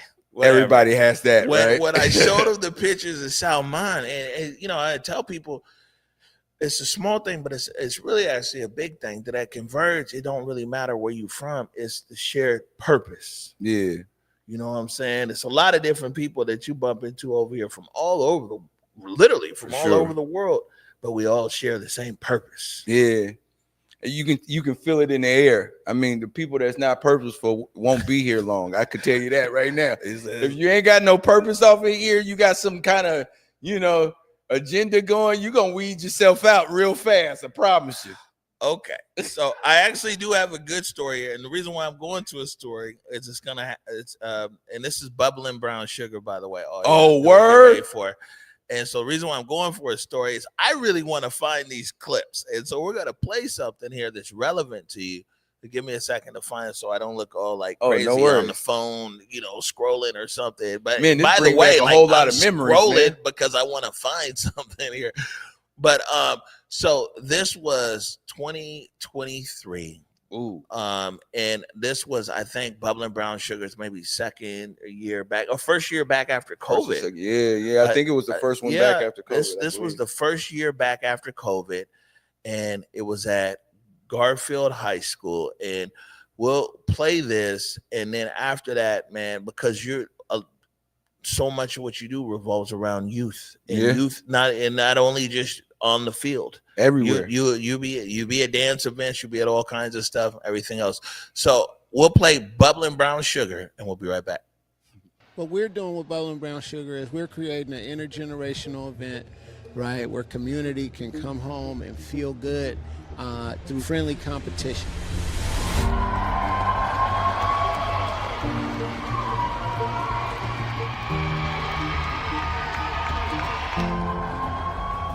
We're trying to create space where community can come home to Garfield. We have a lot of people who've been displaced and they come home and they visit the school and it just brings people back to a time when, you know, we had the CD the way that it was, but it also lets new people know that, you know, we do have a community here. So it's much more than a dance competition.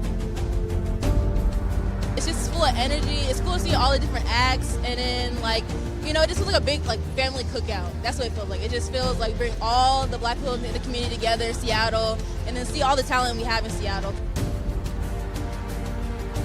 Thank you for investing in our kids and this next generation and keeping this going, because it takes a lot of work to keep it going. It's a feel-good moment, and I love it because we're all here to support our kids. We're all here to support each other, and it's just all love, and we need that. I'm back here. You know, I graduated almost 20 years ago. You know, so Bubbling Brown Sugar is a great opportunity for folks to come back to their alma maters, you know, represent as alumni, things of that nature. Please, y'all, don't sleep on Seattle. There's a lot of talent here, you know, when it comes to sports, when it comes to movement, when it comes to art. We hold our own, we represent in the best ways possible, you know, and we're going to do it today as well. It's about getting out there, trying new things, and just finding new people to be around, finding yourself. It most certainly started out as a dance competition in 1979. It was a dance competition when I was here, right? But now in 2023, this is really, like I said, an intergenerational community event that a lot of people were looking forward to. With 23.8%, it goes to Bulldog NGT. Give it up for Ballet Dior. When I see people feeling like that, I feel good, you know, and seeing those kids having an amazing time, seeing the adults emulating, you know, great behavior and having fun, and yeah, it makes me feel good, and this is why we volunteer and do this every year. Bubbling Brown Sugar is community because, again, we're bringing people from all over, and they're coming home to have this feeling of community that's wrapped around a dance competition exposition.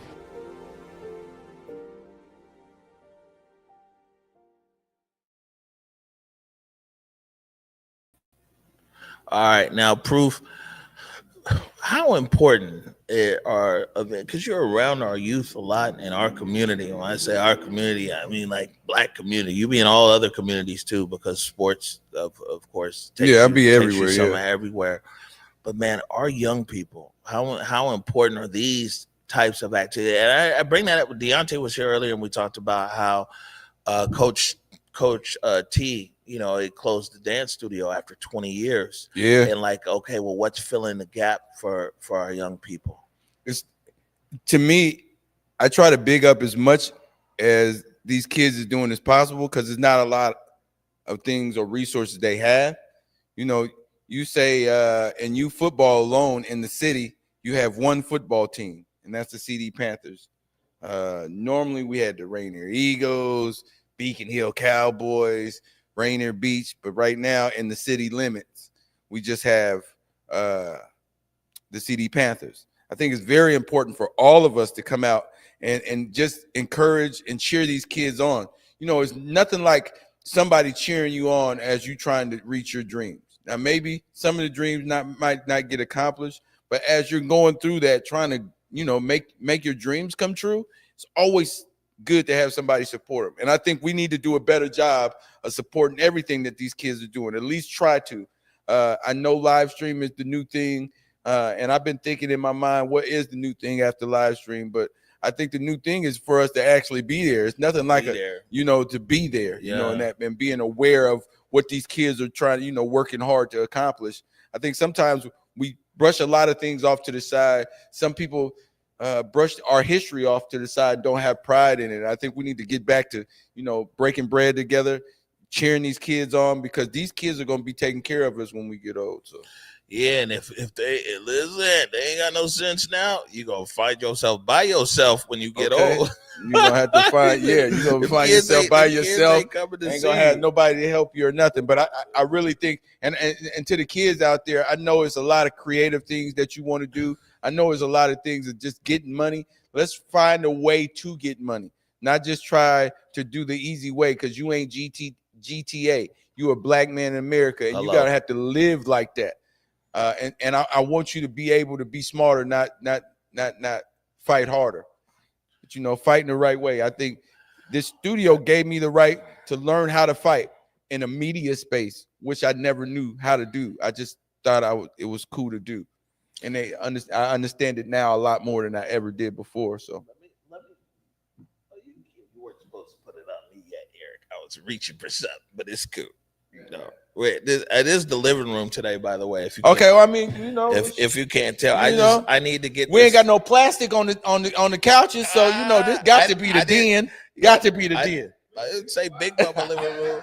Big Mama and them don't have. Hey, listen, we get plastic on these. Hey, listen, we know where we not supposed to sit. That's what we can tell you.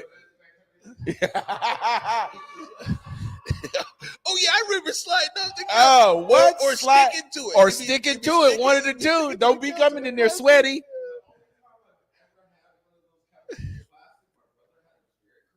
Ooh, you talking 80s right there. You talking 80s. Wow, with the drip. The Jerry curls. Hey, Miss Beaver must have hooked him up. Miss Vernon Beaver must have. Miss Beaver was the first one that did the Jerry curls. What? Yeah, Miss Vernon Beaver. I never had a Jerry curl, but my mama did though. My mama and them had it. My mama and them had it though. I got a question. A few things. So one, how long do we have you here today? I'm here. I just told you. Two. Okay. Yeah, right. I told you one. I told you we can be off in here because I'm just going after here. I just got to get my camera and go to the, I got to go to the game. Okay. I got to go to the Garfield So we game. got you for a little bit. Yeah, we got you for about an hour or two at least. Okay, so we gonna go a few different places. Oh, some snap. Some happy and some sad. And Okay, some I mean, we else. good with that. But I just wanted to make sure. I didn't want to start playing. You'd be like, oh, I got to leave. Oh, it's sad. Nah, we got man. about a Okay. solid hour and some change. What was it, All 3 o'clock? We got an hour and some change. My baby. My daughter don't even like me meeting her at home no more, but we good. I mean, she's in high school now. Man. Hey, I'm telling you, man, this is different. Yeah, of course. It's different, but I love it. She's at my house every day now, so it's a great feeling. Fathers out there, Try your best to just try to have at least one of your kids, so you can actually try to raise. You will have a lot more respect for single mothers and people that are doing it by themselves, because it is a toll, but it's very, very heartfelt, like heartwarming for me to be able to say I'm touching my daughter in a way that I'm guiding her to her own greatness. Yeah, so, we got yeah. these young kids. Lack of guy, man. We're gonna get there. That's the okay. My bad. Part. My fault. We're we still all over the place. We're man. still on the fun part here. Okay, funny. I've broken out the iPad. So you'll be able, we can get your response. We'll be able to follow along. So this was Proof's first time working on a project with Converge, and it was crazy because he worked on it and he had already a great relationship with an organization called Rise Above. And so Proof and Salman and all these guys, they flew out to Spokane for a Rise Above event in Spokane. And lo and behold, who do they see? Danny Glover. Man, I got to see Danny Glover. So, we're out here in Calvo Country Club, the golf course, and I got legends right in front of me. I'm talking about Lenny Wilkins, only NBA championship we have. Okay, Lenny Wilkins helped bring that here to Seattle, and Danny Glover. My mama watched Color Purple. She made me watch Color Purple, but I liked him in Lethal Weapon with Mel Gibson. Oh, baby. Legends is in the building. Salman, you're going to get a history lesson today, man. For real. This is going to be gold. No, you have to do it now. Yes, thank you. Okay. My dad was a Danny Glover. I know the face. How you doing? I'm good. Oh, fuck. Oh, yeah. Oh, raised that. Yeah. Yeah.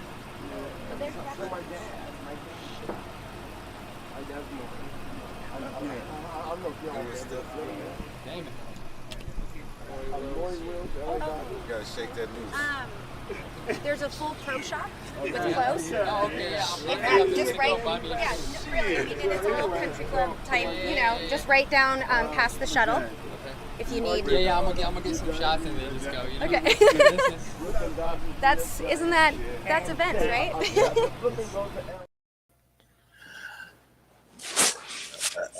All right, and so yeah, we sent y'all there. It's a beautiful segment actually that ended up coming out of all this, and then you bumped into Danny again out there. Me and Treyana had you live on air. Come on, man. It's just stuff that only happens to Proof. I mean, I was there with Lethal Weapon. Okay, we talking Danny Glover out here, man.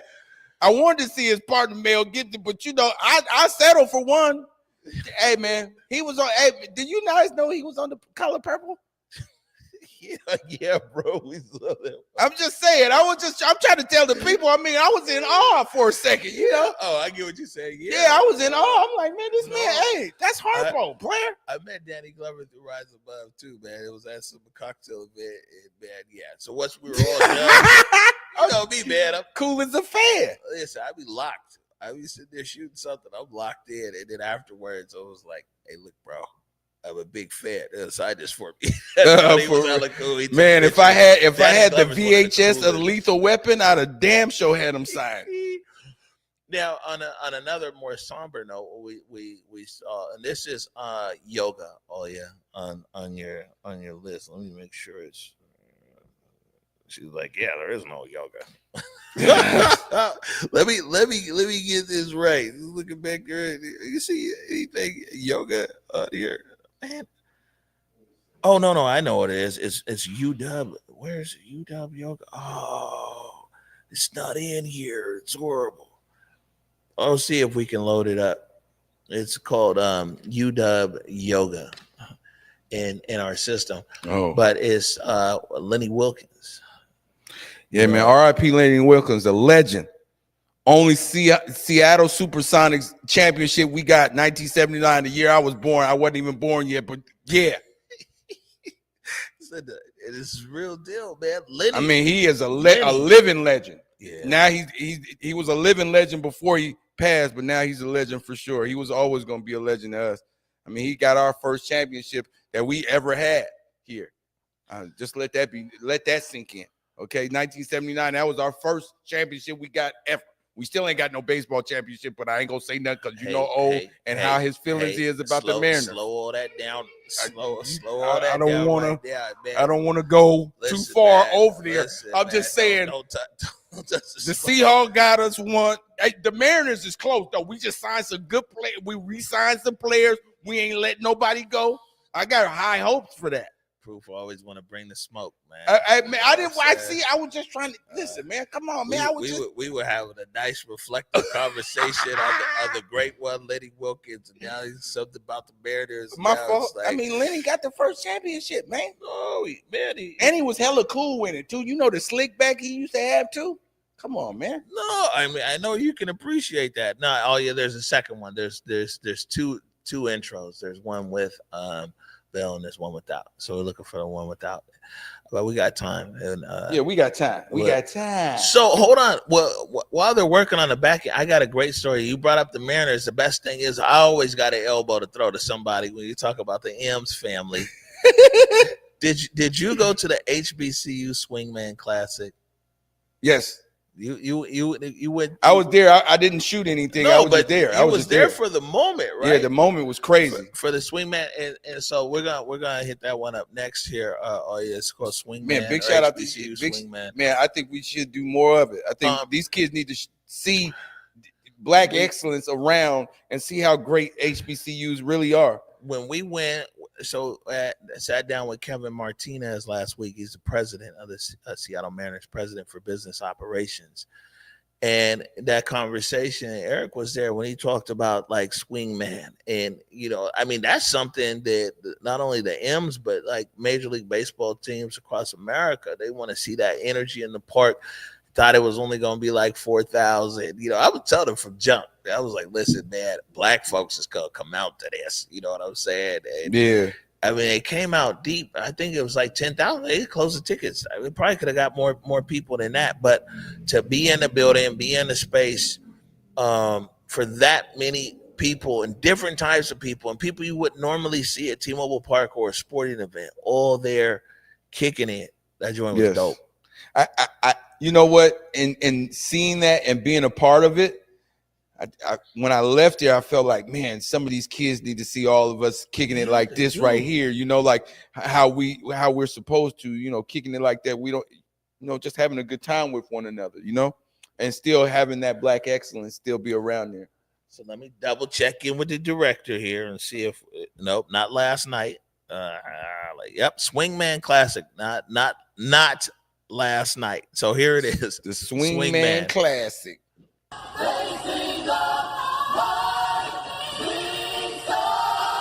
This is important for the city of Seattle, important for the Black community, for the BIPOC community. This is a family reunion. This is a really dope moment to have right here in the city. My mom is out, her twin sister's out, my little cousins are out.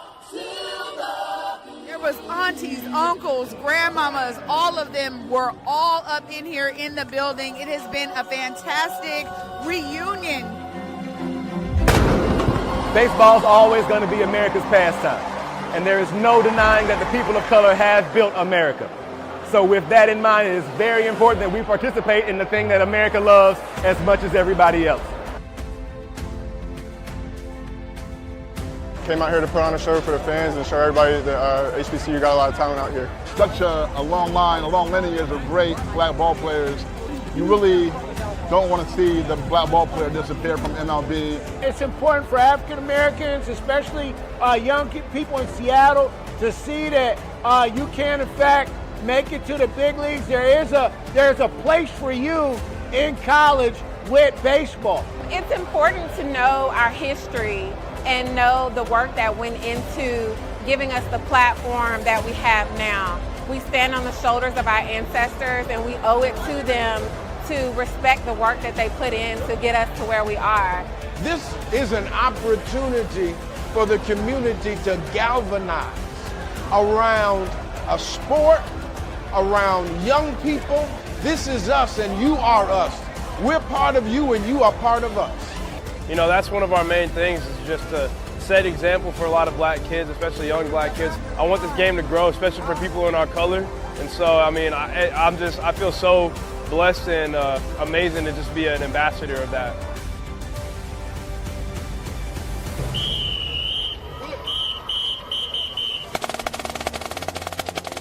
The HBCU element, the aspect of it, that plays a big part to it.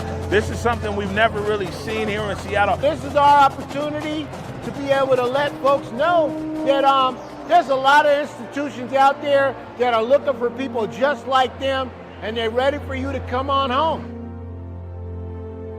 Baseball is what we really grew up on. I remember Rupert Jones here in Seattle. And when your mother told you to go outside and play, we started a game called Root. If you hit it across the street, it's a home run. If you hit it on a bounce, you're out. Like he said, this is a sport that we own. This is a sport that we got away from other things by playing this sport.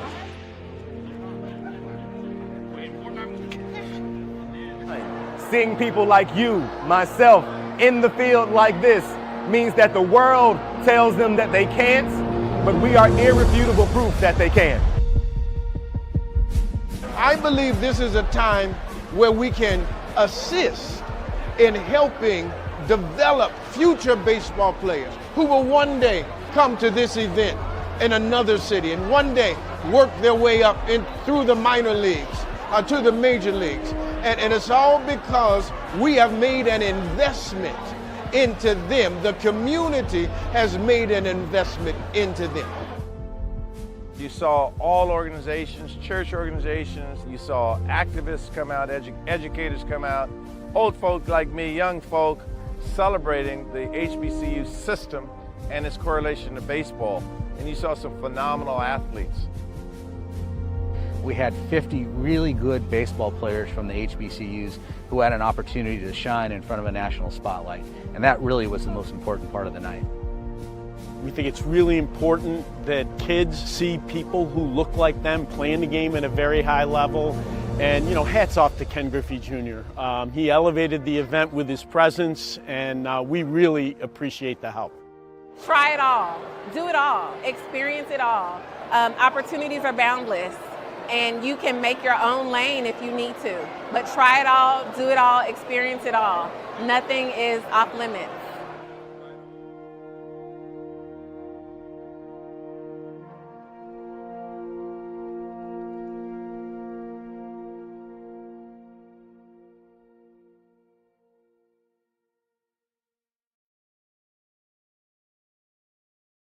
Do it all. It's dope, right? So Swingman Classic, like, it was transformational in the city, and I say that is the remnants of it are still here. It actually inspired Buki Gates and Baseball Beyond Borders to launch the HBCU Seattle series.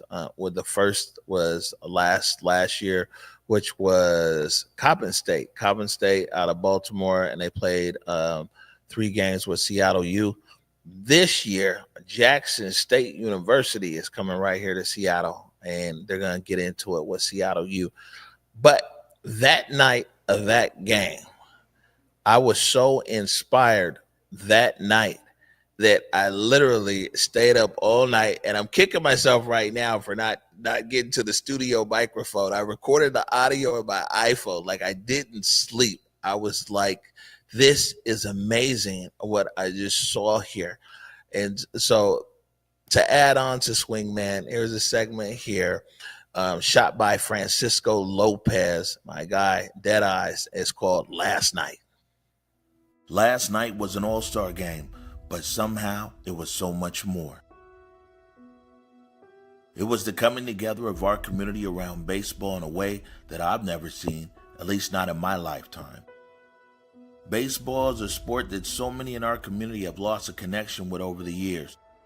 But last night, so much of that legendary ballpark magic was back and radiating through T-Mobile Park. All you had to do was look around and see young and old, HBCU and Mariners blue, an evening full of special moments, but so much more.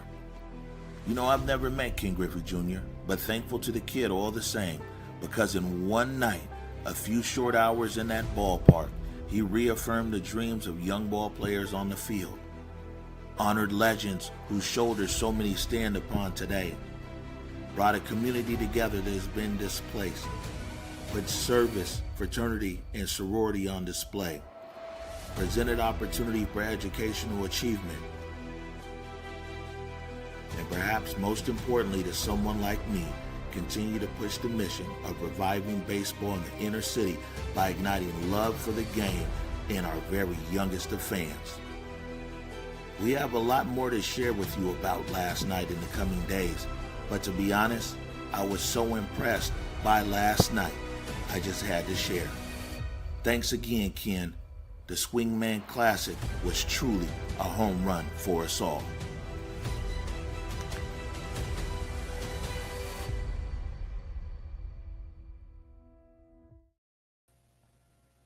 Yeah, so safe to say, Proof. Yeah, man, Swingman was cracking. It had little brothers, big brothers, and aunties out there. Okay. Hey, listen, you see how I switched up all of that Mariners energy. Okay. You switched that. I mean, you feel me? That was like winning a championship. I could get that. The atmosphere was on 10. That's for sure.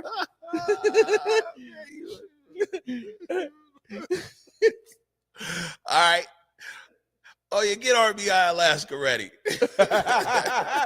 Hey, big shout out to the Mariners. We winning the championship, man. You know what I'm saying? We're gonna win it. We gonna win it.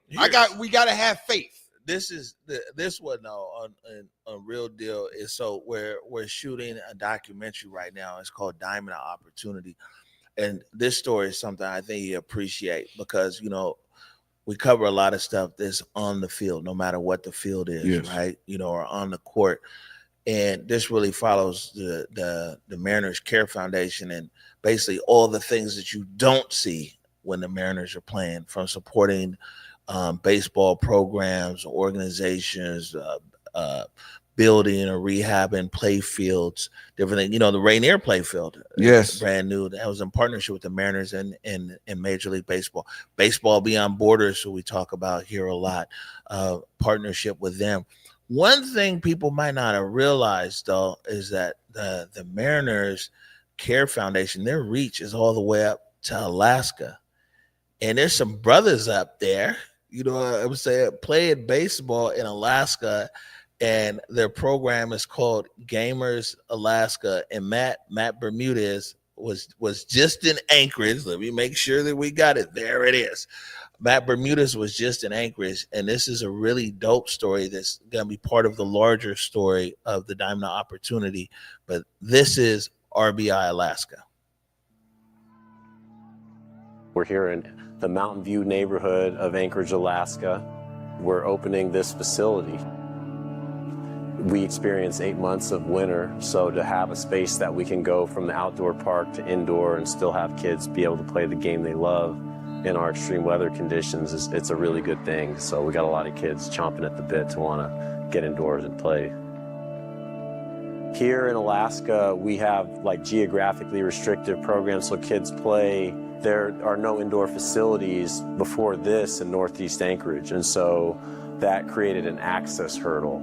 Parents that are working, this is a kind of an economically disadvantaged area, have trouble getting their kids to programs. So to have something right in the neighborhood is huge. Through this access, kids, for whatever reason, if they decide, they see the game and they go, I want to be a ball player, whether that's baseball or softball, we don't want that to feel out of reach. I think that's huge, and that keeps a kid wanting to play the game, and hopefully this leads to things like college opportunities. Past just playing with us, we hope that the opportunities are expansive in all sorts of dimensions. Got this facility opening up here in Mountain View.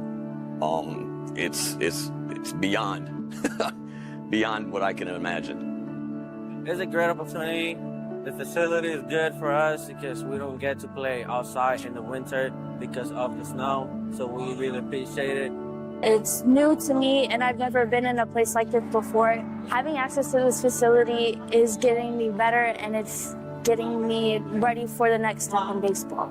This facility will help us develop more As a player, it helps for kids that live too far from the dome come over here and practice, you know? Alaska is a crazy state. Sometimes it says it's not gonna rain and then it's raining. And they'll cancel practice. And indoor, it'll help us practice, there's no rain, and smell as well. This facility will help. This new facility is gonna help a lot of kids because before we were used to go to the dome, that was too far for everyone. We had to have like 20 minutes, 30 minutes, and now this is like 7 minutes away from my house. It's really cool. Having resources is something that we try to make sure this community has. And having the Seattle Mariners so involved in this work and making sure kiddos that wouldn't otherwise have this opportunity are able to access those things. Thank you to the Seattle Mariners and the Play Ball event. These kids just had so much fun. I hope to see them be more involved in sports in the coming years as a result.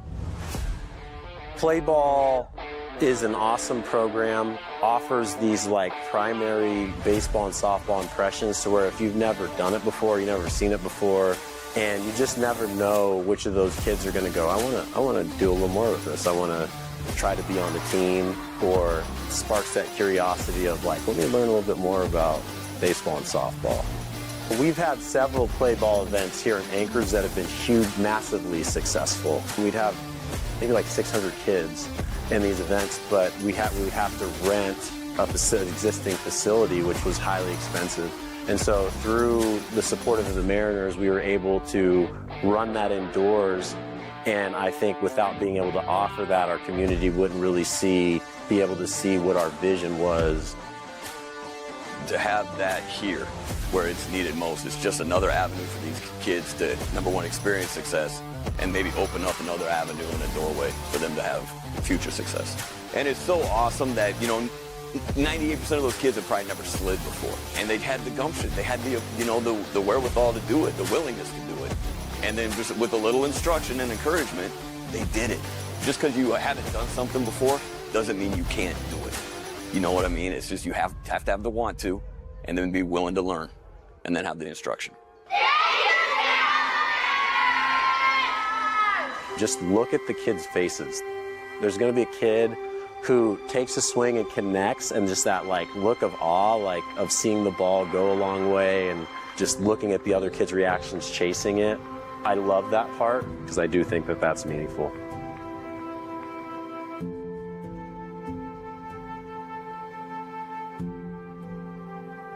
I was so happy because it means a lot. Baseball means a lot to me. It almost didn't mean everything. Una disciplina es una parte de la vida mía favorita. Gracias a Yamar, que me ha dado la posibilidad de jugar en su academia. Gracias por estar aquí. This is everything for me. And being part of Gamers just helps me a lot to develop my skills and get better as a player and mentally. Gamers baseball is really nice. It gave me a lot of exposure going to the RBI, and I'm really happy I got to experience that with this team especially and Jamar. It's an amazing program and I love it. Gamers Foundation is a really good thing because here in Alaska, I would say this is the only thing that will take us out of state and go represent Alaska. It helps a lot of kids. It was one of my first travel teams. It helped me. It even made me a switch hitter. I'm a really good switch hitter now, just because Jamar. I think the Mariners have been great working with Jamar over the years. Just being able to, with the RBI program, he has a lot of our kids traveling out of state to play baseball. Our kids don't get a chance to travel like that very often.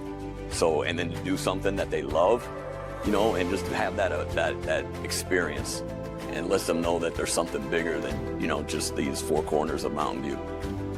I personally believe like those initial experiences of like seeing yourself be successful, if you could have them as a young person, then you're gonna spend your whole life trying to recreate those. Offering young people formative experiences that they're gonna call upon that build self-esteem are huge, and sports are just one model for that. It could be music, it could be art, or anything that has it. Sports and baseball are my thing, and so in this community, that's something that I try to offer. And in that ride of going through these youth sports systems, I do see it turn young people into leaders and kids who can advocate for themselves and the type of future that they want for themselves.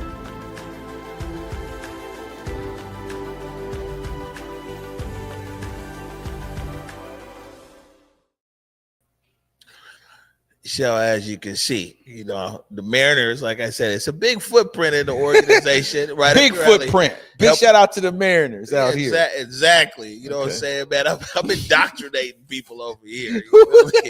I'm gonna have the season ticket lady give you a call now. I got you on board all the way. For sure. Let's do it. Oh, but you know what was crazy is I should have used that break and downloaded a few photos. Because you were also on our photo corps. Yeah, man, that was my first time actually being able to photograph at the Mariners Stadium for some Mariners games. It was a dream come true. Like for me, I didn't know what I wanted to do with this media stuff. You guys gave me some direction, and then you pushed me off the ledge. You didn't just allow me to just stay there and observe. You pushed me off the ledge and allowed me to swim. And I learned how to swim, and I appreciate that a lot. Man, the Mariners game was crazy. It was just being in the photo cage. It felt like I was in the game all over again, man. So I thank you guys again for that, man. I got to see Rodriguez I was like 3 feet away from me, man, just doing that, learning how to use longer lenses and 300 millimeters and 400 millimeters to the point now that I got my own because I needed it. Yeah, according to Basa Gordon, you walk around with that new lens like you've grown another foot. I mean, I was already feeling when I walked in the room like I had a foot or two advantage anyway. But, now having a 60 to 600, it serves the purpose. It makes me it challenges me a lot more than I thought it was. Yeah, I like it now. I mean, if I wouldn't have been able to be in the camera pits at the Mariners game, I wouldn't have known how to shoot it. And I wouldn't have been, striving and trying to swim to get to that 600. So right. And for you guys out there, if you Google or search whatever your engine is, Converge Media Shooting in Color, and it's a great article for sure put together by Ike Everard and photos. Big shout out to Ike, man. He just got married too. Yeah, no, he got married in Nashville. Yeah, he's done in Nashville. But good old country boy. You can learn all about that photo corps, and a lot of people have moved on to great places. Liv Lyons she started in sports photography with us over there at the Mariners, and then got to shooting for everybody. And now she's not only the photo editor for the Seattle Kraken, but she's the team photographer for the new women's hockey league team. Yes, the Torn. Big congratulations to Liv. Yeah, so greatness is around here. I'm just letting you know that. Around here, man. Moving to just and being grounded in what's going on in our community, and I guess I'll take it back because it's videos, it's past stuff to forward. And both of us have had a very unfortunate role, and I think we've taken on a responsibility sometimes in documenting so many of our people in our neighborhood they're gone. A majority of them through gun violence. A lot of times where I show up at a vigil or a funeral, you're also right there. Yeah, I mean, I think that's part of being a part of the community. I mean, the good, bad, and the ugly. I want to be right there for it.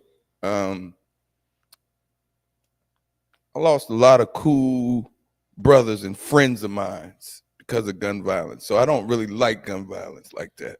And just my personal preference. I know everybody wants to be a gang member or everybody wants to have a gun. I just lost so much from that I don't really condone that like that. So, people think that this is a fad here, and it's not. I had a shag. Don't get it twisted, but I grew it out for a friend of mine that passed away in front of his building that he was growing into a great business. And that was Devon Pickett. Devon was one of the people that, like Big O, he kind of push you off the ledge. He don't want you just standing there looking at everybody else swim. He wants you to be able to go after your greatness too. And anything that I asked of him, he always said, man, I'll do it for you. He was one of my first interviews I ever did.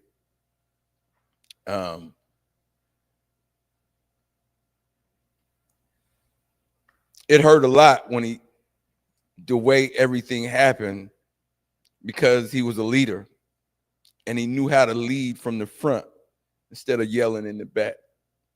And I miss him a lot. Man, Doc, Freddie G, man, Chuck, that the people I'm naming is people that took care of the neighborhood as well as, you know, did whatever they did, but they were always respected the neighborhood. They always took care of us. And we was always together. You know, when I started saying names like that, it was like names that always made sure we was always together throughout it all. Maybe we'll fight it out or whatever. We have a disagreement, but we were always together. I feel like they're killing us off to make sure we ain't together no more.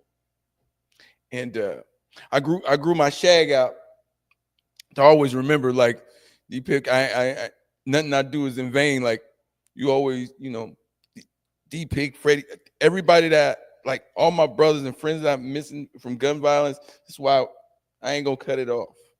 Just because I gotta always remember my purpose. And sometimes looking in the mirror, you don't see it because you got so much pain and you looking back at it because of grief and things of that nature. So I just always want to have some kind of reminder of them and their greatness and how they were to me. You know, they loved me. And I didn't look at them any other way but as a man from my community. It impacts me. Gun violence impacts me more than high blood pressure, than diabetes. Death is not great for nobody, but it's bad when you get to say, I get a phone call that somebody died from a natural death. You know, sometimes in the last couple of years, it ain't been normal, you know, that we get those type of phone calls. We get a relief sometimes when we get those type of phone calls of it, you know, cancer, maybe, you know, even though we don't like cancer and things of that nature. Like, I just don't like gun violence anymore. You know, it's crazy when you say that too. Is like, that be the thing, is like you hear that somebody has died and you really kind of, it's of course unfortunate and a blip, but you be hoping that it's like not more gun violence. Yeah. And when you talk about Devon, and so Devon, his murder was around the time that we were doing a special over at the Paramount, and we had a whole Converge takeover at the Paramount and everything. I remember that it wasn't something that was scheduled. I called you the night before, and I was like, "Look, man, we could make space, and let's figure it out. Let's put a show together about Devon." And I said, "Man, we'll find some video clips." I think we found some therapists to come on. Yeah, we had some therapists, man. We got to film his team. Yeah, it was dope. So with the Devon Pickett Jr., who Proof is speaking of, it was a long relationship here at Converge, all the way back to, like, you know, him being on the AC podcast, our launch episode of crazy. He pushed everybody off that ledge, man, to go swim, man. I swear to you, man. He was that much of a leader. He always pushed us, like he's seen something in us, like you seen something in me, but he always wanted to push us in that water, man. You could swim. He always said you can do it, but you, even in doubt, he always like, yo, nah, man, what you talk about, man? You can do it. Nah, this is what you got. And he'll try to step by step make you do it. He's not gonna allow you to just to stay still and be not great. He thinks of you as a greater person, and he's gonna push you off that ledge. You know, but we need people to do that push. Yeah. And in 2021, we teamed up with Vanish in Seattle, and we made a film about the Post, man. And it's crazy when you're documenting stories that are just important to you. You never know. And then when Devon was murdered, like when we released it, we got like 500 views. It was cool because we were proud of our work, and now it's like it's out there, because when he died, everybody wanted to know who was Devon, and that short film was able to really explain a lot about Devon and Kiana and their business, The Postman. But one of the compelling stories wrapped up in all of this is, Devon was also the head coach, the City Panthers, I think 6U team, yes, which his son also played on the team. So now it's during football season. So now you've got these young footballers, including his son, who've lost their coach, and they dedicated the rest of their season in Devon's name. And we were fortunate enough to capture. And actually, hold on, let's stop right there. They dedicated the rest of the season. They made it into the playoffs, and they made it into the championship game. Sure enough. And so this video I'm getting ready to show you right here captures their week of preparation going into the championship game. This is CD Panthers, the marathon.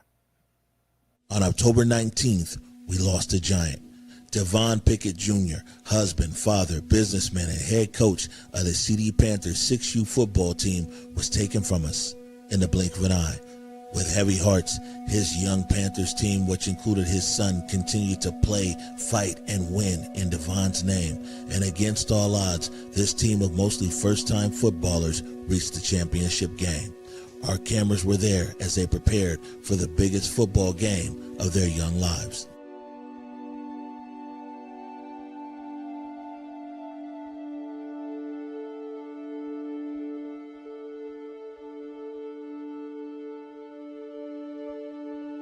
He taught them how to be young men. He made sure that they understood what it meant to have a firm handshake and for people to take them serious. It's gonna be cold. It's gonna be wet, but you know what? This is real football weather, guys. After the incident happened, when the game came and he was shaking, I just had to remind him, I'm right here with you. Daddy's right here with you, right? Having that athletic background, you have to push through adversity anyway. So it was kind of like second nature to have that experience and to be able to pull from that. This is probably his biggest adversity in his whole life. Papa's teammate lost his dad, passed away a couple days after Papa's, and Papa said, now we're twins. They're bonding on a whole different level than just sports. Trying to be energized and maintaining the same attitude, the same mentality that we had every day at practice, just to get these guys the minds off that and get them focused on what we got going on right now. Black Machine will really mean one of the baddest team you ever seen. That's right. That's right. I'm really amazed how well these guys are doing. This is a resilient group of young men. I don't care what the sport is. They don't care. They just keep going. Everybody plays, no matter if they pay a fee or not. We make sure it gets to the people. Nobody gets turned away, regardless of what it is. And that's what we call community. I just want everybody to know out there that, this group of kids, their first years playing, they've never played ball. I mean, they came in white as snow, and just for them to be where they're at right now, no one gave them an opportunity, a shot at even being here, and it is just wonderful. It's a beautiful thing. I've been with the CD Panthers for 24 years. Devon played for me. I coached Devon as he was one of these kids. They're feeling the pressure of wanting to win it for Devon. And whatever it's gonna be, it's gonna be. It's God's plan. We're gonna hold our head up. We are gonna enjoy the process. They've deserved it. They've earned it. And if we win, that's the bonus. If we lose, that's okay too. 1, 2, 3, team! 4, 5, 6, 7!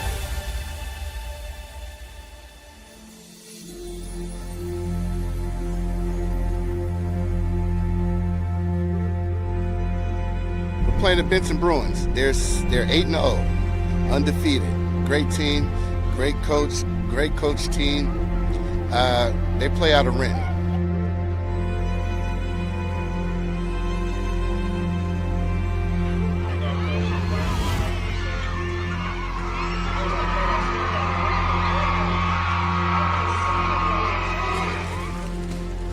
Today just wasn't our day. It was a lot of pressure on everybody in regards to what happened. But your coach, Coach Pickett, would be proud of you guys. He would be proud that you guys got here. He would be happy that you made it for him. You guys buckled down to get here. So from that, I am happy, I am proud, and like I said, you'll understand that you don't want to feel like this again. So when the coaches tell you we gotta push it, we gotta push it. Parents that came out and helped, no matter what it was, it is what it is, right? You guys have made everybody proud because nobody was here, so you represented our organization. Absolutely. You understand that? We're proud of you. There ain't nothing to be upset about. The City Panthers there's a lot of legacy. There's strong legacy within the Central District Panthers. It means a lot to have a child now that plays for the city. We're trying to get the history, let them understand the history of the neighborhoods. Teamwork, determination, mentorship. The City Panthers is like a program that anchors the children and the families who feel tied into the neighborhood, and it gives them an opportunity to channel energy in a positive manner, to get the kids outside, to get them bonded. Your greatest moments are still ahead of you. We're just getting started.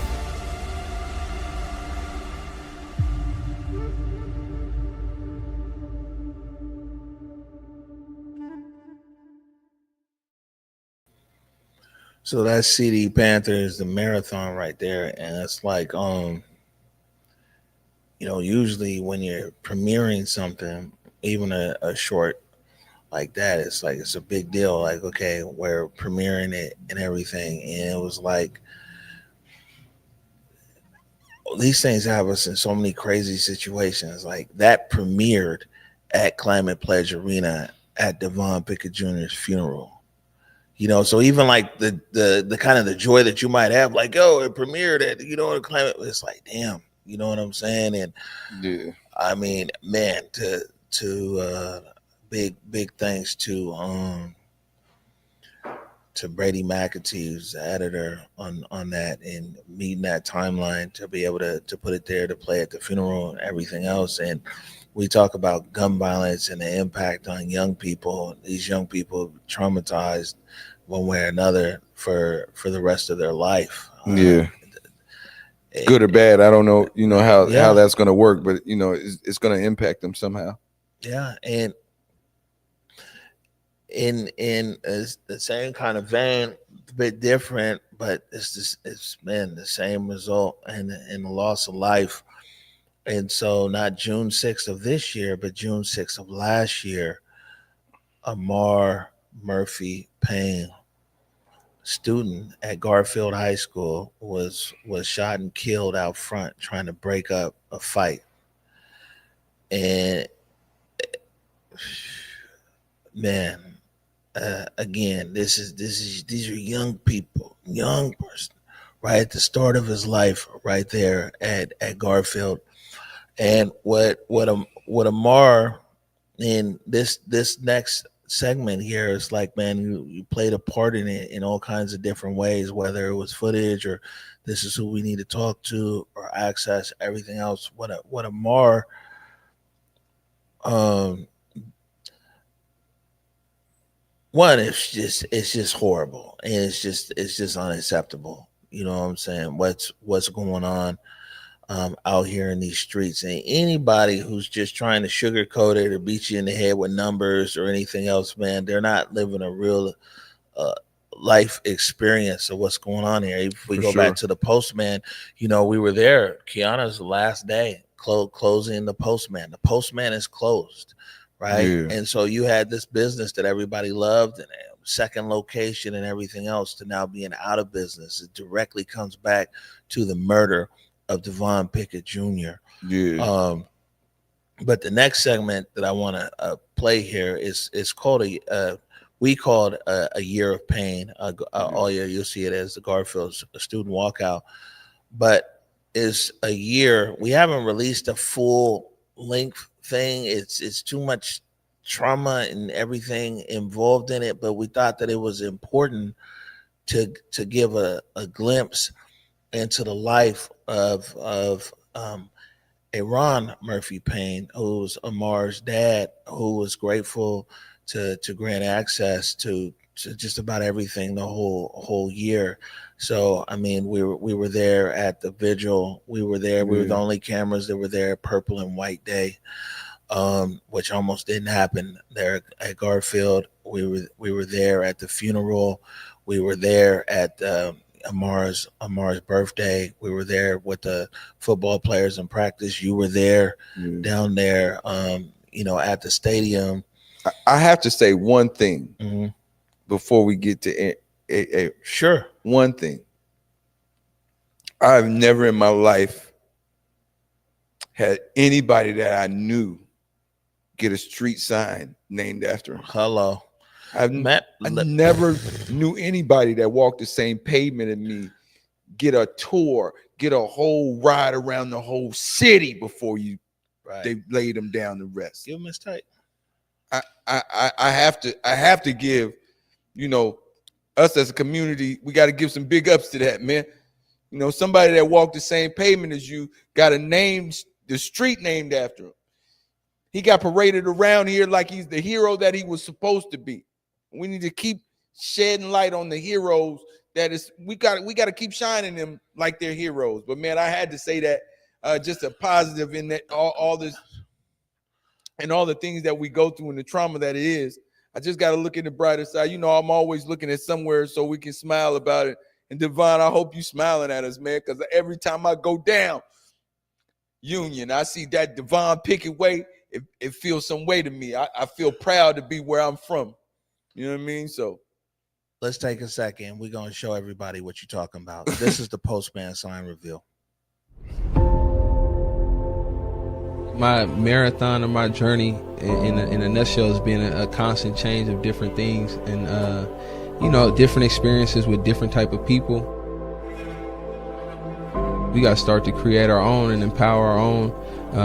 I feel like the ways that they set for us, it won't ever be enough. So we gotta build our own, and a lot of that comes from like self-awareness. I feel like that was a big part for me, just like embracing who I am, the culture I come from, while blazing that trail, running my own marathon of what I want to come to fruition. Today we commemorate more than just a life. We commemorate a legacy of community building, empowerment, and a vision of the future. And with this first step, we will continue honoring a man larger than life. I would be remiss to not say that we're here as the result of something tragic. Gun violence killed my cousin, Devon Pickett Sr. Gun violence killed my cousin, Devon Pickett Jr. This is part of our fabric now. Devon is part of our history. He's part of our story. He will live on in our hearts, and he's going to live on our streets. I don't know if it's really understood how big it is to be a child of your city. To live your life through purpose, to give back. We have 3 children, so every morning I see Devon in their face. I'm so proud. I'm so proud. I just wish my baby was here with us to celebrate. And for me, my journey is to keep my baby's name alive wherever I can do that. And so that's my fight. There'll be people who come through here who never knew who Devon Pickett Jr. was. There are people right here, right now, who never knew who Devon Pickett Sr. was. But we do. And we always have, and we always will. Let him and his example serve as a reminder to us all that what we do in this life echoes into eternity. Devon Pickett Jr., our own hometown hero, our Nipsey Hussle of the Central District, is forever etched in our hearts. I appreciate my grandson and I love him, and long live Devon Pickett Jr.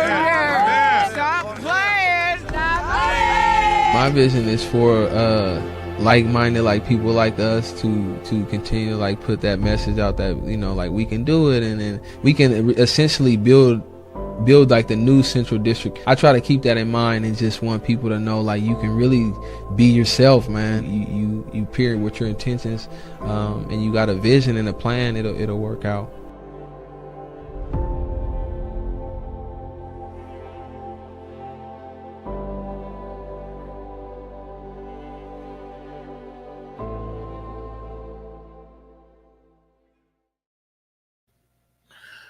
First of all, bro, I want to say thank you, because you stopping right there and being like, hold up, let me tell you like the impact of a D-Pick. And watching that, I found myself guilty of something.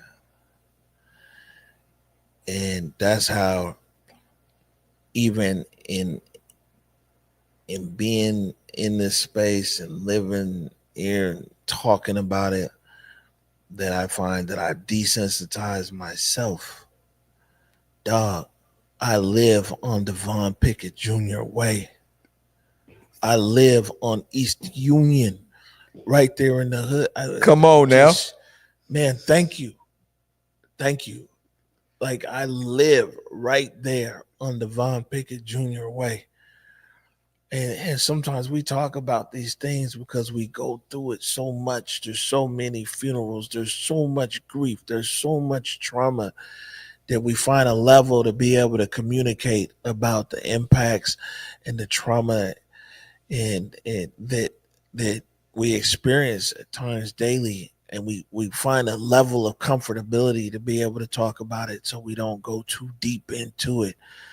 But damn, I'm sitting here blown that we were talking about Devon Pickett Jr.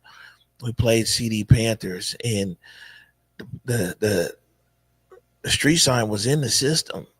And I live on East Union. But you get what I'm saying? Yeah, I see it. Thank you. Yeah, man. Sometimes that's why I say that. That's why I won't cut it, because I want to keep reminding myself of his greatness and all the greatness of these fallen brothers that I had. Like, it just means a lot to me. Not to say that death is easy for me, because death is not easy. But like you said, I have desensitized myself to gun violence, and I shouldn't have to. And it feels like they're getting younger and younger.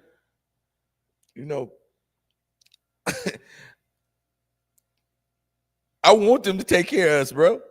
I want them to be smart enough to be able to take care of us when we get older. And at this rate, like they dying rapidly. And people think, well, it's not that impactful, and they look at it as less than, man, it's just somebody else dying. But man, we ain't but 6% in here in the metro area. And so the young ones dying is really making an impact on the 6% that are here. And I think that we need to take heed of and be a little more mindful in how we treat these youngsters. Not to say that they need everything, right? And they need the new iPad and the newest of everything, right? They just need to learn how to be good human beings. A lot of them need a hug. Yeah, man. Man, just for someone to know that someone actually cares. Yeah. I think we don't give hugs enough to each other.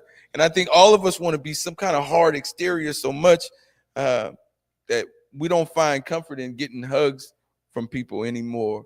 We're kind of desensitized to everything that's supposed to be what love is, We try to put on this blind facade of what love is, when really in all actuality we need a hug. We need somebody that means what they say when they say it to you. Yo, Eric, I love you, bro. But he knows I mean it. It's not small talk.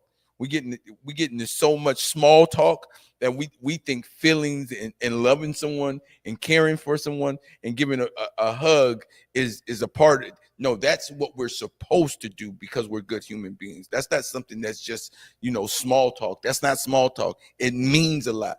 Even every little hug, every little bit of encouragement means a lot to people. And I think we need to stop thinking our pain is funny, because pain is not funny to someone else. So we got to show a little more compassion in that. But I really think it starts with us really showing some love to each other, man, and encouragement.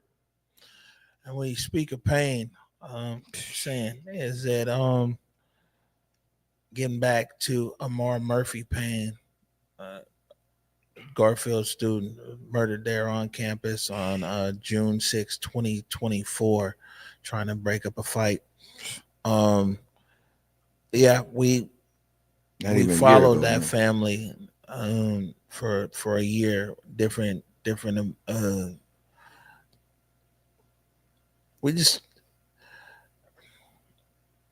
this one's called A Year of Pain.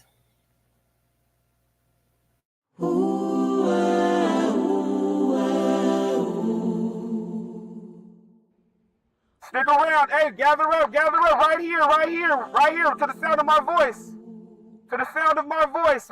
If you want to make a change, if you want to be safe, if you want to make a difference in your school, come on out here. Let's walk out. Let's make it mean something.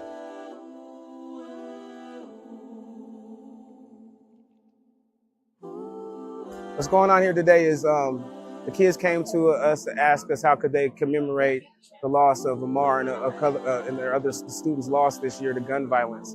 And it being National Gun Violence Awareness Day on the same day that Amar was, murdered last year, they came to us and asked what could they do, and they had some ideas. So we just pretty much worked together to make their ideas come together. This is a situation that was led by the students. We just used our influence to be able to connect the dots and be able to stand on the loss of Amar in the most positive way possible.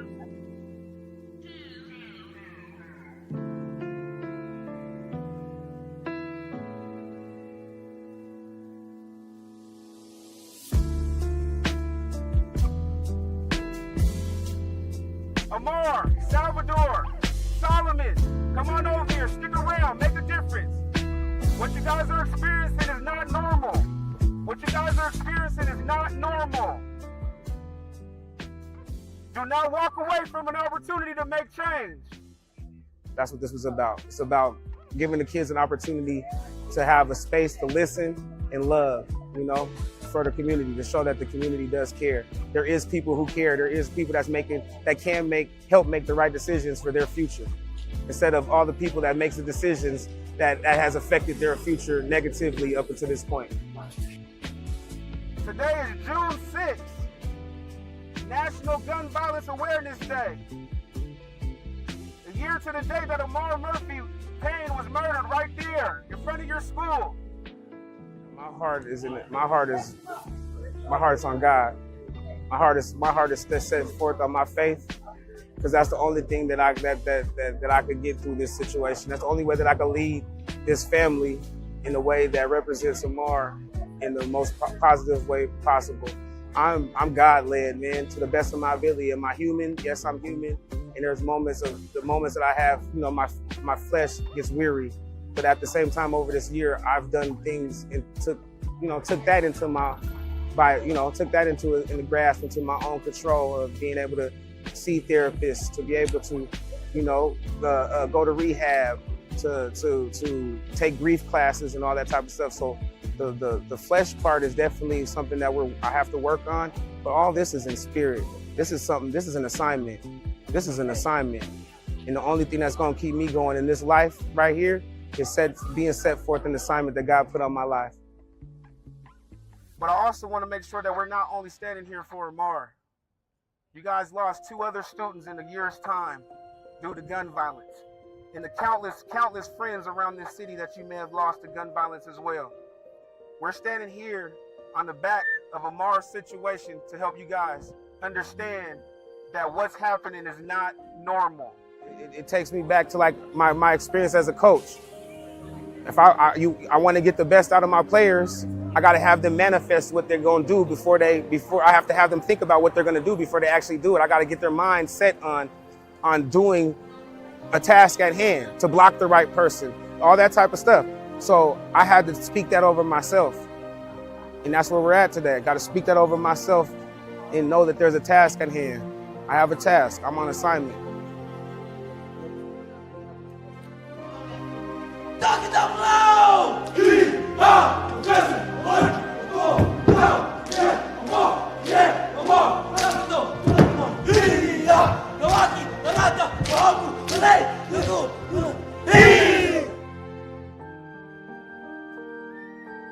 So what can we do? It comes back to being kind, like I said.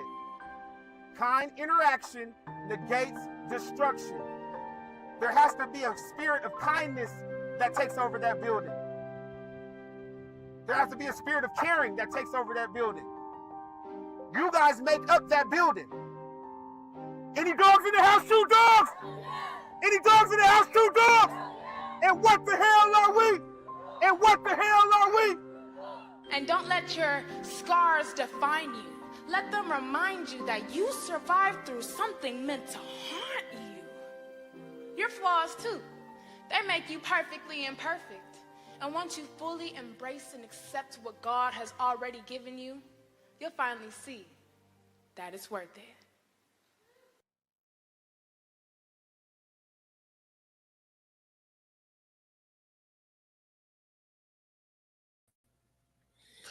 So A Year of Pain, right there, produced by Barry Johnson, who, I mean, Barry's incredible, as we all know. Big shout out to Barry.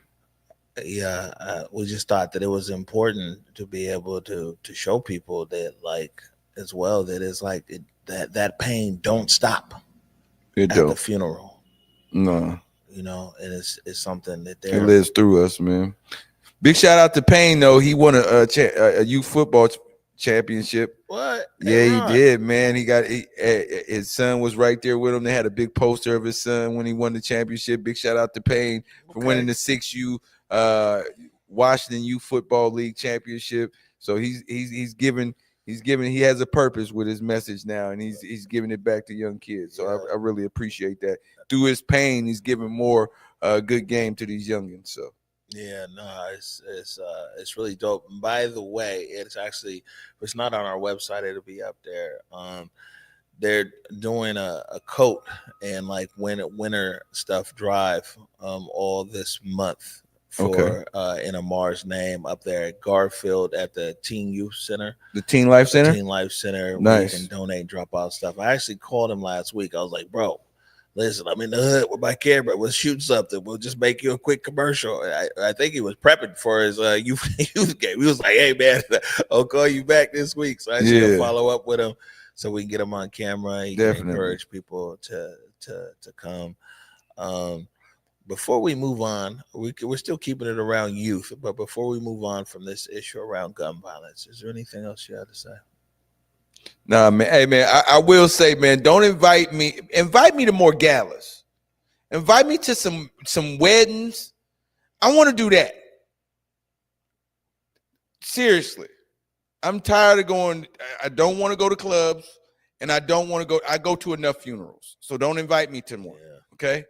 Please, give me some things that we can all have fun with, man, and we can maybe dress up, maybe see me in a suit and tie, because you know, y'all don't get that often. You don't get the suit and tie. You know, Eric really flamboyant with that. Me, I don't, you know, give me a hoodie and some sweatpants, I'd be straight. Okay?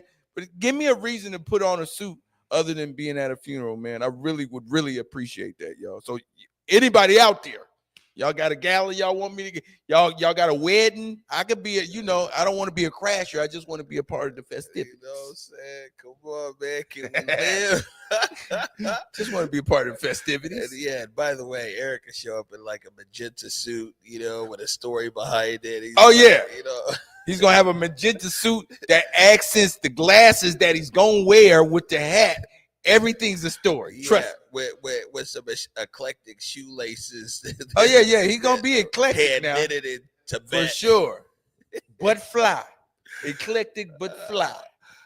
How you put that together, Eric? Well, you know, there's a story to that. All right.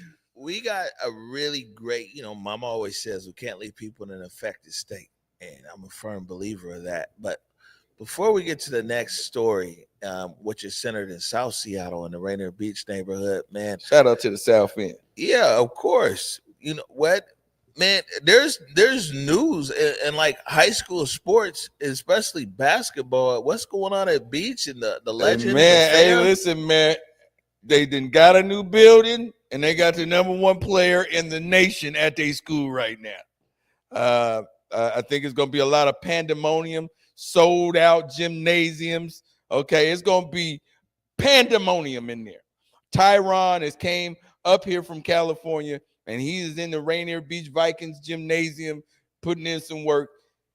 Remember now, Rainier Beach was they're the defending state champions right now. Yeah. And then they just added on a #1 player in the nation. Wow, it ain't gonna get no better than that.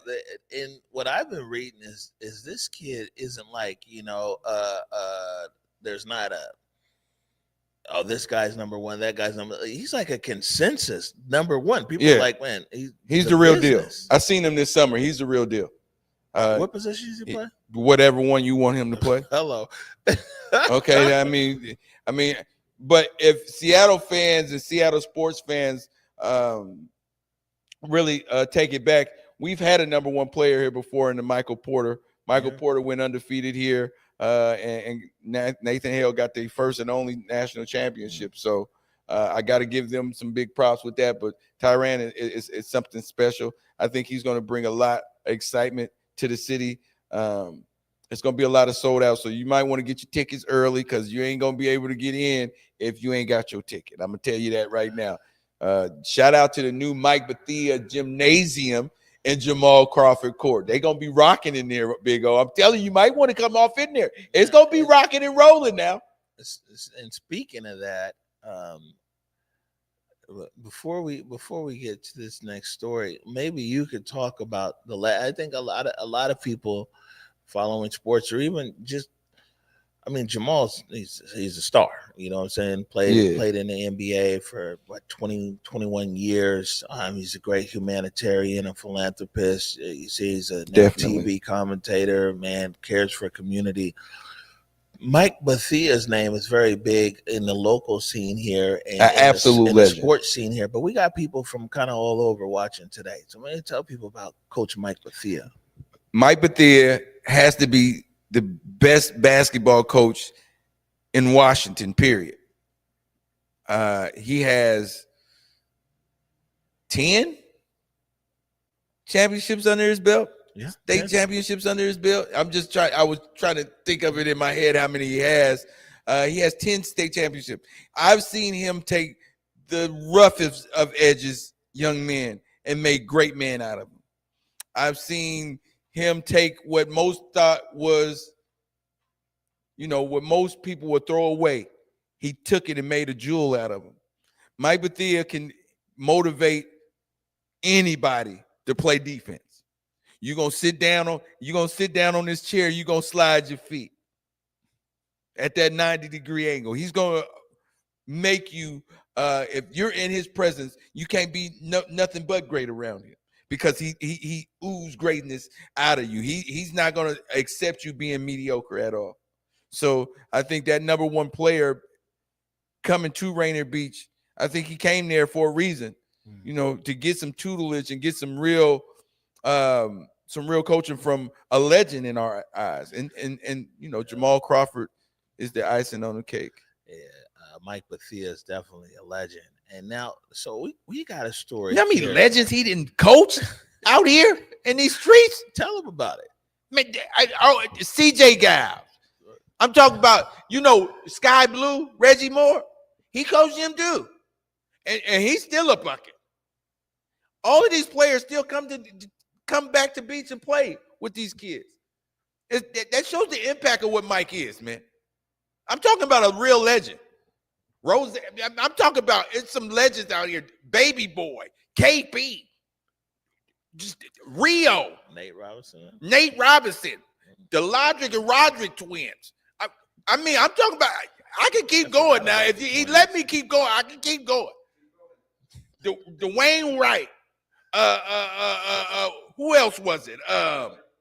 D-Pick was on that. D-Pick played for Rainier Beach. Yeah, Devon Pickett. Dante Wright played. Dante and his brother Dwayne played. And when I'm naming these people, they all got a ship. People like Josh Shepard. I know I'm missing some people. Yeah. Shout out to Dieter, Shadid Shabazz, the Shabazz brothers. Man, I can keep going. What was my man's name? Shaquille. What's his last name? Damn it! He went to USC too. See, now you got me. See, now you got. I might have to get my computer I'll stop out you right there because I got a nice lead into this. So when Rainier Beach, and actually we got a few Rainier Beach stories, but we're gonna play this one. So Rainier Beach, for years, is the last high school in Seattle to get remodeled, and I mean it was a fight even to save it. These guys wanted to turn it to a historical location, which meant that like it could be a school. They tried to push the student enrollment down. It was only a few hundred kids in the school, but they kept fighting, led by Betty Patu and other community leaders. Then construction started on the new school in 2021, and we were there for the groundbreaking. But even bigger than that, though, before they even broke ground, Converge Media been following the story of the redevelopment of Rainier Beach High School. Like, back when the school, before they ever touched anything, we interviewed the contractors and the different programs. And for 4 years, we documented the building the beach, build the beach for us, by us. So from when the cement was when the first groundbreaking, when the cement was laid, when the steel girders first went up, when the gym was built, when like all of these things. And earlier this year, we were able to put out something really, really special because our cameras were rolling when they did the ribbon cutting on for the whole school. When they opened the school, when the students were there for the first day of school, we were there. Sure. Matter of fact, me and Eric were there. And then when they opened, they dedicated 3 things on this day in this video that we're getting ready to show you. Was the Betty Patu Library, the Michael Bethia Gym, and the Jamal Crawford Court. This is Rainier Beach grand opening. The only language that we're going to honor and receive and welcome today is going to be the love. There's no agenda. There's no group. There's no separation. These 3 individuals that are here today are beyond transcendent. They're transformative. The naming of these buildings are just a very specific element in terms of the things that they've done. And I have the opportunity to give some brief remarks about Miss Patu, my good friend of 40 years, Jamal, and the gentleman that I consider to be a second father in Coach Mike. And every night I pray for somebody else. That's my heart. It's to give. That is love. It's no feeling of hate. It's no feeling of negativity. It's all love. Like, I was put on this earth to help give and help somebody else be better. And for me, like, I'm just walking towards that. I really am. And it's nothing more important to me. It makes me happy. It makes me the happiest to help somebody else. But now I know my purpose. I don't have to figure it out. It wasn't to be a basketball player or have the most handles or whatever it might be. It was to help and be of service. I'm here to serve people and help as much as I can. We came from nothing. Being down here from the south side of Seattle, and the school that we had before, we love that school. The students, the new players, you guys really appreciate what we have to go through for you guys to get this, because this is a blessing. And to have Coach Mike Bethia complex is just like, you don't even dream that. That's going to outlive him, right? It's going to outlive all of us. So it's a beautiful thing. Miss Patu Learning Center, it's beautiful. Because they get to know this man every night. When the kid get kicked every night, I'm kicked every single night. They get a kick for 4 years. So to see where he's at, it's inspiration. To see the man that Coach Mike raised us all to be. It's amazing when people talk about Coach Mike, because we all talk about him like he's just ours. Like Coach Mike, we all got our Coach Mike stories. and Miss Virginia and everything that they do for the community. And nobody knows the flyers they have to put out, the rides they have to give home, the people, the kids they have to feed. And it's not just beach. It's just kids in our community that they care about and see that. And that's inspiring. I want to be that. The kids have something to be proud of, something they can brag to their friends and their family all across the country. I mean, because it's one of the nicest high schools, one of the nicest gyms in the whole entire country. And so it gives the community something to really, really, really be proud of. You could just see in their faces how proud they are to be associated with this and be a part of this. And like I said, you know, it's one of those things where we all did our part to make this happen. So, you know, again, my name just happens to be the one above the door, but this represents everybody. I was here today that this building was open to students and staff. The students were walking around in awe. They thought, is this really for us? Our students know that this is special. Our students are taking stewardship over this building as we speak. This is a joy. This is something that the entire community should be proud of what we've done here together. It's for us, by us, designed by us. What more can we say? This is an honor to be part of this. We united as one, and we knew our focus was to get a good school for a better environment in order to thrive as students. In order to do that, we needed a better environment than our old school. It was deteriorating, and this is the new generation, and this is what hope looks like. All our dreams takes persistence, you know? You have to be consistent every day. Like I said, Black resilience. It's more than just a school. It's more than just a building. It's all the folks that have pushed and fought to keep the school here, to be a part of the loving and the building and sharing and mentoring has been everything for me. And then to come back full circle so many years later as someone to help be a part of building the school, I'm beyond blessed and fortunate and appreciative to Lydig, to Seattle Public Schools, to Virginia Bethia. It's actually pretty surreal. They get to see like the full body, like seeing from the mud, building up that tent where we originally shot under a few years back, like having a full functioning gym. I actually got to see them start that screen for the first time last night from earlier this week, hanging up those banners up there, you know, and seeing everybody who I know just be represented, all in the culmination of these last few years, because it was a lot. This project was a monster, and it turned out such a beauty in the end.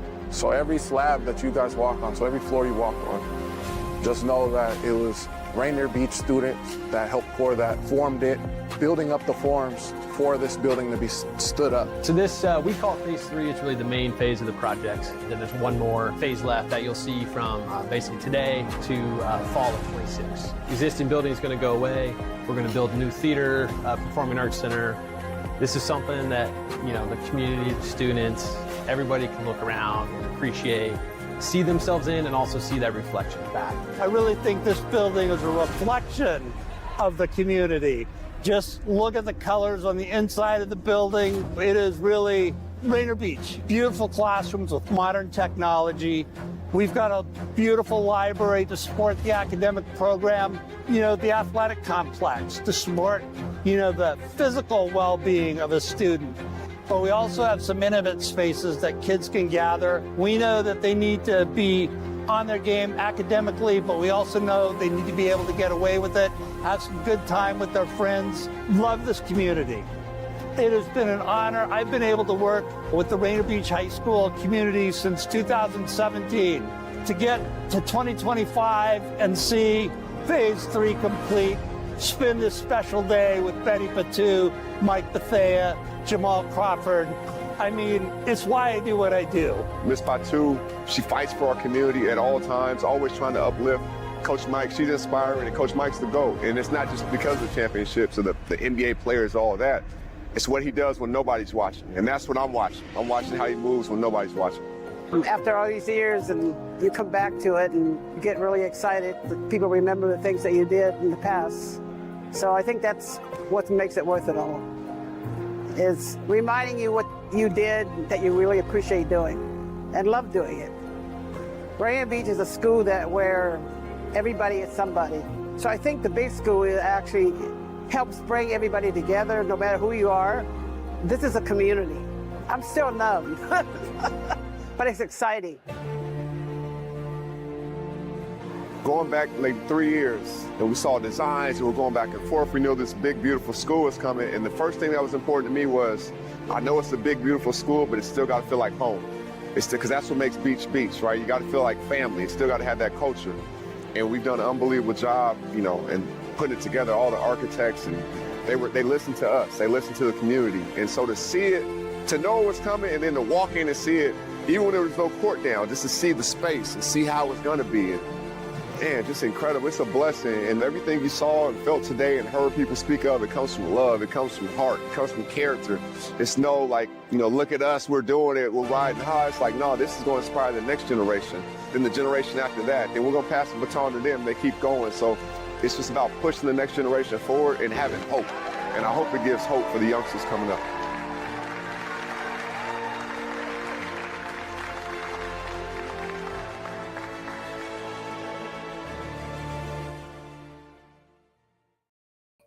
Okay, I mean, the dressing balls is on deck. okay, the dressing balls is okay. I'm just saying because people is asking for ST's hot link corn dogs and dressing balls out here. I'm just saying what they doing. Okay, I'm saying, you know, I love everybody, but they rated 1 through 5. I rated. I'm just saying what I'm saying. Okay, we live on air right now. Don't tell nobody else we live, but we live right now, and I'm telling you, the whole studio trying to find out what ST's hot link corn dogs all about. Yeah. Tell him to go to the Converge page. He don't believe you. And tell him don't be cursing. The dressing balls too. So. Okay, yeah, the dressing ball with the gravy dip. Yeah, I'm gonna make some gravy too. Oh Lord, oh my Lord, Lord. Okay, listen, Hey, I gotta get back to this show, ST. My bad. I mean, you got me watering it. You got me real watery right now. I gotta get back. I'll call you that later. My bad. Oh, I'm sorry. We on air and all of it. Let's think about it for Saturday. Okay, I got you. Yeah. My bad. Oh no, you know what? I remember when you first sat down and I said, man, Proof and the Truth with Proof brought a whole nother kind of energy to this studio that we ain't seen before. And you just reminded us of that in the best way. I been telling people, man, call your friend. Hey, listen, I'll call him. I ain't afraid to call none of my, hey, in my village, they know I'll call. Hey, listen, I will call immediately. Okay, for a plate, I will call this. What you got going on? Oh, you got something you cooking? So, hey, listen, I love you now. I promise you. But now, we got to rate it 1 through 5. Now that you called ST live on air, you might as well give his business a plug so people can find it out. Big shout out to Sean Thomas, man. He has ST's Hot Link Corn Dogs. That's his brand. He has some great Hot Link Corn Dogs. He got chicken Hot Link Corn Dogs. He did breakfast Hot Link Corn Dogs. But now he got dressing balls for the holidays. So, you know, you got them that good cornbread dressing and all of that. He done rolled it up in the ball and fried it and gave you gravy dip. Now, I ain't tasted it yet, but hopefully me and Big O and Eric, I'm telling you, SRT, we trying to see what the dip tastes like. I'm telling you, because I love everybody. I promise you, I love my peoples to death. But I got to rate it 1 through 5. You know, the last time he had that Hot Link Corn Dog. Hot Link Corn Dog was slapping though. I was here that night. Oh, yeah, that was episode number 1. Huh? That was episode 1. I was nervous as all Proof. get out too. You know the most. I'm gonna say this: the most nerve-wracking thing when you got a show here is Big O looking behind, like in front of you. And, you know, he right behind the camera, but he looking right at you. I was sweating bullets that whole time. But he said, man, you all right, man, just do you. And I'm like, man, I hope I don't mess up. Listen, that's the most nerve-wracking thing is having Big O somewhere. With the first on-time live production ever. There's one thing I can say about, I don't know how he did it, man. He would fit in like 6-7 guests, dope interviews, and the show was on time. It never went over time, man. I'm telling you, it's Big O over there. Look, listen, man. Make sure he gets fed while I'm on the show here. We're gonna make sure everybody gonna get something to eat. Okay, big shout out to all my guests with the Truth for Proof. We might have to get, you know what? If Big O and the Truth, bring it back. That's what you say, bring it back. I might have to bring it back. I might have to. Oh man, I had to bring it back on them, man. You had me crossing my legs like Arsenio Hall right energy now. is good here because I ain't never ate as good in this studio week in and week out than the Truth with Proof. Big shout out to Chef Tay. He's the chef at the Black and Tan now.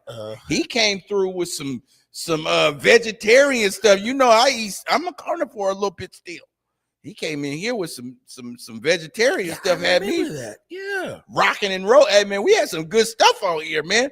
The big shout out to MK Catering. She was on here with the pineapple bowl. Yep. Shout out to the boiled peanut, man. Even though that's not my acquired taste. Red ain't bring us no Little Red. Ain't Oh, big big shout out to Little Red. Yeah, Basin was over there for Thanksgiving too. I seen her too. She didn't give us a plate or Little Red from Little Red's Catering Takeout's probably one of the best interviews, man. He ain't bring no barbecue, but he brought a lot of game and love. Man. Great game, and that's a big brother I love to death, man. He's another one that pushed. I mean, I'm fortunate enough to have great people around me that push me over the edge to make me swim and not just hold my hand through it. So I really appreciate him. And matter of fact, while we talking about Lil Red, Lil Red will be catering the tailgate. Listen, it's about to go down. Is this mine's right here? Okay, it's about to go down. O'Day versus Mount Tahoma, Seattle versus Tacoma. Listen, it's at 7:00 this Friday night. Tailgate is in full effect. Big shout out to Mario Banquero. He got a big tailgate. Lil Red's catering it. So it's going to be brisket and mashed potato. It's going to be a whole bunch of mac and cheese and everything. I'm going to be over there. Now, granted, I'm going to be covering most of the games because the first game start at 11 o'clock. No, it's at Husky Stadium this year. Oh, hey, well, I might go. Husky Stadium this year is at Husky Stadium. It's going to be a great event. It's the crescendo of the football season. And luckily we have a Seattle team that's there. And I'm telling you, O'Day's going to be tailgating. Mount Tahoma going to come bring all of Tacoma down to Seattle, man, down to Mount Lake. It's going to be a wonderful experience. The game is going to be at 7:00. It's games before that, 2A, 2B, and 1A is going to be before that Friday night. Both of the games are Friday and Saturday night. They got 4A games Saturday. But for most of the city and the city folks, that Mount Tahoma versus O'Day is real significant. Mount Tahoma is playing on a whole different level right now. This is the first time they ever they've gotten to the state championship since 1990.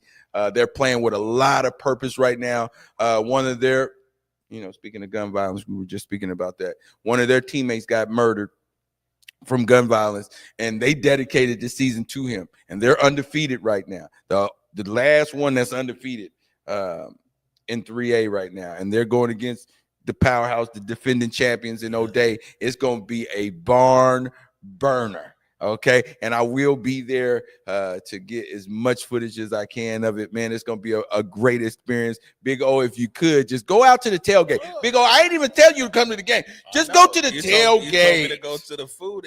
I'm telling you, a big shout out to my Ooses, man, all my Polynesian family. I'm telling you, one thing you ain't going to be is hungry. Mess around with not with my Ooses, you ain't gonna be hungry. I can tell you that now. You might be mad at their opinion, but you ain't gonna be hungry. All right, so look, before we got Besa Gord waiting in the wings. But before we get to Besa, one last thing I didn't want to talk to you about is we talk about the kind of stuff we cover here on Converge, and we've been kind of all over the place, but in the best way, all over the place, by the way, not like sporadic. Yeah. But man, a story that I really enjoyed like producing and putting together, and there's a long form version. We'll actually play the short form version here today, is the history of the Facts newspaper. Man. Now, tell us about the Facts, man. The Facts is where we got all our news. I mean, the Facts is where we seen everybody that was doing something that had a business back in the day. That's where you found that at. Where if somebody had a funeral or somebody passed that you didn't know that they passed, you found it on the Facts. It was our black news before black media. It was black newspaper, and they were the first to do it. the legacy of them lives on through how we conduct ourselves in media now. They are a part of how it grew. We grew into whatever it is right now. I think some of these images and the black and white images, I really would want to dive into the Facts newspaper of the 1970s and 80s to see their pictures from back then. That's something I'm getting more into, is trying to find lineage like that, try to find older pictures and things of that nature. Let me tell you something, blow your mind. Now, when you talk about going back into the photo archives of the Facts, my dad used to be a staff photographer at the Facts newspaper. Wow. And Mr. Fitzgerald Beaver, the founder of the Facts, helped my dad start Salisbury Photography like a half a century ago.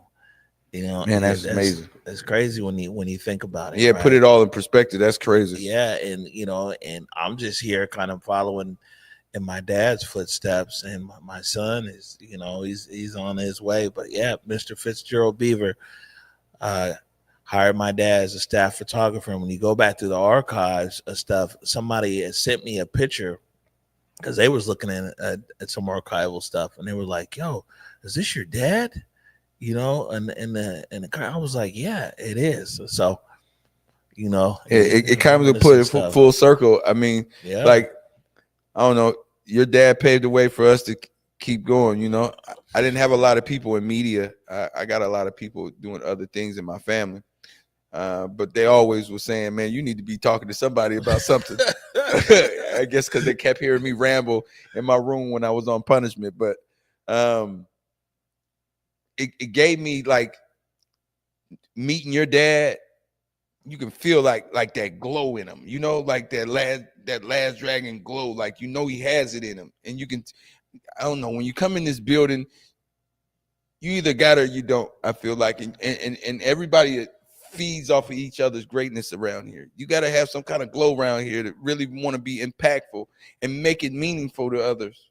To be to stay here. Now you could be a guest now. Be a guest. You go stay here. This is everything you said is big facts. And big facts. And like I said, my it's a special connection between Converge Media and the Facts newspaper, which I just explained goes back a generation. Here's some we released in 2023. What, beloved? What year? 22? Yeah, this is 2023.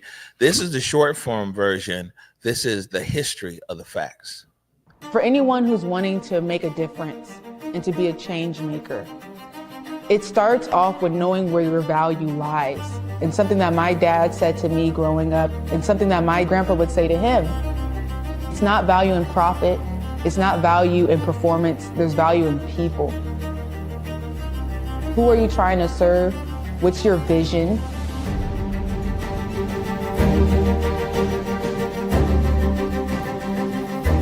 The vision of the Facts has sustained, and the vision in respect of my grandfather, 30 years have passed. People still talk about him like he's here today.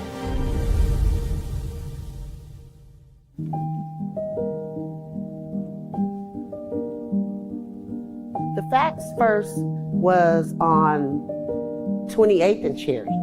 And it was Mr. Gray and his wife, they had a real estate and they owned that building. When the office was on 28th and Cherry, I can't really remember the customers and all that, but I remember being the runner when we moved over on Martin Luther King and Cherry. Take this over there to them, they're laying out. We got somebody over here typing. Take this back over there to him. Tell him you want an 8 point. Take this back over here. Tell him to take this. Tell him to do this in the black background. So I was like the runner at a young age. So that's when I say, when you ask, what age was you when you started? I was born into this. Every Tuesday of my life has been a deadline. Every Tuesday. The job on Tuesday is not done until the job is done. Always, to this day.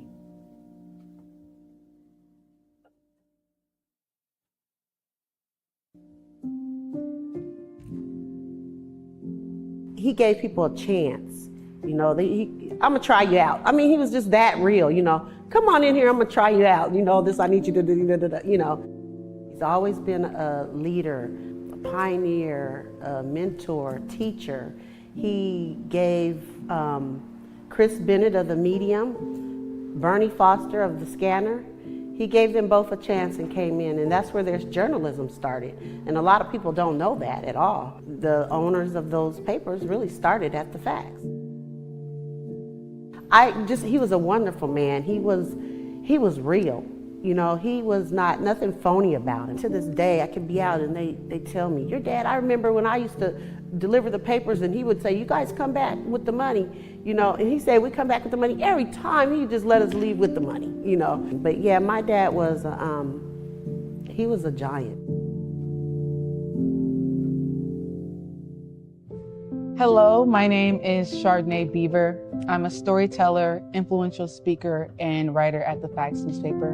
And where I begin in the Facts history really starts with my dad. My dad is the son, Dennis Beaver. He's the son of Fitzgerald Beaver.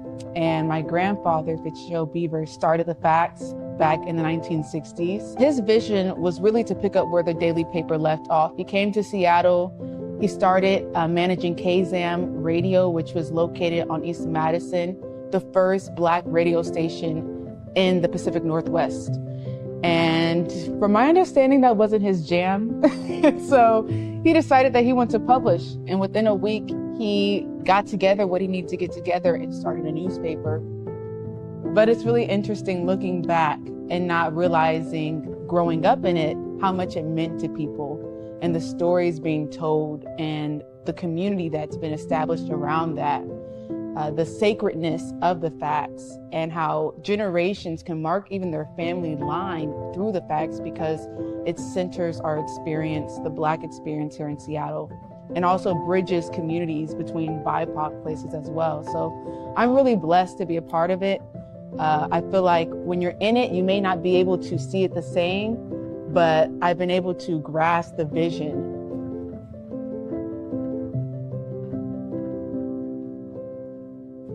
What makes the Facts special to me, I'll put it to you like this. That was my dad's baby. I was born into the media of my dad. He brought me into that all my life. That's all I know. You have a lot of community, a lot of businesses. I mean, all that play a part down to a person picking up a weekly newspaper. Being able to reach different mediums of people is what the Fact speaks to, from the single mom to the politician.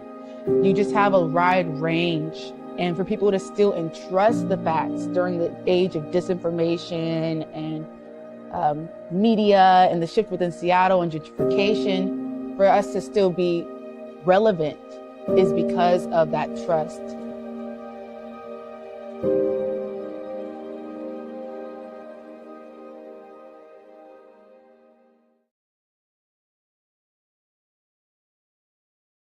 It's really the fact. Big shout out to Chardonnay Beaver, Marla Beaver, man, the whole Beaver family. And it's crazy. It's like people, you know, I don't know, man. I kick it with all the Black media, man. You know, it's just like people are like, man, are this your competition or this and that? And I'm like, man, nah. You know, I mean, we cover and support everybody. Rainier Avenue Radio, stuff with Tony B. We're there at the South Seattle Emerald for their 10-year anniversary. Marcus Harrison Green from the Emerald was here just 2 weeks ago and everything else. So it's like, it's kind of good in that community. The Bennett's, Chris B. Bennett, these guys holding down the Medium, Z Twins. You know what I'm saying? It's I think the ecosystem's in a great place. I think we all work together when we need to. I think the people that's in this space, we don't think of it as competition. Nah, not at just all. because we got too much work to do and we're trying to impact the world.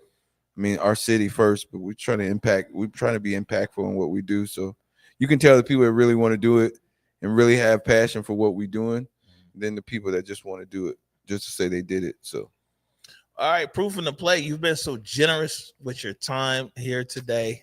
You know what I'm saying? I've been here. Yeah, it's been entertaining too. Man, you know, yeah, entertaining, man. They talk about bringing the truth with proof back, man. We gotta get something to eat in here, man. Where's the chefs at? You know what? Let me get my DMs. It goes down in the DM. Exactly, man. Get busy. You know what I'm saying? Listen, I mean, I'm not lying. You know, we'll redesign the studio. We can have a little. Yeah, we gonna. I got something in You got mind. dessert tables. Yeah, you know, we gonna make it happen, baby. Whatever you want to do. But I'm thankful for you again, and I'm also thankful for your consistent commitment, man, and encouraging young people and using your skill and your blessing behind the camera to be able to elevate young people across our community. Oh, definitely, man. And tell all of you guys, man, keep reaching for your dreams. Don't worry about who's supporting you, because somebody's going to be supporting you out there. Just be relish in the people that do support you, because sometimes it only takes one person to support you that for that dream to come true. Shemaine, man, Proof in the Play, man. I couldn't do it any better than that. We're gonna take a quick break here. I can tell you what we're getting ready to do. So we're getting ready. We got these black women coming up now. Oh, you got black. You know what I'm saying? So we gotta eye candy, huh? We got to set the stage. And so we've got Basa Gordon that's going to be coming up next. And what the only other talent that's here in Seattle that we didn't hear from today was Trey Holiday. She's out sick. So we're gonna go back to back here with all the black women. And then we're going to hear from Trey as she accepted her Emmy Award earlier this year. Ah, the black woman. A majestic being sculpted by the hands of time and resilience. Her laughter echoes like wind chimes in a summer breeze, a melody that soothes the soul and ignites the spirit. Her eyes hold galaxies of wisdom, reflecting the stories of her ancestors and the dreams of generations yet to come. She is the earth beneath our feet, solid, unwavering, the bedrock upon which we build our hopes and aspirations. She carries the weight of the world on her shoulders, yet she dances with grace and power. She nurtures us, protects us, and guides us with an unwavering love that is both fierce and gentle. Her strength is a beacon in the darkest night, a lighthouse guiding us safely to the shore. She is the architect of our communities, the weaver of our traditions, the keeper of our sacred stories. We honor her, we uplift her, we cherish her, for she is not just a woman. She is a force of nature, a divine spark, the very soul of our existence. And as we move forward into a brighter tomorrow, we do so with her spirit soaring high above us, a reminder of all that we are and all that we can be.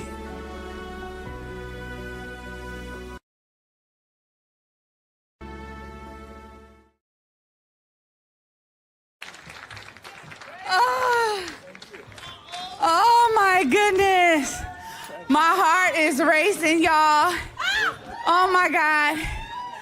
I just gotta say to everybody, this is really an ode and a testament to the 9-year-old Trey Holiday, who started in media training, acting, modeling, all of that back then. And I want to say a huge thank you to my mother and my father for investing in me back then. Who would have told me that one day I would have my very own talk show, being myself, and that I would be here accepting this prestigious award for our phenomenal music video intro that we had to fight for tooth and nail to really showcase Black legacy. This is a testament to those Black sitcoms of the 90s.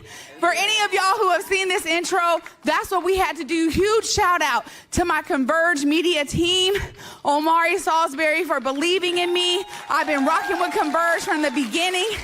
My director, Eric Calligraphy, all of the people who made this possible. We got Vitamin D, who provided that amazing beat.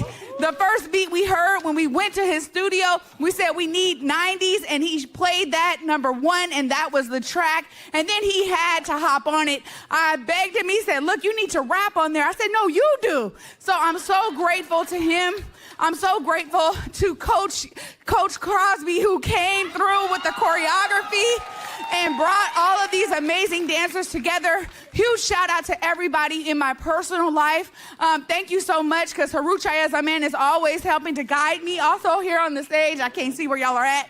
I'm so grateful for everyone who has, I'm so grateful to everyone who has really poured in. This was about the community. And y'all saw DQ earlier. DQ was our first director on Converge Media. We would not be here without him.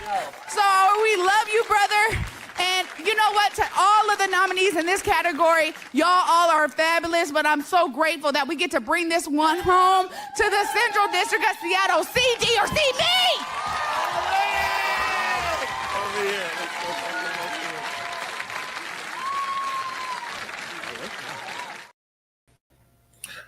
Yeah, that was an epic moment. This is CD or see me. You know, we felt that one. Trayana Holiday earlier this year, and also being awarded an Emmy. Eric Calligraphy. Yeah, good job, Eric. Like he ain't even doing it the cool way. Like he's over there, raise the roof. Raise the roof. Coach Giggs, Coach T, who we talked about earlier, the legend, Vitamin D. And the Vitamin D is there on stage. You know, kind of a good-looking guy, kind of looks like me as well, you know what I'm saying, on stage as well. So it was a big night. Oh, and Tavis Conway. So Eric wasn't there that night. The actual young, good-looking guy is Tavis Conway, who was our intern this summer. Eric couldn't make it, and so Tavis went up on stage and accepted the Emmy for him. A really special night. And big shout out to Trey Holiday. I mean, just completed season number 3 of The Day with Trey, and which was really, really dope, by the way. And she's got a much deserved time off now for the next 2 months, and The Day with Trey returns February 15th. So anyways, as you can see, we're transitioning into Black women is a subject category. However, right here, as we get ready for Basa Gordon, this was this next story that we covered was something that was totally not on our radar, to be honest with you. And it was the people at Communities of Opportunity that made us aware of a BlackBerry. We never heard of BlackBerry or what they do or anything like that. With Communities of Opportunity was like, hey, this is like a Black doula program, providing all these services, everything else. We figured it out. We're like, man, this is a story we want to cover. So me and Eric actually headed out, I think, to Kent, and we spent an afternoon with BlackBerry, and this is Past the Yams. Birth is the most natural thing. It's how we all got here. Within birth, there is not a need to have so much medicalization. A lot of times it's happening because folks are being rushed, because folks aren't being given the actual information, informed consent around what their choices are, what the outcomes will be of their choices, and they're really scared. I mean, it's the most vulnerable time. Reproductive justice is needed because it's not just about our rights, but it's also our bodily autonomy, our right to have children, to not have children, and to raise them how we want to. And a lot of folks don't understand how a lot of what we go through also intersects with reproductive justice. So not understanding that low-income housing, not understanding the wage gap, education, and that all affects our reproductive justice. Today we're here at the Burien Community Center for our Past the Yams workshop. We met Raven Freeborn at the Athea Center conference back in 2024. She held this beautiful breakout session where it really focused on policy and advocacy and really centered Blackness, which is something that we have been missing within our area. And so through scheduling, getting her out here, she's doing a 2-day workshop to work with our community. So it's not just Black folks, but also other BIPOC folks and our accomplices in this work, teaching us about policy and advocacy and centering it around Blackness and how it all affects us. We know that in this moment, there's a Black maternal health crisis. There's also a public health crisis happening across the country. And so when we talk about meeting Black radical tradition, meeting, healing, and recovery and community activism, and like joining those things together, we're actively trying to change the conditions for ourselves and our people. So we want to change the conditions of Black birthing people. We want to change the conditions of Black families and their communities so that they can actually have choice and autonomy in how they conduct their lives, raise their families, don't raise their families, just live as individuals. When I look around the room, I see so much brilliance and wisdom, and really the revival of what the Black radical tradition has been, and the grounding of what it really looks like to be in community, and the way that we're going to have to hold and move together as community moving forward, certainly in this time that we are in, the ability to connect in our communities, to know each other, to understand, and really to navigate past hurts and harms, and being in spaces and knowing how to have these conversations is vital. It's more vital than it's ever been. Blackberry is our LLC. Blackberry Community is our nonprofit arm, but we are a reproductive justice organization unapologetically and explicitly serving Black families within Washington State, providing them with direct service and also wraparound services for really what we're missing within the Black maternal health care. We need organizations like Blackberry because we need Black people who are in leadership over the conditions and the situations that folks are going through, so that they can speak from a level of authority, from their own lived experience and expertise, and change and transform those systems that are maybe holding people back from progress, whether they're birthing, they're parenting, or they're trying to make reproductive health decisions.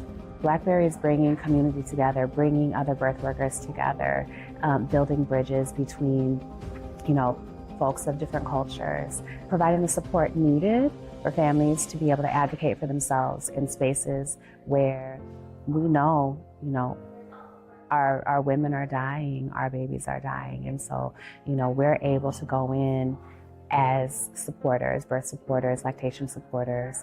The truth of the matter is that our living conditions are showing us exactly what's going on in our communities. Communities are strong, people are resilient, they're gonna be around regardless of these systems or structures. But if we don't have connection to our history, to our past, and what we want in our present, we're not gonna be able to get where we wanna go. Our individualism and our ideologies won't save us. It has to be what we're doing and how we're committed to doing that with each other.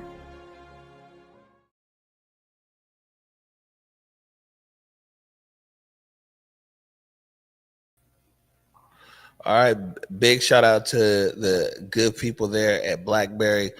That was such an informative shoot. Some shoots we go to or stories that we tell, we kind of know you have a good time or you know what to expect or this and that. And it was hella informative going there. We didn't really know what to expect. We walked away with a whole lot of information. Blackberry is definitely a great organization. And also a big shout out to Communities of Opportunity. Communities of Opportunity are really, really dope, man. They put us on to so many great stories. I don't even think we're going to get to them all today. We got a lot of their stories, leads to stories that they've thrown us as well about what's going on. And really what I like about the partnership with Communities of Opportunity is they're connected to all these different groups that are, I guess we would say, under the traditional radar, so they don't really get a spotlight or coverage or things like that. And so we're able to bring these highlight organizations that wouldn't normally be highlighted. That being said, all right, the moment has arrived. Ladies and gentlemen, I welcome to the Black Media Matters studio, Besa Gordon. We need to record that. I might need that a little later. You see that? I need that a little later. It's all red. There you go. You got it in four angles. 4K. Too. You know what I'm saying? What's up, Besa? How are you? I'm good. For you? I'm all right. Say you looking at you coming from somewhere?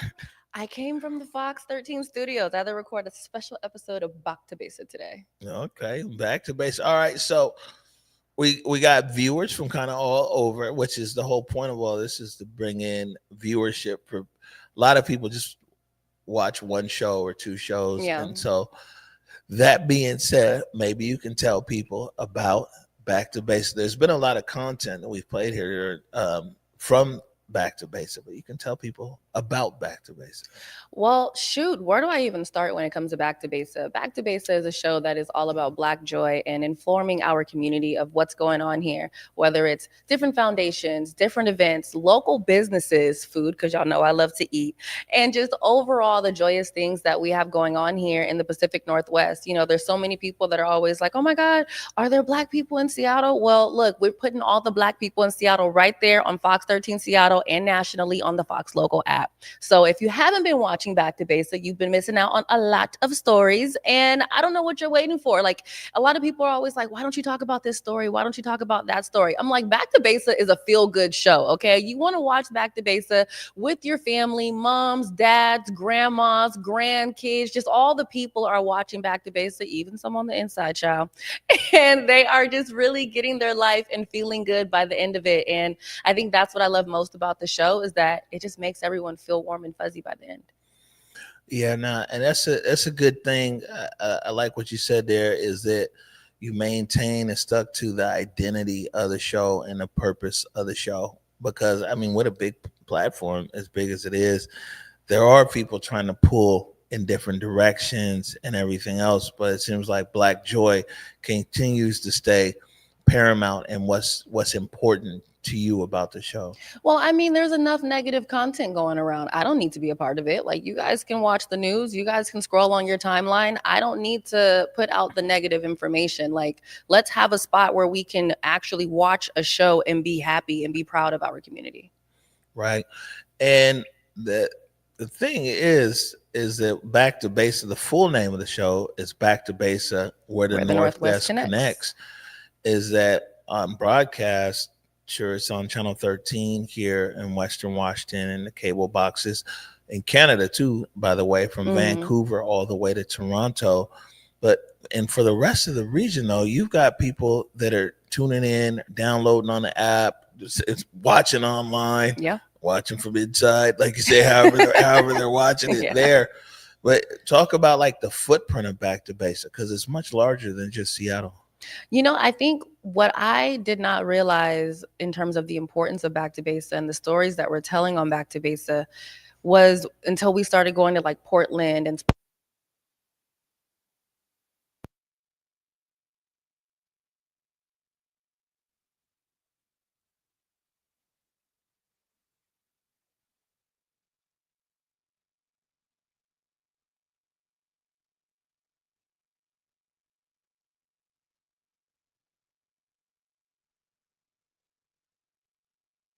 Each and every one of us in here has that strength. And guess what, sis? I'm looking at every single one of you. And I know I call up a lot of y'all on a regular just to tell you I see you. And for those that I don't know and I just met, I see each and every one of you. And I thank you. Poetry is the premise of Black people. It's storytelling, it's our connection, it's the rhythm, it's the rhyme, it's the stories that we tell. And a lot of times we don't tell our stories because we don't think they matter. And so really raising up Black poetry in Spokane and doing that unapologetically is so powerful. Tonight we have Dear Sis. This is a part of Black Maternal Health Week. Black Maternal Health Week is April 11th through the 17th. Black women are 3 to 4 times more likely to die due to pregnancy-related issues, and 60% are preventable. Tonight, we want to uplift Black women. We want to uplift their stories, the joys, the highs, the lows, motherhood, not motherhood. And this is really our love letter to Black women tonight, and saying, we see you, sis. We are here for you, and most importantly, we empower you. Poetry became my healing mechanism when my father died when I was 17. But I had started writing little stories and things as a kid. My mom still has all of my little stories that I created in like elementary school and things like that. And I was always really animated with my thoughts. I like for girls to see that. I'm young. A lot of my friends are a bit more mature and they give me space to be young and youthful and naive and dramatic and bold. And so this is my safe space. Being I come into spaces like this where I see all my sisters, I know that I'm there. already know how I am. And so it's just another gift that they get to experience after already knowing, like, okay, she's got an arsenal of things that she does. Let's see what else. And so I just felt comfortable getting out there and saying, hey, this is also something that I do. Honestly, any kind of space that Stephanie's in is a space that's filled with love and support and sisterhood. It's a non-judgmental space where you just can be free to be yourself unapologetically, because even if you fall, everyone around is just gonna pick you back up.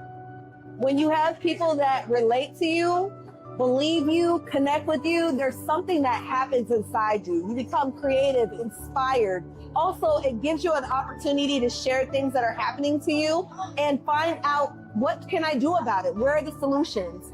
And so spaces like this really create a place of belonging. That is our new city's motto, we belong, and that is what you're seeing here. This theme this year is the art of birth, the road to liberation.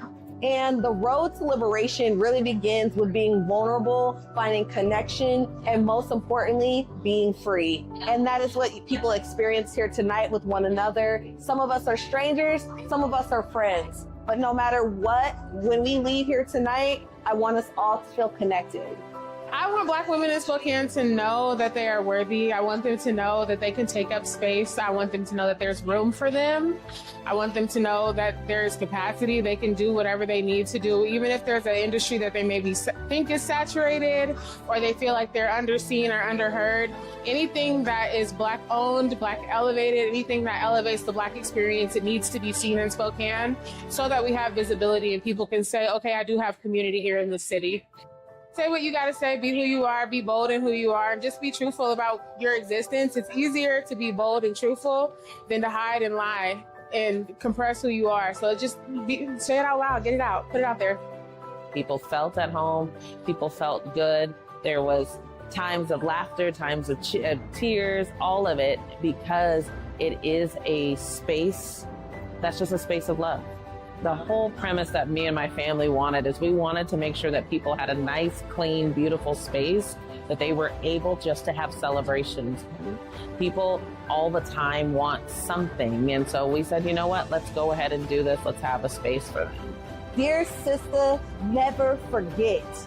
Never forget you are important. Never forget that you are loved. But most importantly, never forget that you matter.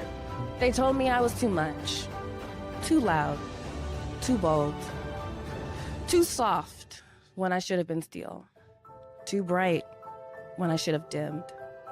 But I was never made to shrink. I was made to rise.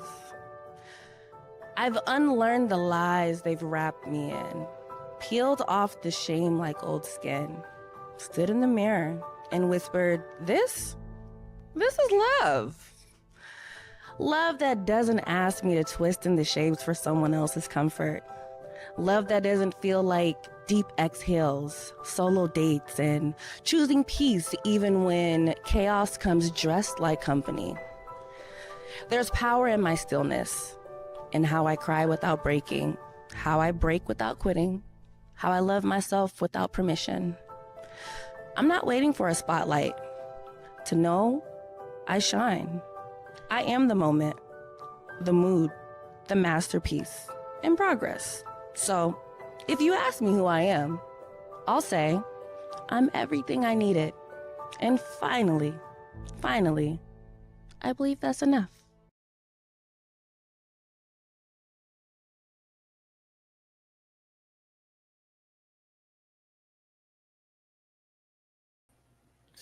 And finally, I'm enough.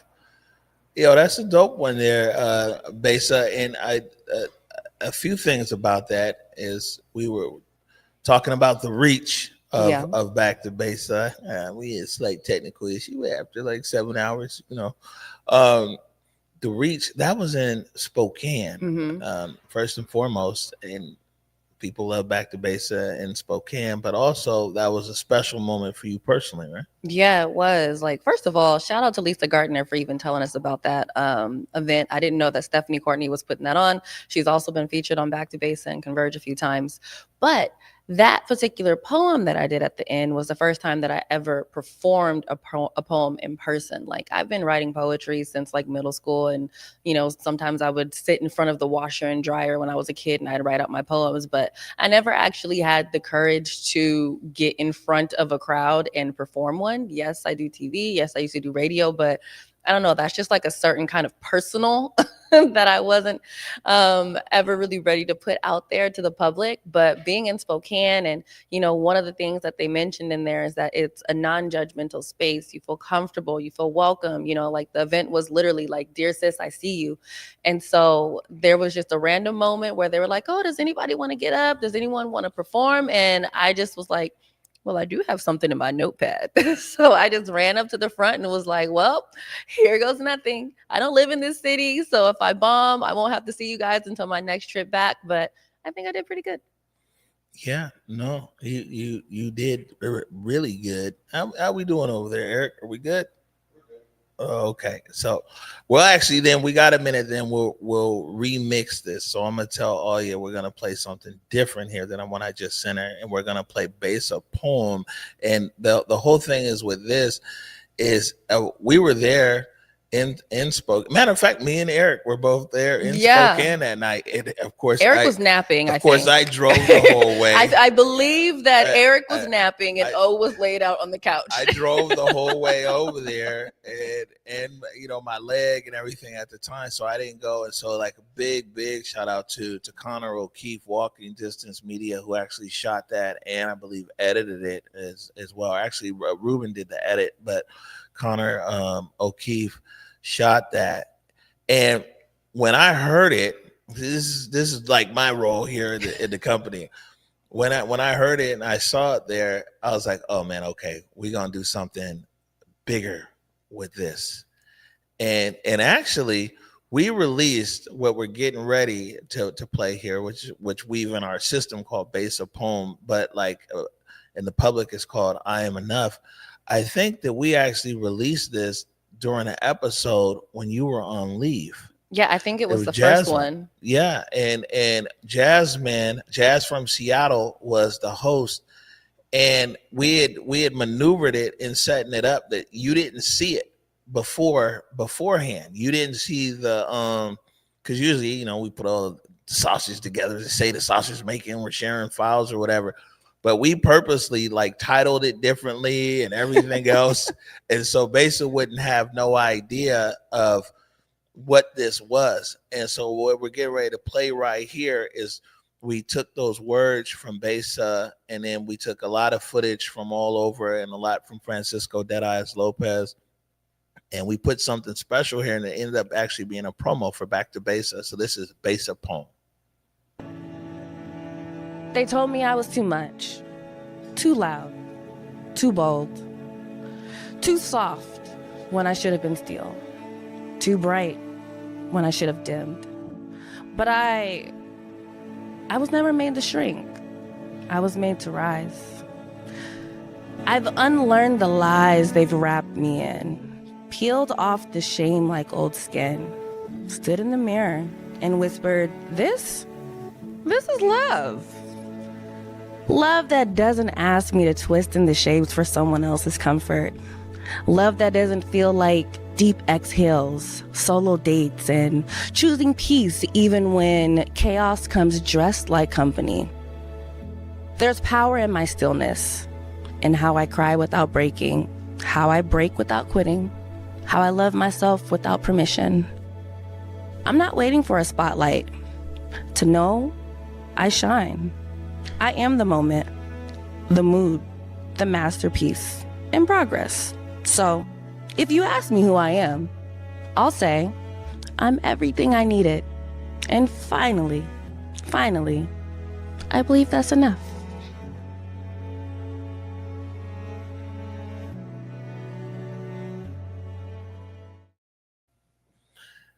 Big shout out to Emilio Dominguez on the edit, and whenever you and Emilio come together, it's magic on what we call these waxies. But this one was a surprise for you. What did you think when you saw it? I cried like a little baby because nobody told me. So I'm just watching the show like anybody else, and I was like, ah!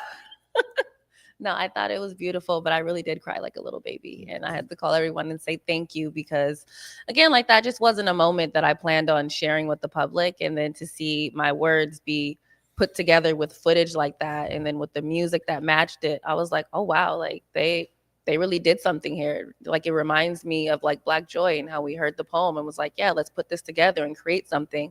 And I personally didn't think that my words would be utilized like that. Yeah, no, it's good stuff. You know what I'm saying?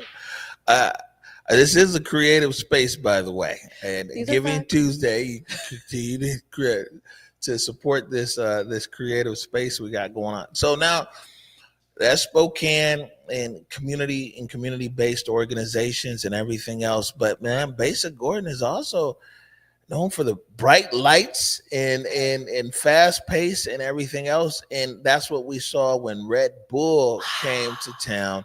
It was 20 years, Lords of the Floor. And man, they came and I remember Deshaun came here to our studio. We met for like an hour and a half, and he was like, I want to do everything with Converge. He was like, how can we amplify and do everything with Converge? And I said, well, you need to meet somebody. Here's Besa. And you went, and we have the whole recap here, and so you won't give too much away, but what was that like? I'm trying to contrast like your show. It's like whether it's a small intimate event in Spokane or the big stage here in Seattle with Red Bull. What was that like when they rolled to town? Oh, that was amazing. So first of all, what I loved about Red Bull Lords of the Floor is you didn't even have to be a breaking fan to have a good time. Like there was truly something for everyone because, you know, you had people doing graffiti, you had mixers, you had panels with different like legendary producers. You of course had the breaking. I ended up learning some things. You might see me almost break my neck in the video, but I got to see Common at one point. But overall, to see the entire city, at least the downtown area, be like activated like that, I really just wish that everyone could have been there. Like there's so many people that weren't able to go that ended up seeing the recap. And I'm like, man, you would have lived your best life. Like, no, you didn't have to know anything about breaking. No, you didn't even have to know anything about dancing. You just need to have to know what a good vibe was. Now, luckily for us, we have the receipts. This is the Red Bull Lords of the Floor recap, edited by our buddy Ruben.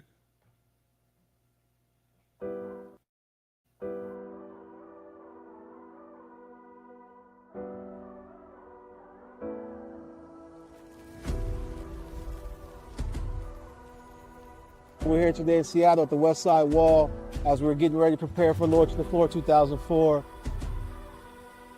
We have the honor and the privilege to bring out some of the legends today from Seattle and from across the world. We have the legendary Totem here painting with us in murals throughout the city. This amazing wall here, that's actually one of the walls dedicated from the city. We had about 10 to 15 artists come out and paint with Totem. Just creating a moment for the community, you know, something we plan to do in the future. Just bringing it back full circle again. This was just an opportunity for us to give back and pay homage to the city and actually have him come out and meet some of the up-and-coming artists and talent throughout the city. Back in 2001, Red Bull Lords of the Floor was doing their second event in Seattle, and they needed some graffiti artists, and I just so happened to be friends with one of the best graffiti artists in the world, Totem 2, and he brought out his boy Kim's, and we were able to go to the dopest breakdance competition that ever existed. The Lords of the Floor at the time, when that jam had came out, it was almost like different than any other jam, b-boy jam that you've ever been to. It had a little bit more of an edge.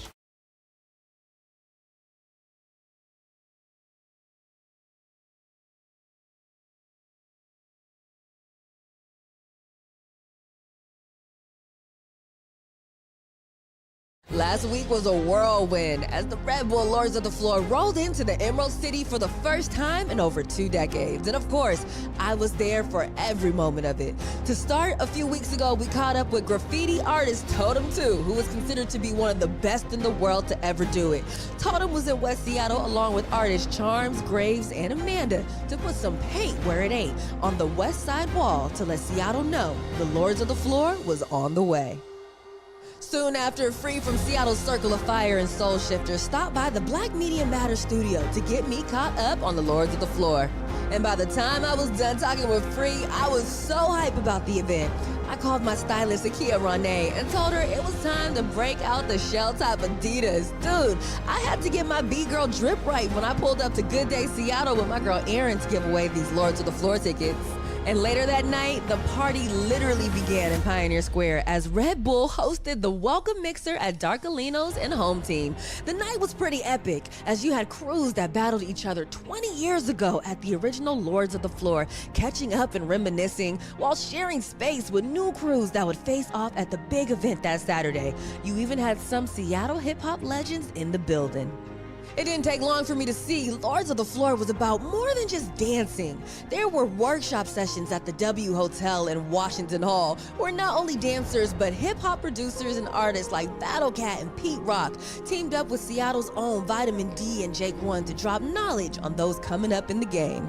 The next day, I got some breaking 101 lessons from not just one or two, but 3 dance legends. I'm talking about Jeromski and Twix from Seattle's own world-renowned Massive Monkeys crew, and even Red Bull BC World Champion Victor.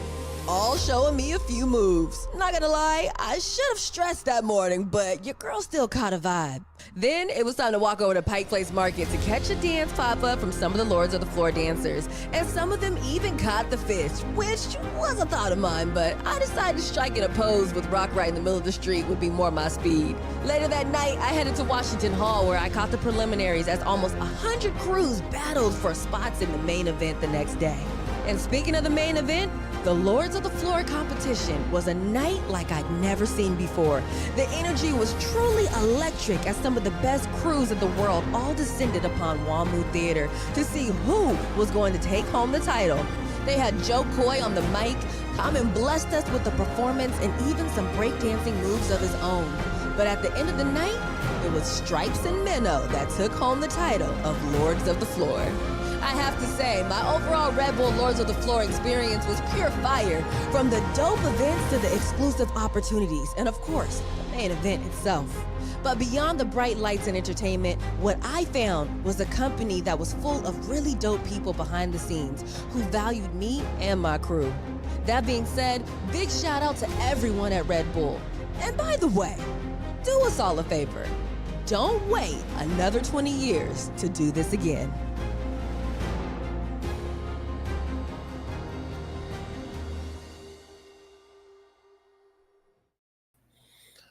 All right. So first of all, you got a breakdance lesson, and almost broke my hip. Yeah. Let's start there. Oh my God, I couldn't walk for 2 days after that. They had me like get on the ground and like do this thing where I rolled over and put my leg out. I don't know what Jeromski was thinking, but I definitely hurt myself. I tried to play it off when I was on camera, but yeah, it was a moment. So the breakdancing, it went okay. I was able to get the moves down, but I was definitely in some pain afterwards. So shout out to all the breakers. Man, shout out to all the breakers. Now, the next I want to go to is we're going to jump into this next one. It's called Campfire Coffee, and we'll talk about it right after, okay? We didn't even get your favorite part. You were there too. We'll get to it. All right. Hey everybody, I'm Quincy Henry, the co-owner and CEO of Campfire Coffee. Love to welcome everybody into the shop. Got into coffee because I needed a job. My wife and I both, within the span of like 2.5 months, have lost our jobs. That Thanksgiving, we were in Utah visiting my wife's family, and on the drive back home, that's when we had the discussion. What are we gonna do? And on that whole drive home, 13 hours, is where Campfire was dreamt up. Roasting coffee was not part of the plan.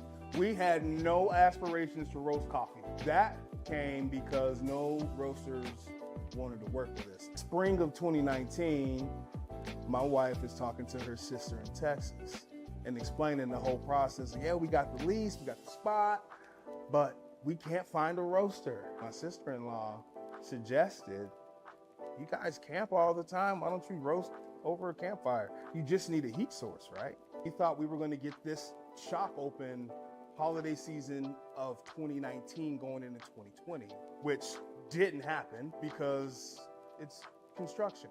Things happen. Going into 2020, boom, state shuts down. COVID is a thing. We're in here with a shop that is nowhere near complete and merchandise made. I got coffee that we had been roasting over the open flame. What little merch we had and what, I think we had 50 bags of coffee and we started the online store, and that's how we really got rolling. By the time we hit July, we went from doing, 50 bags a week to, I think at that point we were close to 250 bags a week and still like 100 pieces of merch every Friday, and it was still selling out.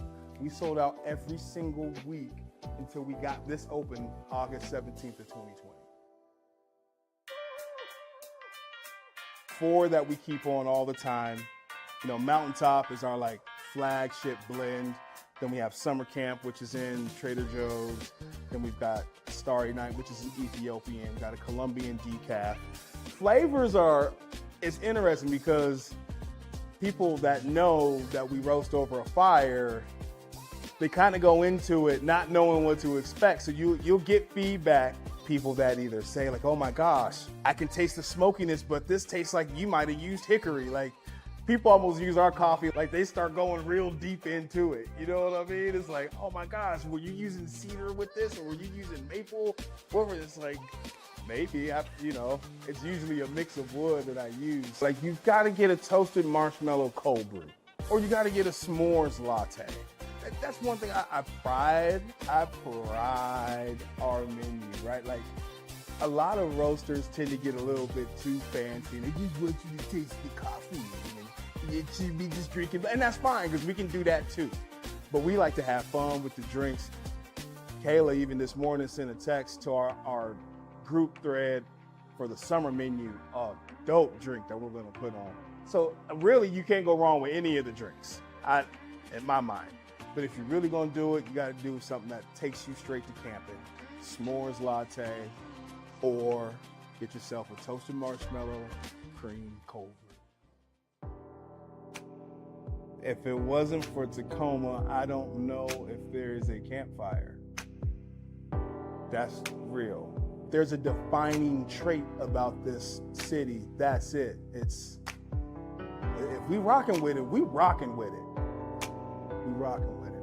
The Black community in Tacoma has always been strong, but I feel like right now there is this movement of sorts that is literally moving. We're having meetings in here, but people are coming to the hot seat. Gosh, I've met a few people, even just at the last one, at meetups for Black entrepreneurs here in the shop. Black creative community, we all know each other. We all support each other's work. But it seems like now there's the talk, there's the idea, but then there's action items to follow. If you are going camping and you need the campfire startup kit, here's what I would say. Come through to the shop, get yourself a nice toasted marshmallow cream cold brew, and then you go over your 10 essentials. If you need the outdoor gear, the camping gear, we got that too. You can check that out for free from us. Go and get you a bag of coffee, get to your favorite camping spot, and just enjoy that. That's what it's made for. The new locations we're opening, all that information about what we're doing, how we're doing it, why we're doing it, go to welovecampfire.com.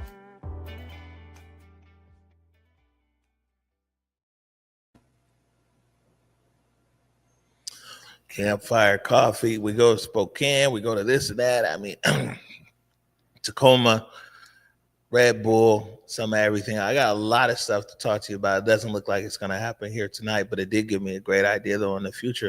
It would really actually be good to have an episode that is special, separate from your highly produced Fox 13 flashy right here in the studio, and we just conversate about some of these amazing stories, over 600 of them.